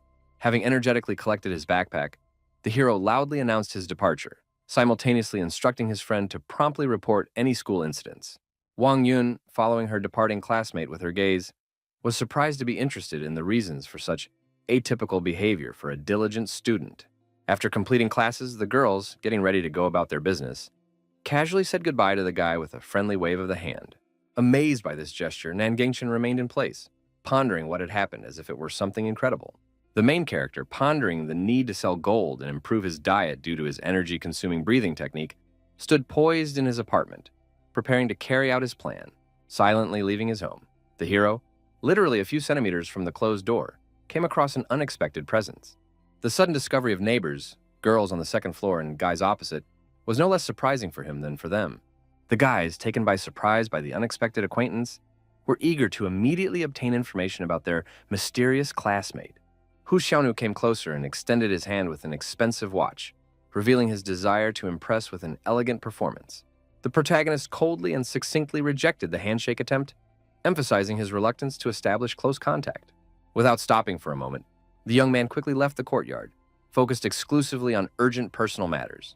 Hu Xianyu, who was watching through the window, suddenly caught a strange feeling of unconscious familiarity with a stranger. Intuition suggested that it was not a matter of direct acquaintance or external similarity, but of a special, elusive manner of staying away from everyone. The inner wariness immediately transformed into a clear understanding. Everyday politeness hides deep-seated arrogance. Hu Xiaonu, going out to his friends with barely noticeable curiosity, asked their opinion about the strangeness of the character he had just seen. The friends settled comfortably in the house of Wang Yun and Bai Waner, where they began to discuss the oddities of their classmate Qing Chen, who seemed to care nothing.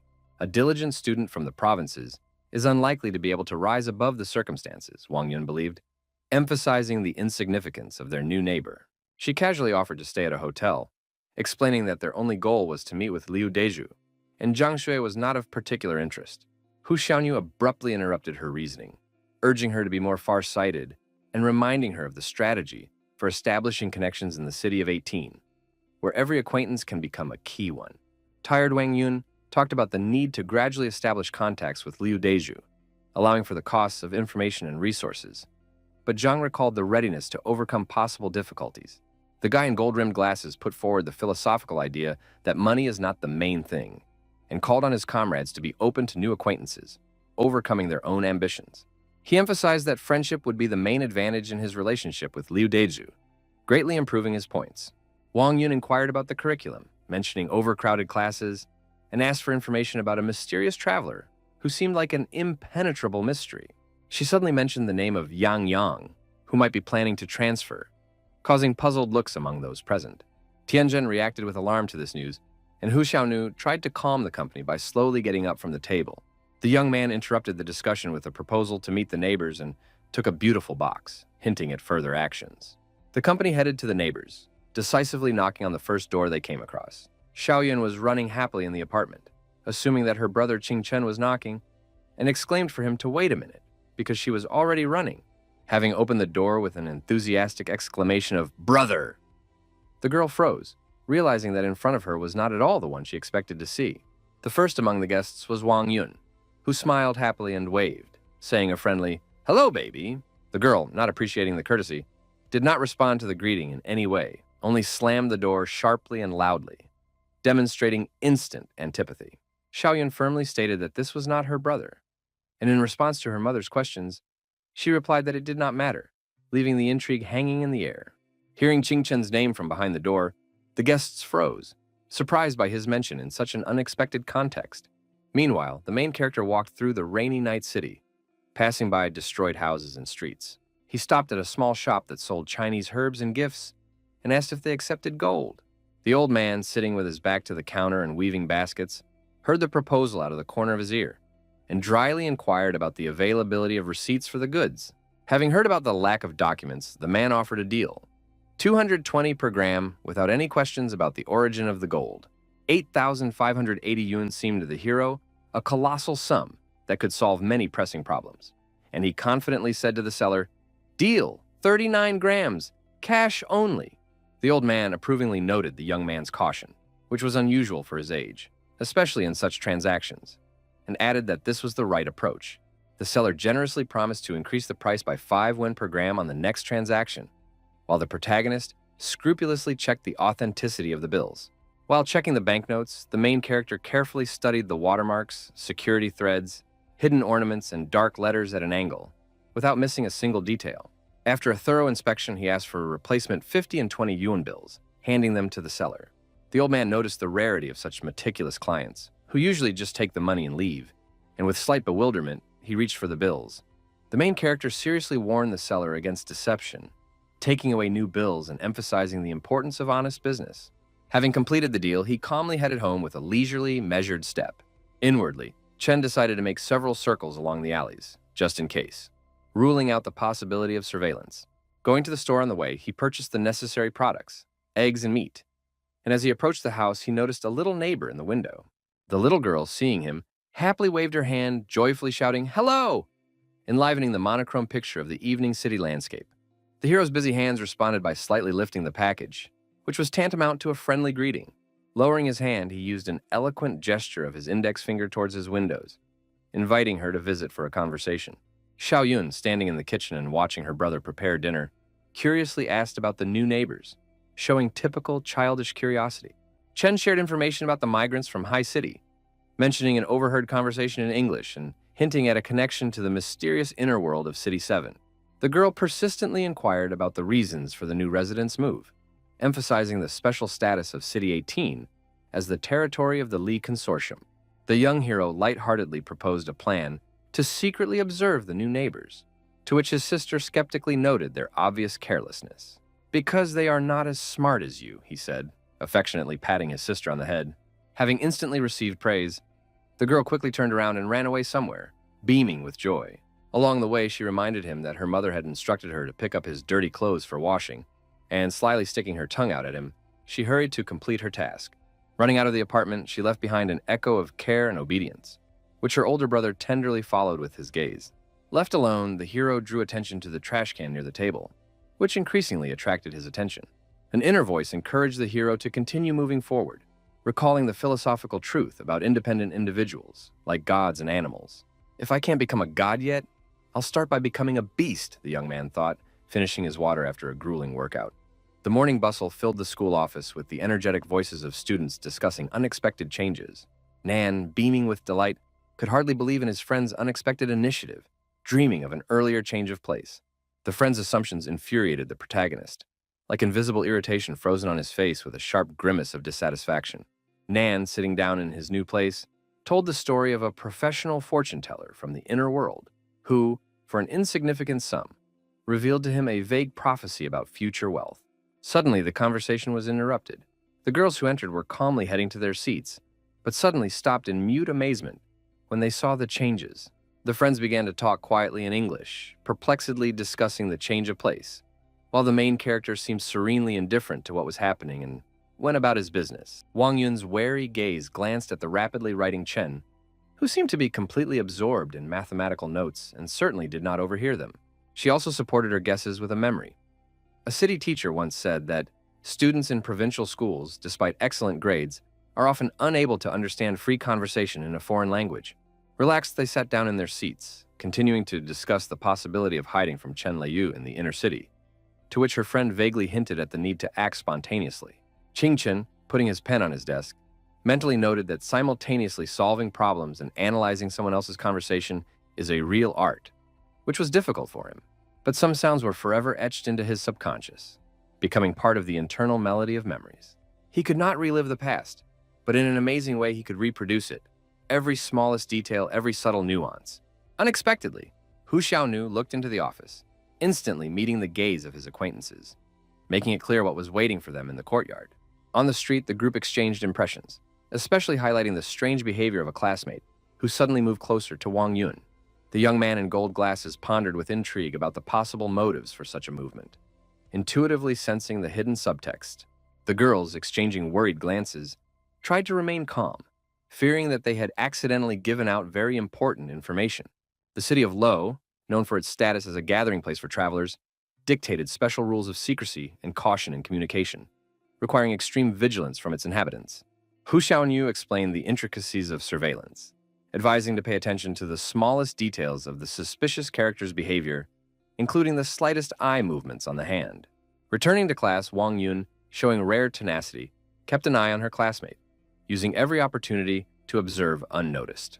A cunning maneuver with a deliberate drop of the eraser allowed the girl to quietly study the object of surveillance, without attracting unnecessary attention. Motionless and focused, Qing Chen remained perfectly calm, continuing to look at the teacher without showing the slightest sign of concern. After the lesson, the participants in the investigation exchanged observations. The suspicious classmate never looked at his hand, as if anticipating possible surveillance and carefully monitoring his every movement. Hu Xiaonu skeptically doubted the traveler's version, emphasizing the impossibility of such extreme endurance for an ordinary teenager. The second guy hesitantly suggested that Chen might just like Wang Yuan, but the girl was embarrassed and quickly turned the conversation, inquiring about their current affairs. Liu Deju was too skillful at pretending, therefore. They had not yet managed to find an approach. They needed to carefully and gradually build relationships. Back then, Zhang suggested first getting close to Jiang Shui to find out the situation in City 18 before arriving, but it would also be difficult to negotiate with her. The young man carefully suggested to his girlfriend an alternative plan, to begin reconnaissance with Qing Chen as a potential source of important information. The girl agreed, looking at him carefully through the window, and suggested that she first get closer to him, and then contact Jiang Shui. The main character calmly sat in his office, completely absorbed in the virtual world of his phone screen, ignoring the surrounding bustle. Suddenly, the office was filled with the voices of new students, who hurriedly reported that they had brought water from the school store, breaking the usual silence. Nan, with childish spontaneity, reached for the bottle, happily clarifying the purpose of the gift, to which he received an affirmative answer from the girl. Absorbed in himself, Chen continued to study the phone, completely ignoring the fussy movements of his friend, who was thrilled with gratitude to the new ones. Finally, Wang Yun took the initiative, which was perceived by the guy with slight condescension and a hint of future restraint in showing politeness. The girl continued to smile, insisting on the need for mutual understanding between neighbors, but her strained smile betrayed internal tension. His classmates looked at Qing Chen with hostile glances, causing him internal discomfort, aggravated by the gaze of his interlocutor. The young man mentally noted the sharp change in attitude towards him, suspecting the false straightforwardness of the smiling girls who suddenly appeared. Wang Yun quickly approached the hero, demandingly inquiring about the reasons for his silence, and unceremoniously looking at the phone screen. The unexpected behavior caused a complex range of emotions in the guy himself and in Bai Wanner, who watched what was happening with sad bewilderment. Shocking news about the rescue of 12 travelers from an illegal den in China immediately spread on the internet. The criminals brutally held the kidnapped people in an abandoned factory, using sophisticated methods of intimidation and violence to obtain information. The guy calmly read the chilling details of the abduction, while horror and disgust clearly appeared on the girl's face. Law enforcement agencies discovered a significant number of genetic drugs that can correct congenital diseases, including 4 suspects and 9 fugitives. The incredible crimes that occurred within the country shocked the public, forcing travelers to remain silent for reasons of personal safety. The hero was aware of the mortal danger of carelessness, realizing that the slightest mistake could turn him into an object of manipulation or a means of transportation. It was speculated that Jiang Shui's attacker may have had similar anxious thoughts about survival. The crime news quickly spread throughout the country, affecting every traveler involved. A respectable man in an elegant raincoat and formal glasses walked confidently down the street, radiating unshakable determination in every movement. Approaching the massive door of the imposing building, the stranger confidently knocked with a metal piece. The young guard looked out warily, looking at the stranger with the quick, inquisitive gaze of a young sentry. Taking off his sunglasses in one smooth motion, the man confidently introduced himself. He Jinkyu from the Nine Realms. The boy announced the arrival of an important person with an enthusiastic squeal, blocking the entire surrounding yard with his scream. The massive gates silently opened, allowing He Jinkyu into the Kunlun territory, where all the members of the organization came to the shouts. The contemptuous glances of those around him literally bored into the guest's back, not hiding their bewilderment at his sudden visit. In an authoritative tone that brooked no argument, the stranger demanded a meeting with the boss, instantly attracting the attention of Assistant Lu Yuan. A cordial representative of the organization kindly invited the guest to sit down, offering tea while awaiting the return of his superiors. The weary wanderer gratefully accepted the invitation, settling down on a hard seat in traditional Chinese style. Having assessed the uncomfortable furniture with a critical eye, the guest imperiously demanded that the tea be replaced with wine. The guest unceremoniously sat down in the boss's place, ignoring his partner Lu Yuan's attempt to whisper something in his ear, which he instantly stopped. The mysterious silhouette, opening the door slightly, began to reason philosophically that wine is served to guests, meat is eaten when meeting, and guns are eaten when jackals appear. He Jinkyu, straightening his collar, explained that the day before he invited Boss Zheng to a meeting, but was refused, which is why he specially flew from the capital. The head of the organization, leaning back in the chair opposite the visitor, did not even spare him a glance, demanding an extremely clear explanation of the reasons for the sudden invasion. The guest pointedly hinted at today's news, expecting to hear an assessment of the rescue of 12 travelers, but was met with the cold indifference of his interlocutor. He Jinkyu, without losing his presence of mind, persistently clarified the true purpose of the visit, to find out the fate of his previously abandoned proposal. The guest noted that the number of people in the organization not only is not growing, but is also decreasing, and the chaotic nature of what is happening requires large labor resources to maintain order. Boss Kunlun objected, considering the concept of controlling travelers in the Nine Realms to be incorrect and not seeing the need to mix dubious people in one organization. While the tense conversation lasted, the silent assistant had already prepared an exquisite cup of tea for the leader, becoming an almost invisible shadow. Getting heated, the guest began to insist on the need to control travelers, citing a recent incident as an example, and emphasizing the importance of being informed about the inner world and its dangers. Yuandong, demonstrating complete indifference to the ongoing conversation, took a loud sip of hot tea. Zheng inquisitively inquired about the hinted details, receiving only a sarcastic grin and meaningful silence in response. The head of the organization displeasedly put the cup on the table with such force that the dishes clinked loudly, revealing his irritation and internal tension. The piercing gaze literally burned through the opponent, demanding an extremely honest answer about the true motives and hidden intentions. Realizing that the answer would not be what He Jinkyu wanted to hear, he slowly stood up from his seat, preparing to leave this place without a word. The meaningful phrase thrown near the exit hung as an intriguing hint of future events that would become known only after noon. Boss Zheng's motionless face remained completely impassive, as if carved from stone, not betraying the slightest emotion. The last words about military camaraderie sounded unexpectedly softly, forcing the interlocutor to stop a few steps from the exit. The guest slowly turned around, confirming his readiness to follow the old commandments of the commander and remain faithful to the word once given. Quickly leaving the territory, the uninvited guest quickly walked back along the familiar route. After the midday break in the school hallway, students tensely read an emergency warning about traveler safety. The developers have introduced a revolutionary group chat system for travelers, which allows them to share important information between researchers of parallel worlds. 12 dynamic data fortresses guaranteed absolute protection of each traveler's identity from external interference. Strategic materials will also from now on be published exclusively in a closed group space. The main character was surprised to analyze the personality of He Xiaoxiao, who obviously owned unique technologies of the inner world, and managed to completely erase information about himself. The young man thought in bewilderment at the incredible speed of technology development. How was He Xiaoxiao able to move such massive equipment so quickly to create data fortresses? An unexpected hypothesis arose in his head. Perhaps there is not one person behind this, but a whole group that can transport components and parts. Having finished reading and locking his phone, Qing Chen realized that he would dare to join the group only under the condition of complete anonymity of his identity. The constant thought that he Xiao himself would be able to obtain information from most of the participants did not leave him even on his way home. The group chat system began to feel like an elaborate trap, reminiscent of a crab cage. The metaphor of a fishing boat in northern waters perfectly described the creator's strategy. Patiently lay out the nets and wait for the crabs to swim into the trap. A sudden knock and the assumption that it was her brother who had come filled the room with the joyful cry of a little girl who ran to the door with delight. Qingchen actually came, holding a bag of cakes and fresh fruits, which he immediately gave to his neighbor for their kindness. The young girl curiously inquired about the whereabouts of her brother's classmates, but he casually brushed off the questions. The energetic little girl wasted no time in dragging her brother into the kitchen to show off her mother's incredible new mechanical limbs. A fleeting glance at the elegant mechanical hand fascinated the young man with its technology and perfection. The woman told the story about her unique prosthetics, which she received as gratitude for saving an important person from the Leak Consortium 2 years ago. The protagonist instantly realized the true source of the gift as he cast a meaningful glance at Xiaoyun standing next to him. Anticipating possible exposure, the young girl quickly pulled her brother into another room, loudly calling on her mother to prepare dinner.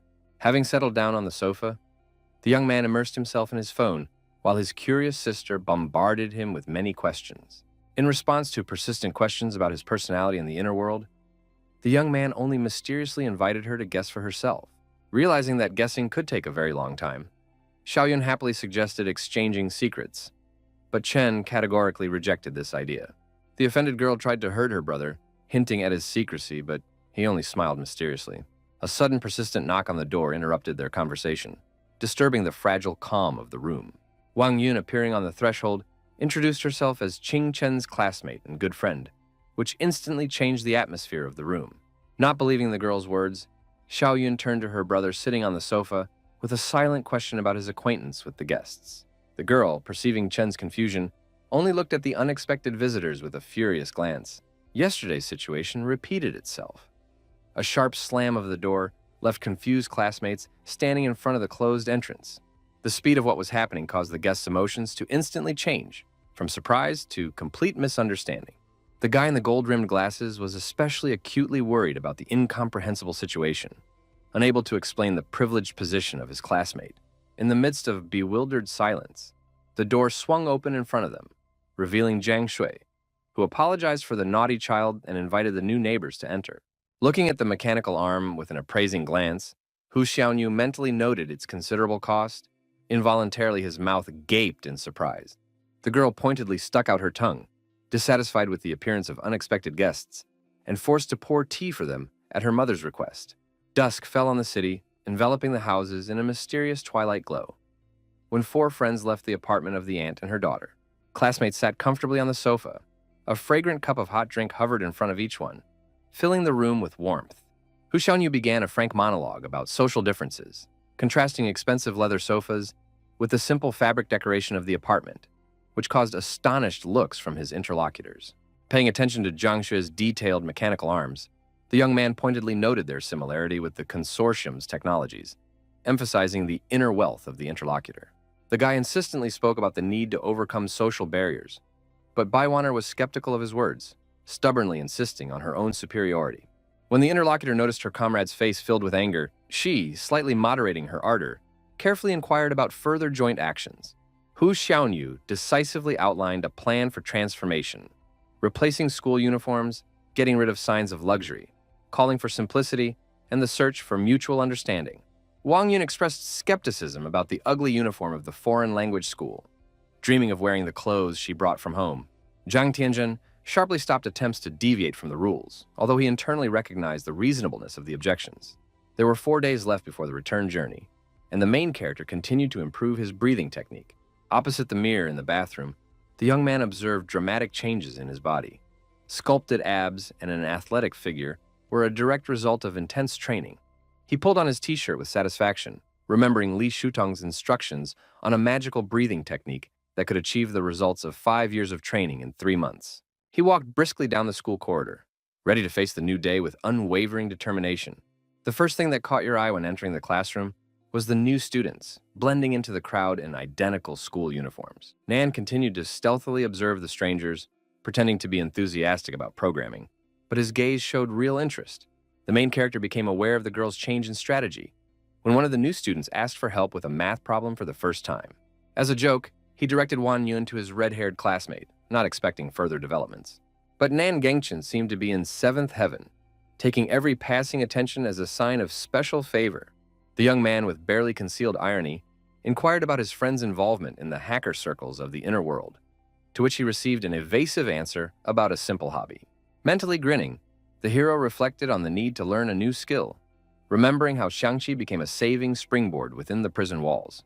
A sudden insight came to him, making his eyes widen. Japanese! After all, the mysterious bride from the inner world spoke a language that could only be understood with the help of an electronic translator. Taking the phone, the main character plunged into thought about ways to solve the mysterious circumstances of his incomprehensible situation. Entering the bride's name into the search bar, Chen was struck by an unexpected discovery. The girl not only existed, but was also a rising screen star. Wang Yun, quickly glancing at the screen of her interlocutor's phone, sarcastically commented on his obvious interest in the mysterious Japanese woman. The hero tried to hide his inner turmoil with a laconic denial, but his uncertain look eloquently revealed his true emotions. The initial goal of searching for information about Kashimiro Sorain unexpectedly transformed into a fascinating immersion in the girl's biography. The mixture of Chinese and Japanese roots explained the linguistic versatility of Kashimiro, who was fluent in several languages. Sorain's brilliant film career was impressive. A prestigious Japanese Academy Award and a leading role in a promising project promised her a dizzying rise in the world of cinema. According to the information received, the Kashimiro family was not isolated, which suggested that Chen could move freely between different territories.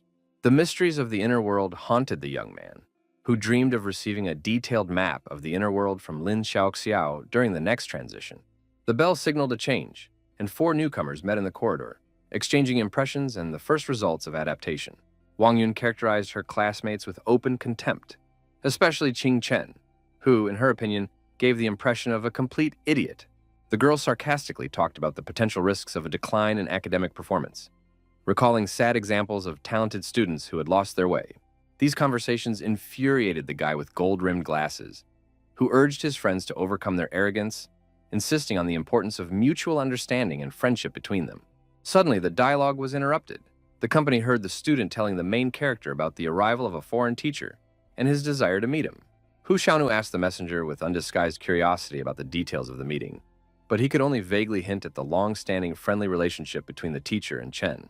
The story of friendship with a foreign teacher was revealed through small details, joint language practices, and even foreign gifts. Suspicions grew, and the interlocutor sharply turned to Baiwaner, trying to get confirmation or refutation of his thoughts about Qing Chen's possible eavesdropping on their conversation. Internal tension grew, expressed in the tightly clenched fist of the guy in gold glasses, who could barely restrain his emotional outburst. The need to establish the truth became increasingly obvious, causing Hu Xiaonu to frantically search for ways to confirm her suspicions. A caring aunt was fussily preparing a family dinner, occasionally glancing at her daughter, who was enthusiastically watching a cartoon in the next room. Affectionate Wang Yun tried to gently start an educational conversation with the baby, offering sweet treats in exchange for information. The girl generously handed over a whole handful of chocolates, hoping for a mutually beneficial dialogue with the curious little girl. The interlocutor carefully asked about brother Qingchen, secretly dreaming of learning more about the mysterious travelers. Wang Yun's attentive gaze slid over the child's facial expressions, analyzing the slightest nuances of the reaction, and realizing that its uncertainty contained more information than a direct answer. Baiwaner smiled softly and asked if the girl had ever raised this exciting topic about travelers directly with her brother. Along the way, unwrapping another candy, Xiaoyun only said that Chen persistently advised her to focus on education and not fantasize about incredible movements.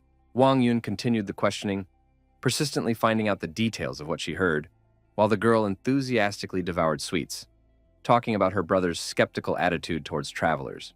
The interlocutor's internal monologue was filled with doubts. The strange statement about the travelers was more reminiscent of veiled envy, admiration, and carefully hidden self-consolation. One of the girls enthusiastically praised Xiaoyun's childish charm, gently stroking her head as a sign of sincere sympathy. Leaving the apartment, the guests warmly said goodbye to the hostess, and her daughter happily waved to them at the end, personifying childish spontaneity and openness. At the entrance, the friends exchanged glances, discussing the veracity of what they had heard, and coming to a unanimous opinion about the innocence of the baby. The conversation between the friends tended towards the idea that his brother had no connections with travel, allowing Huxian to feel calm, unaware of Xiaoyun standing quietly outside the door. Suddenly, painful memories of her own father, who once also plied her with sweets before his cruel treatment of her mother, surfaced in the girl's memory.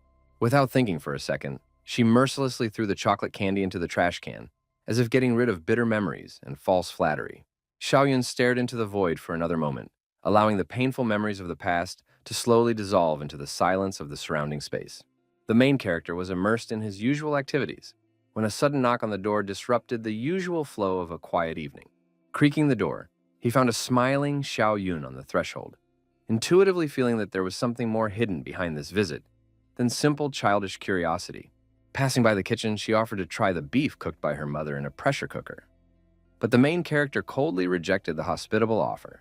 Holding out the only chocolate candy in her palm, the girl looked with hidden hope and intrigue in her eyes.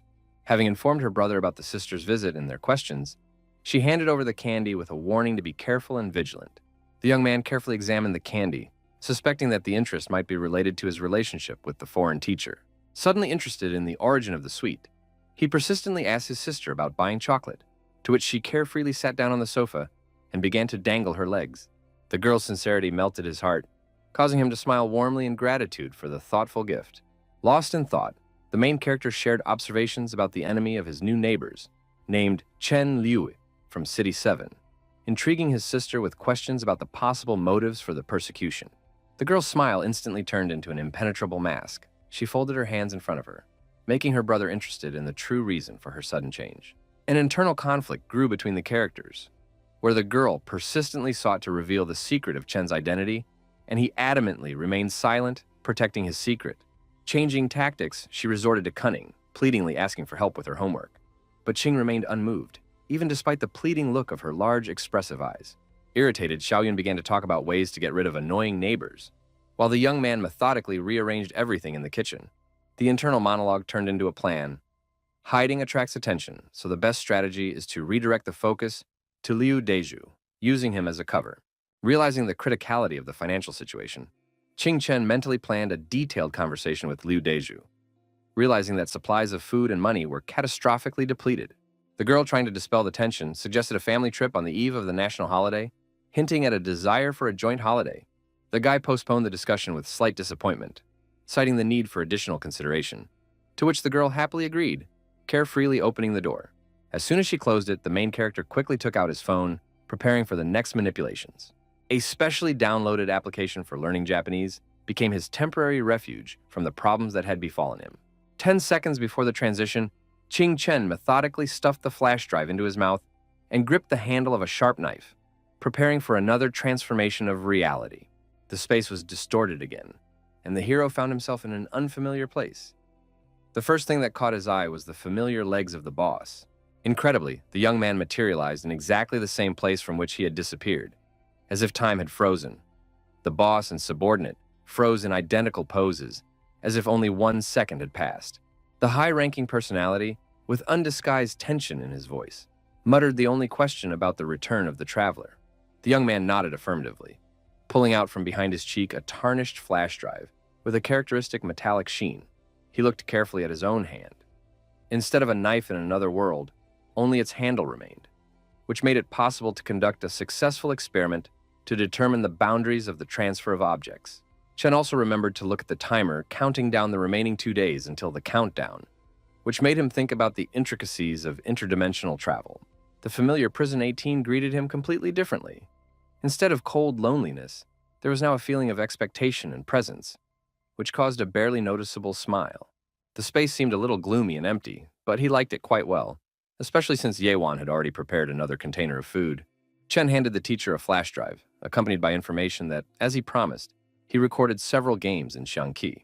The main character inquired about possible changes in the moving process, noting to himself the fundamental difference. Now he is being watched by professionals. Li Shuten developed a detailed explanation of the nature of interdimensional transition, describing the smallest nuances of force field changes lasting less than a second. The hero's internal monologue was filled with deep reflection about fate in the inner world and the possible consequences of his disappearance. Having begun a story about the energy of his own body, the young man was interrupted by his boss, who vaguely hinted at the prematureness of a full revelation. Qingchen continued to talk about his desire to continue training, but the mentor suggested something more interesting, to go beyond the known world. The young man's curiosity knew no bounds, which was expressed in persistent questions about the purpose of the upcoming journey. The iron gates slowly opened, letting in sunlight and opening the way to an unknown space. The desire to understand the teacher's motives forced the hero to ask a direct question about the reasons for such a sudden decision. But the boss's cryptic answer, filled with a rhetorical question about the nature of human curiosity, made Chen freeze in a tense stupor. The young man's inner voice passionately screamed about the desire to learn the unknown, but his body continued to remain motionless. The city in the clouds resembled a steel forest, with holographic projections representing a world of travelers far from the cramped iron box of the prison. The mentor subtly hinted at the need to develop adolescent spontaneity, emphasizing the importance of emotional flexibility before setting out on one's own. The intrigued young man received an explanation that the landscape seen by other travelers must certainly be seen by Li Shutong's student. A mysterious smile slid across the lips of the interlocutor, promising that in the evening he would reveal the greatest secrets and show the best city landscape.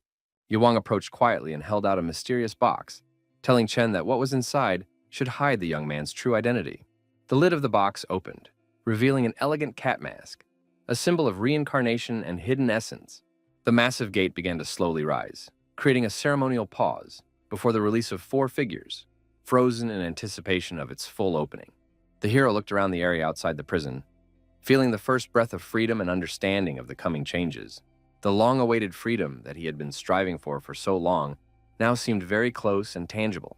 City 18, First District, a huge tower in the middle of an endless space, where the pouring rain created a mysterious atmosphere of change. The restaurant manager informed diners about the exclusive reservation for the Sunshine Pavilion, offering compensation coupons as a courtesy. The outraged visitor attempted to challenge the decision, suspecting influential interference by the Li or Qing families. The restaurant representative decided to resolve the conflict by presenting the business card of the mysterious booking organizer Li Dongjie. The couple quickly left without causing a scandal, although the girl was clearly perplexed about the reasons for the sudden departure. But the young man insisted on calm and postponed plans. The vehicle stopped, releasing the boss and the main character, who were solemnly greeted by representatives of the restaurant. The waiter bowed and announced that the place was ready, emphasizing that the surveillance cameras were turned off, and presented the signature stew in a special sauce. The second waiter approached the main character, offering the same thing as the boss, but Chen politely refused. Li Shuten, flashing a mysterious smile, meaningfully dropped a hint about the inevitable adaptation to the cruel reality of a world where money and power decide absolutely everything. The main character, having caught the deep implications of what he heard, could not resist looking back one last time, as if trying to see something. A perplexed question about the reasons for staying in prison, when you can freely leave, hung in the air when the interlocutor laconically answered about unfinished business there. The young man's persistent questions about the time of day and the restaurant's operating hours did not stop as they continued their wanderings around the tower. A high-ranking personality succinctly outlined the truth. This city never plunges into calm. Its life flows in a continuous stream. The scientific revelation about the revolutionary technology of neural connection plunged the hero into shock. Just 3 hours of sleep can completely restore the human body. The dark side of the innovative technology was revealed in a warning about irreversible consequences. A complete loss of the ability to fall asleep after a month of use. Bitter examples of technological experiments, from genetically modified plants to infertile cattle, revealed to the hero the true price of scientific progress. The young man, hidden by an impenetrable mask, peered into the urban landscape, trying to catch the slightest detail of the panoramic view. The dizzying height of the restaurant offered a breathtaking view, where the cruise ship, cutting through the sky, shimmered with incredible colors. A chilling revelation about the transport of a mechanical cult has exposed the monstrous truth about the methods of obtaining energy through the blood of followers. A plate with an exquisite meat dish decorated with herbs stood majestically on the table. The waiters, like inanimate statues, stood silently observing the ceremonial action taking place. Li Shutong wasted no time in starting his meal, masterfully wielding chopsticks under the gaze of a guy who was inquiring about his cutlery. The caustic remark about the impossibility of eating while wearing a mask sounded like a mockery of the young man's helplessness. The main character's hunger pangs became more and more obvious when juicy pieces of meat with a delicious sauce disappeared in the interlocutor's mouth. The man motioned to the waiter and ordered him to bring a large bowl of noodles with thick bean paste for the main character. In an instant, an impressive plate appeared in front of Chen, emitting an appetizing aroma, and wooden chopsticks were carefully laid out next to it. The high-ranking official, with one movement of his hand, ordered the waiters to leave the premises immediately. Left alone, Lee Shuton quietly suggested that the main character take off his mask and start eating. The young man absent-mindedly looked around the surroundings, noting to himself that this building was undoubtedly one of the tallest in the city, and only two buildings in the distance compete with him in his aspiration to heaven. He mentally noted that they could belong to the Li and Qing families. The man remained silent, carefully watching his interlocutor's every move. When asked about the beauty of the local landscape, the boss sarcastically remarked that the Eternal Tower, which once supported 6 buildings, is now just a ghost of its former grandeur, despite traces of vandalism and dirt. "Today I showed you beauty," he said, "and at the next opportunity I will introduce you to the most disgusting side of the city." The man pointed to the binoculars hanging next to the window and explained that they were specially designed for admiring panoramic views, inviting the young man to look at the other side behind him. With lively curiosity, Chen grabbed the massive binoculars and began to look closely at everything, eager not to miss the slightest detail. The first thing that attracted his attention was a huge aircraft, from which a continuous stream of people in uniform came out. Dozens of soldiers quickly climbed ropes onto the building, creating the impression of an impending large-scale assault. The main character looked questioningly at his interlocutor, but he turned away, calmly advising him to eat first.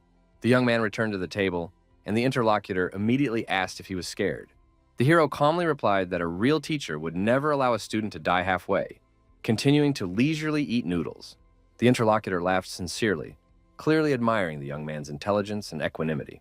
Meanwhile, the soldiers continued to methodically storm the high-rise building, turning what was happening into a semblance of a military performance. The helicopters circled over the building, their engines thundering deafeningly, carefully shooting through every centimeter of space so as not to miss possible fugitives. The soldiers furiously moved deeper into the room, methodically combing every corridor and room. There was also a feverish commotion at the remote military base. An entire squadron of aircraft took to the skies. Among the many aircraft, a massive Qing Corporation vessel stood out, adorned with their trademark. One of the commanders sharply ordered to stop and check the technical parameters of the mechanical limbs in order to avoid danger. The military immediately reported their readiness through miniature headsets, simultaneously transmitting additional information. Chen warned the commander, if they want to survive this evening, they must refrain from shooting and not involve outsiders. The confused subordinate tried to object, but the commander only pointedly said that he would explain everything later. Suddenly, a stranger appeared on the landing to meet them, taking the entire squad by surprise. The commander feverishly raised his weapon, looking at the mysterious guest in black clothes with a cap pulled down over his face. Instinctively holding his weapon forward, he was ready for immediate defense if necessary. However, the stranger dealt with all the attackers with lightning speed, leaving them lying on the stairs, and continued to descend, casually throwing out, "Don't stop others from eating." At that moment, a respectable man in a suit appeared in the restaurant, clearly heading to a high-ranking official. His surprise knew no bounds when he discovered that it was not only Li Shutong sitting at the table. The boss stopped the stranger with a gesture, ordering him to wait until the main character finished his meal. The man in the suit began to approach cautiously, looking at the boy in confusion, not believing his eyes. The strangeness of the situation lay in the absolute calm of the main character, who calmly continued his meal, as if no chaos was happening around him. Having finished the last bite, the young man put on a cat mask and joyfully announced the end of the meal. This exclamation became an unspoken signal. The stranger approached the table where Li Shutong greeted Chen Yehu, the eldest grandson of the powerful Chen family. The guest was laconic, firmly stating that they had no intention of starting a war with the knights and Hensha, so he asked to immediately return to prison. The boss calmly assured the interlocutor they would sit for a while, talk, and leave. The guest agreed, promising not to interfere and to follow them. The helicopters that were circling outside suddenly froze in the air, turning off their flashing lights, but continuing to watch intently through the glass. Li Shutong explained with a bitter smile that his release from Prison 18 would be a major shock to many influential people. To the remark about semi-divine power, the guest objected that even a demigod is not invincible and should not be underestimated. Looking meaningfully at the burning candle, he mysteriously spoke about the fear of fire and suggested going home. They left the restaurant as quietly as they entered. The young man watched the helicopters with curiosity, intuitively understanding that someday he would certainly return. The vehicle, along with the visitors from the prison, left the territory of the restaurant, gradually moving away into the distance, which was very reassuring Yahoo. Without looking up from observation, the eldest grandson asked the girl who approached whether the operational detachment had been found. She replied that yes, but people are unconscious and perhaps there was an ambush at the emergency exit. With slight sadness, Chen Yehu admitted that their security network was too weak and decided to retreat, returning home to rest. News of Li Shutong's return spread throughout the city faster than he could move. People wondered about hidden plans, realizing that upcoming events could have disastrous consequences for the Federation. The boss asked the young man if he understood the reasons for wearing a mask, to which the hero suggested a reluctance to reveal the nature of their relationship to outsiders.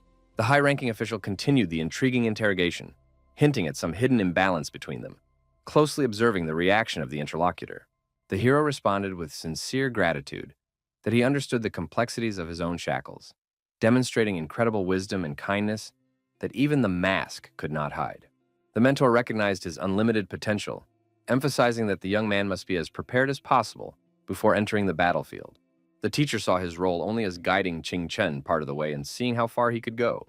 The hero asked with undisguised interest about the possibility of new exits, to which the boss responded meaningfully with a question about his desire to play.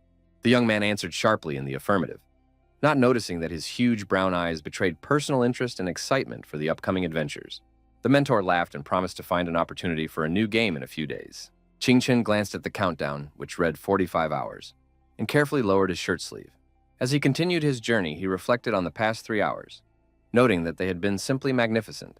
In the parallel world, Lu Yuan and Zheng Yuandong discussed the latest news, realizing the need to negotiate with Liu Deju.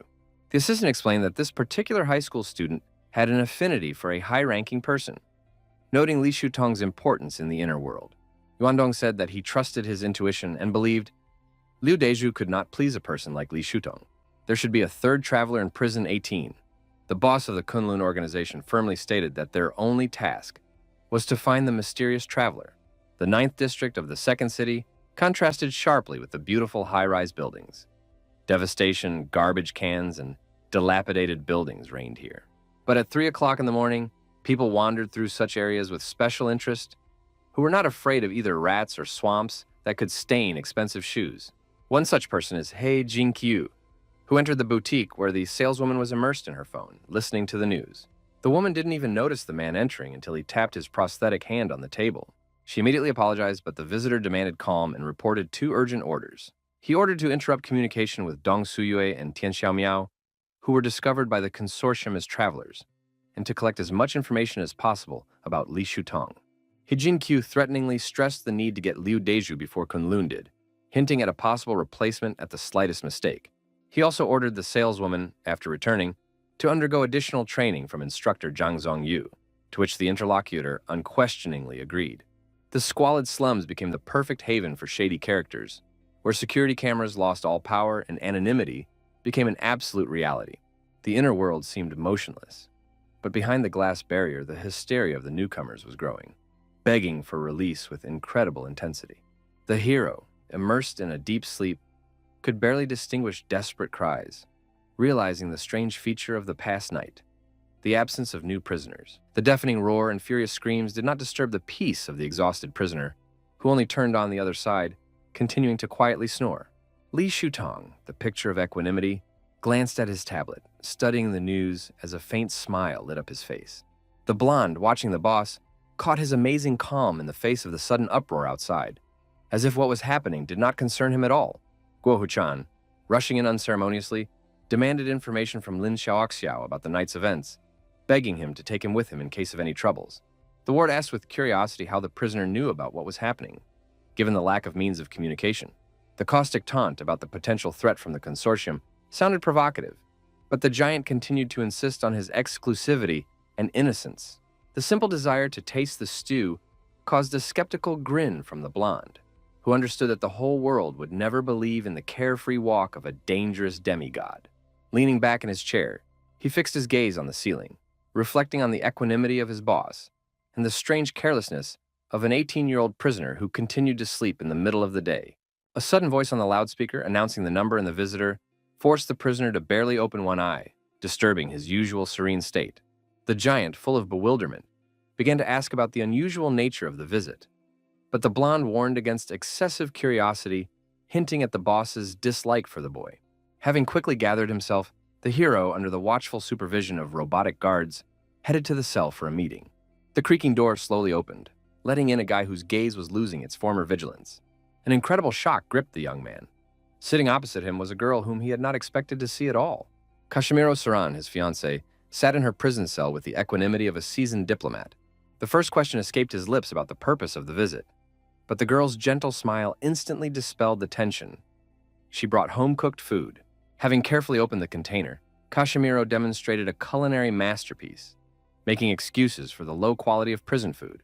The young man, overcoming the awkwardness of unfamiliarity, reached for the treat, internally surprised at such frequent visits from an unfamiliar person. Serene began with a frank story about her arrival in the city of 18 with the elders, who entrusted her with taking care of the guy. But soon she admitted that she felt uncomfortable next to them, and her voice trembled a little. But the hero continued to watch with an impenetrable gaze, without betraying the slightest emotion. With the excitement of a researcher, the young man opened the container, instantly putting a piece of food into his mouth, causing the girl's eyes to widen in surprise. Each piece eaten was accompanied by mental admiration for the culinary talent of the interlocutor. The silent scene continued. Chen slowly devoured his food, and his bride did not look away from her gaze. Suddenly, yesterday's situation repeated itself. Kashimiro briefly lowered her head and barely audibly said something in Japanese. When asked directly what she had just said, the girl calmly replied that she had not said anything, hinting only at some special language that only their family could understand. Rising quickly, she said goodbye, and heading towards the exit, she promised to meet again soon. Lin Xiaoxiao was completely at a loss, his eyes widening in confusion. The prison deprived him of any fun, although the blonde dreamed of communicating with Qing Chen, but was forced to maintain ostentatious indifference. He thought about his interlocutors. The conversation with Ye Wang was not going well. He wanted to stay away from the giant, so the young man rocked on his chair, immersed in his thoughts. Suddenly, the massive gate behind the blonde began to creak open, attracting his attention. The security robot carried Liu Deju in front of him like a limp doll. But the main concern was that contact with Qing Chen was inadmissible. In a whisper of warning, the blonde turned to Li Shutong, saying that this man should not be released, but the boss, without taking his eyes off the news, only said, "We'll sort it out in the evening." The security robot continued on its way to the liberation site, unaware of the impending changes. Having received a brief message from his subordinate, the robotic guard instantly turned around and headed in the opposite direction to lock up the violent prisoner again. Liu Deju, shuddering with despair, screamed loudly about the incomprehensible movements. Why every time after the countdown he was forcibly pulled into the inner world and sent to a prison cell? The door to his cell suddenly swung open, and a mysterious masked prisoner appeared on the threshold. The stranger deliberately hid his identity, slowly approaching Liu Deju, who was sitting on the floor, who began to scream heart-rendingly in horror, demanding to know his name. Continuing to strain himself with fear and covered in cold sweat, the high school student suddenly realized that in front of him was the third traveler of Prison 18. "What are you going to do?" the frightened young man cried, backing along the floor while the masked stranger with a tablet continued to approach inexorably. After writing a short message, the traveler unfolded the tablet so that the frightened Liu Deju could read, "I saw the news. You were mistaken for me." In a pleading voice, the student began to swear his innocence, promising to immediately admit his mistake. Turning the tablet toward the prisoner again, the hero wrote a laconic "don't," which immediately raised a counter-logical question from the high school student about the stranger's intentions. The demand for open confession that flashed on the screen instantly paralyzed the high school student, who burst into hysterical screams, fearing persecution. Choking with tears, he began frantically talking about strange circumstances, about surveillance from the top floor of the building across the street, about a paparazzi on the bike path who insisted on riding fast for filming. The masked hero coldly inquired about the term of imprisonment, to which he received an honest answer about ignorance of such information. The tablet brutally exposed the truth. Robbery, theft, attempted murder. The combined sentence was an incredible 99 years and 7 months. The high school student cursed in shock, but suddenly insight illuminated his frightened mind, forcing him to quiet down. Having calmed down a little, Liu Deju suspected his interlocutor of secrecy, suggesting that he used only written communication, avoiding oral communication for fear of being recognized. Qing Chen brought his head as close to his opponent's face as possible, and in a sharp voice revealed the monstrous truth. The club deliberately framed the young man so that he would take the blame upon himself.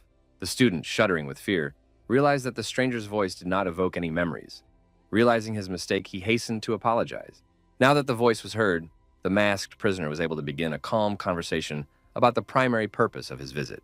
It was a deal whose plan was very clear.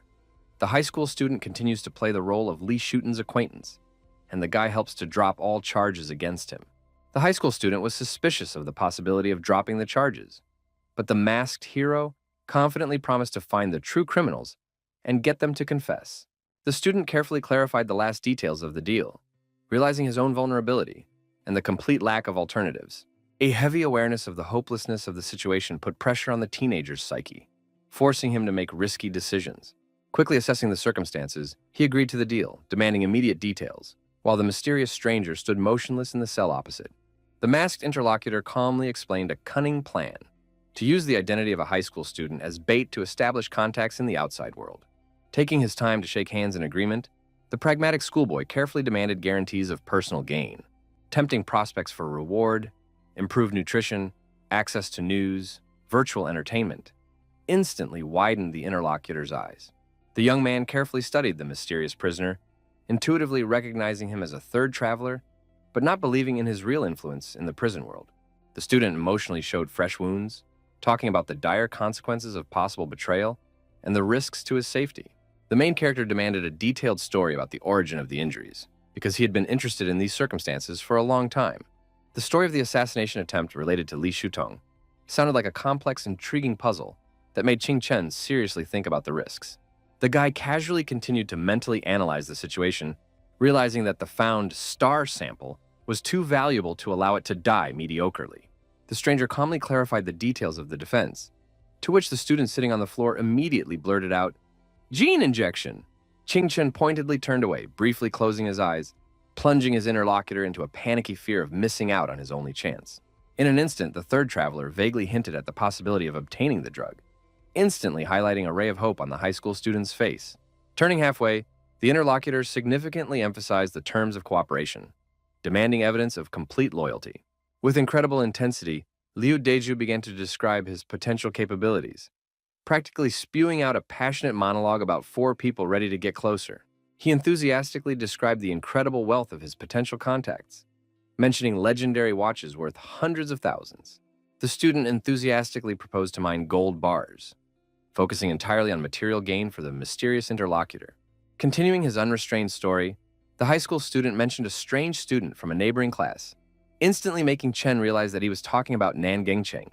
The prisoner cautiously inquired about the communication channel in the outside world, but received a laconic answer that the mysterious interlocutor himself would establish contact. The stranger quickly left the cell, leaving the student in a tense daze. The young man soberly assessed the situation.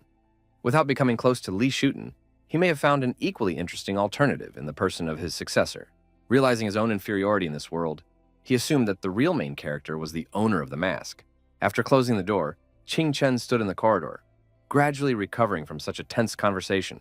The changing voice and effects of the breathing technique flowed through his veins like a dying fire as he removed the mask. Li Shuten unceremoniously greeted the young man with a question about his classmate, to which he succinctly replied, "We need a gene injection."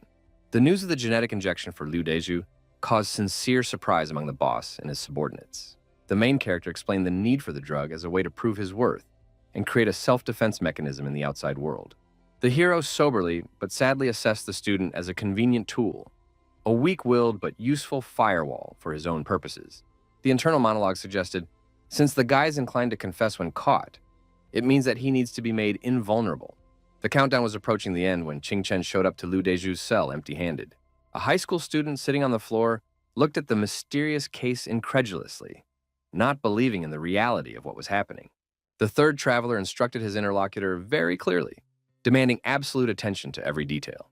In a small case, 2 syringes and 1 ampule neatly lay, ready to change someone's fate. The intricacies of introducing genetic drugs were explained to the interlocutor in detail, with a warning about the mortal danger of an error. Gene injection had unique advantages: low probability of rejection, quick effect, and complete safety for internal organs. The masked man persistently instructed the student on the intricacies of the injection, emphasizing its value through the ability to endure pain. As soon as the main character left, the young man immediately began to follow the instructions, without wasting precious moments. As soon as Qing Chen took a few steps away, heartbreaking cries of unbearable pain were heard from the cell. The guy curiously asked his comrades in the corridor about the likelihood of the student continuing the gene injection. Hoping to hear a positive answer, the blonde eloquently described the unbearable pain that stops most applicants.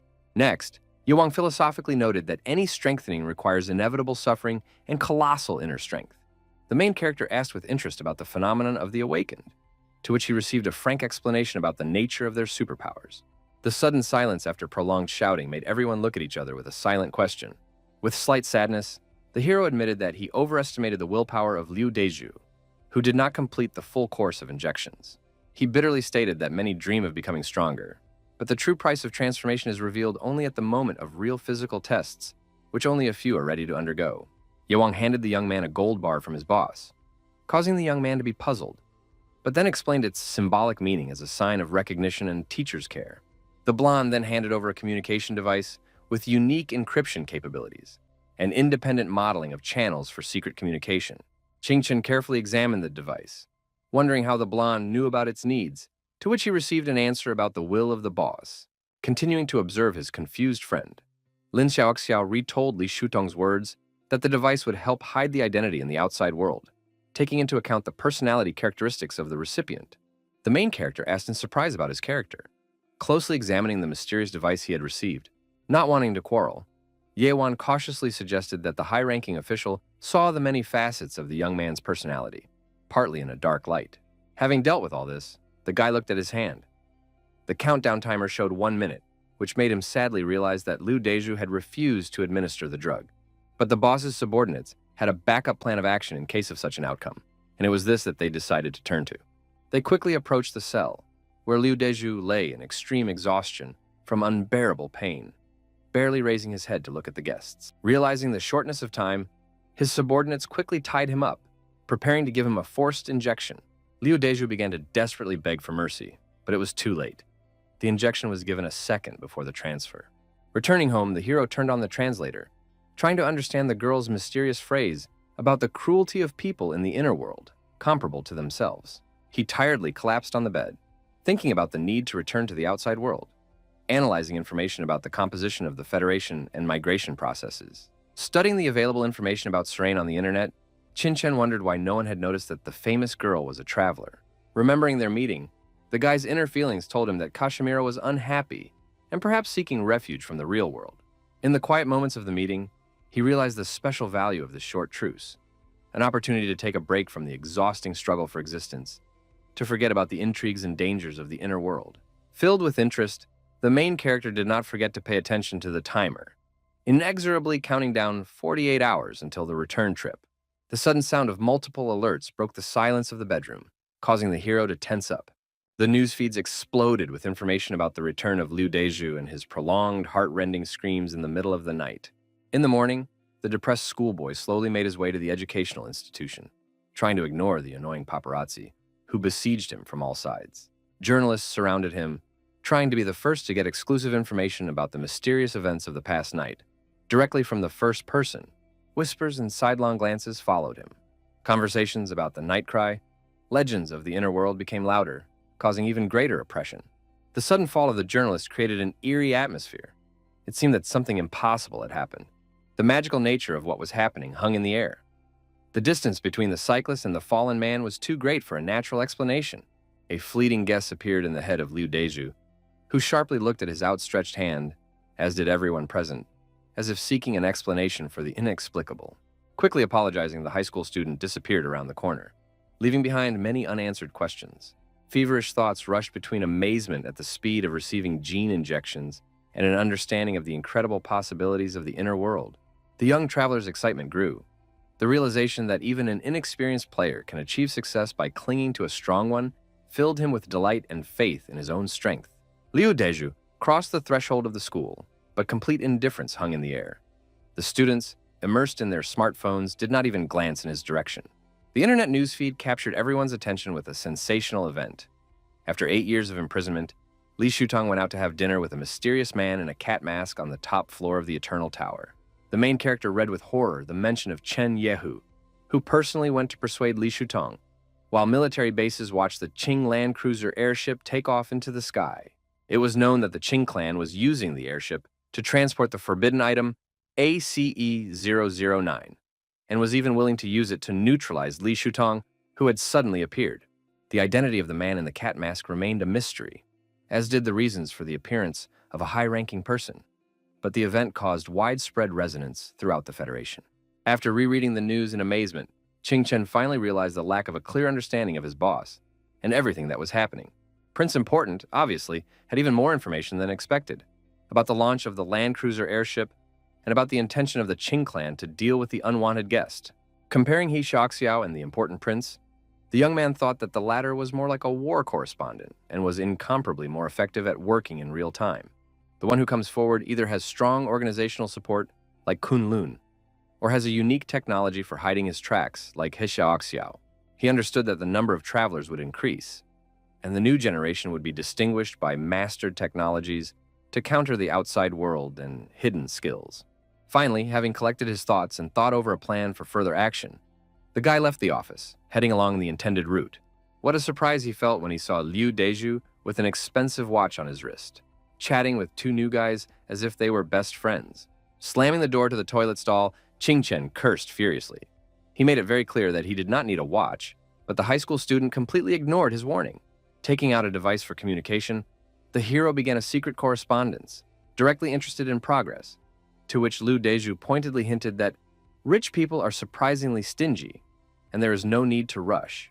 Cursing the scoundrel to himself, the young man realized that he clearly intended to appropriate the watch for himself, having first deceived Hu Xiaonu around his finger, and then tried to snatch the maximum benefit, including the gene injection.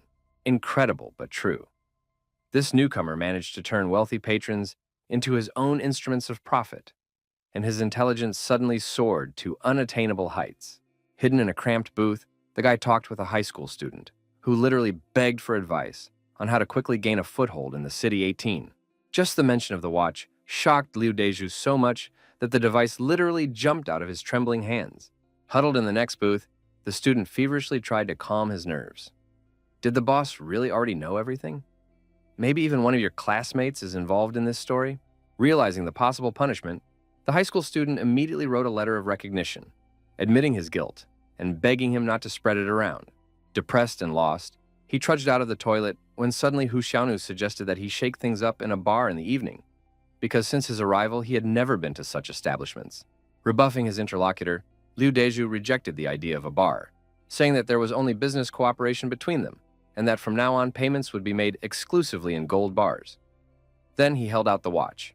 Bursting out with absurd New Year's wishes, he began to spout sentimental nonsense about the well-being of the family, frantically squeezing the hand with the watch to Hu Xiaon. Having waited for complete privacy, the main character got out of the booth, when suddenly the phone beeped with an incoming notification. A message appeared on the screen that Li Tongyun had added him as a friend. News that plunged the hero into sincere bewilderment, because before the girl did not have a mobile phone. The caring sister, tightly clutching the phone, immediately scribbled an alarming message to her brother. Kunlun warned her mother about 9 escaped suspects who, most likely, had already appeared in the city. The crime statistics were terrifying, because over the past 24 hours, 2 travelers had disappeared without a trace, and the young man gloomily thought that the appearance of these 9 fugitives could turn into a real disaster for the city. The girl continued her methodical correspondence, reassuring her brother that she and her mother were completely safe. Without stopping, Xiaoyun wrote another message that worried Qing Chen.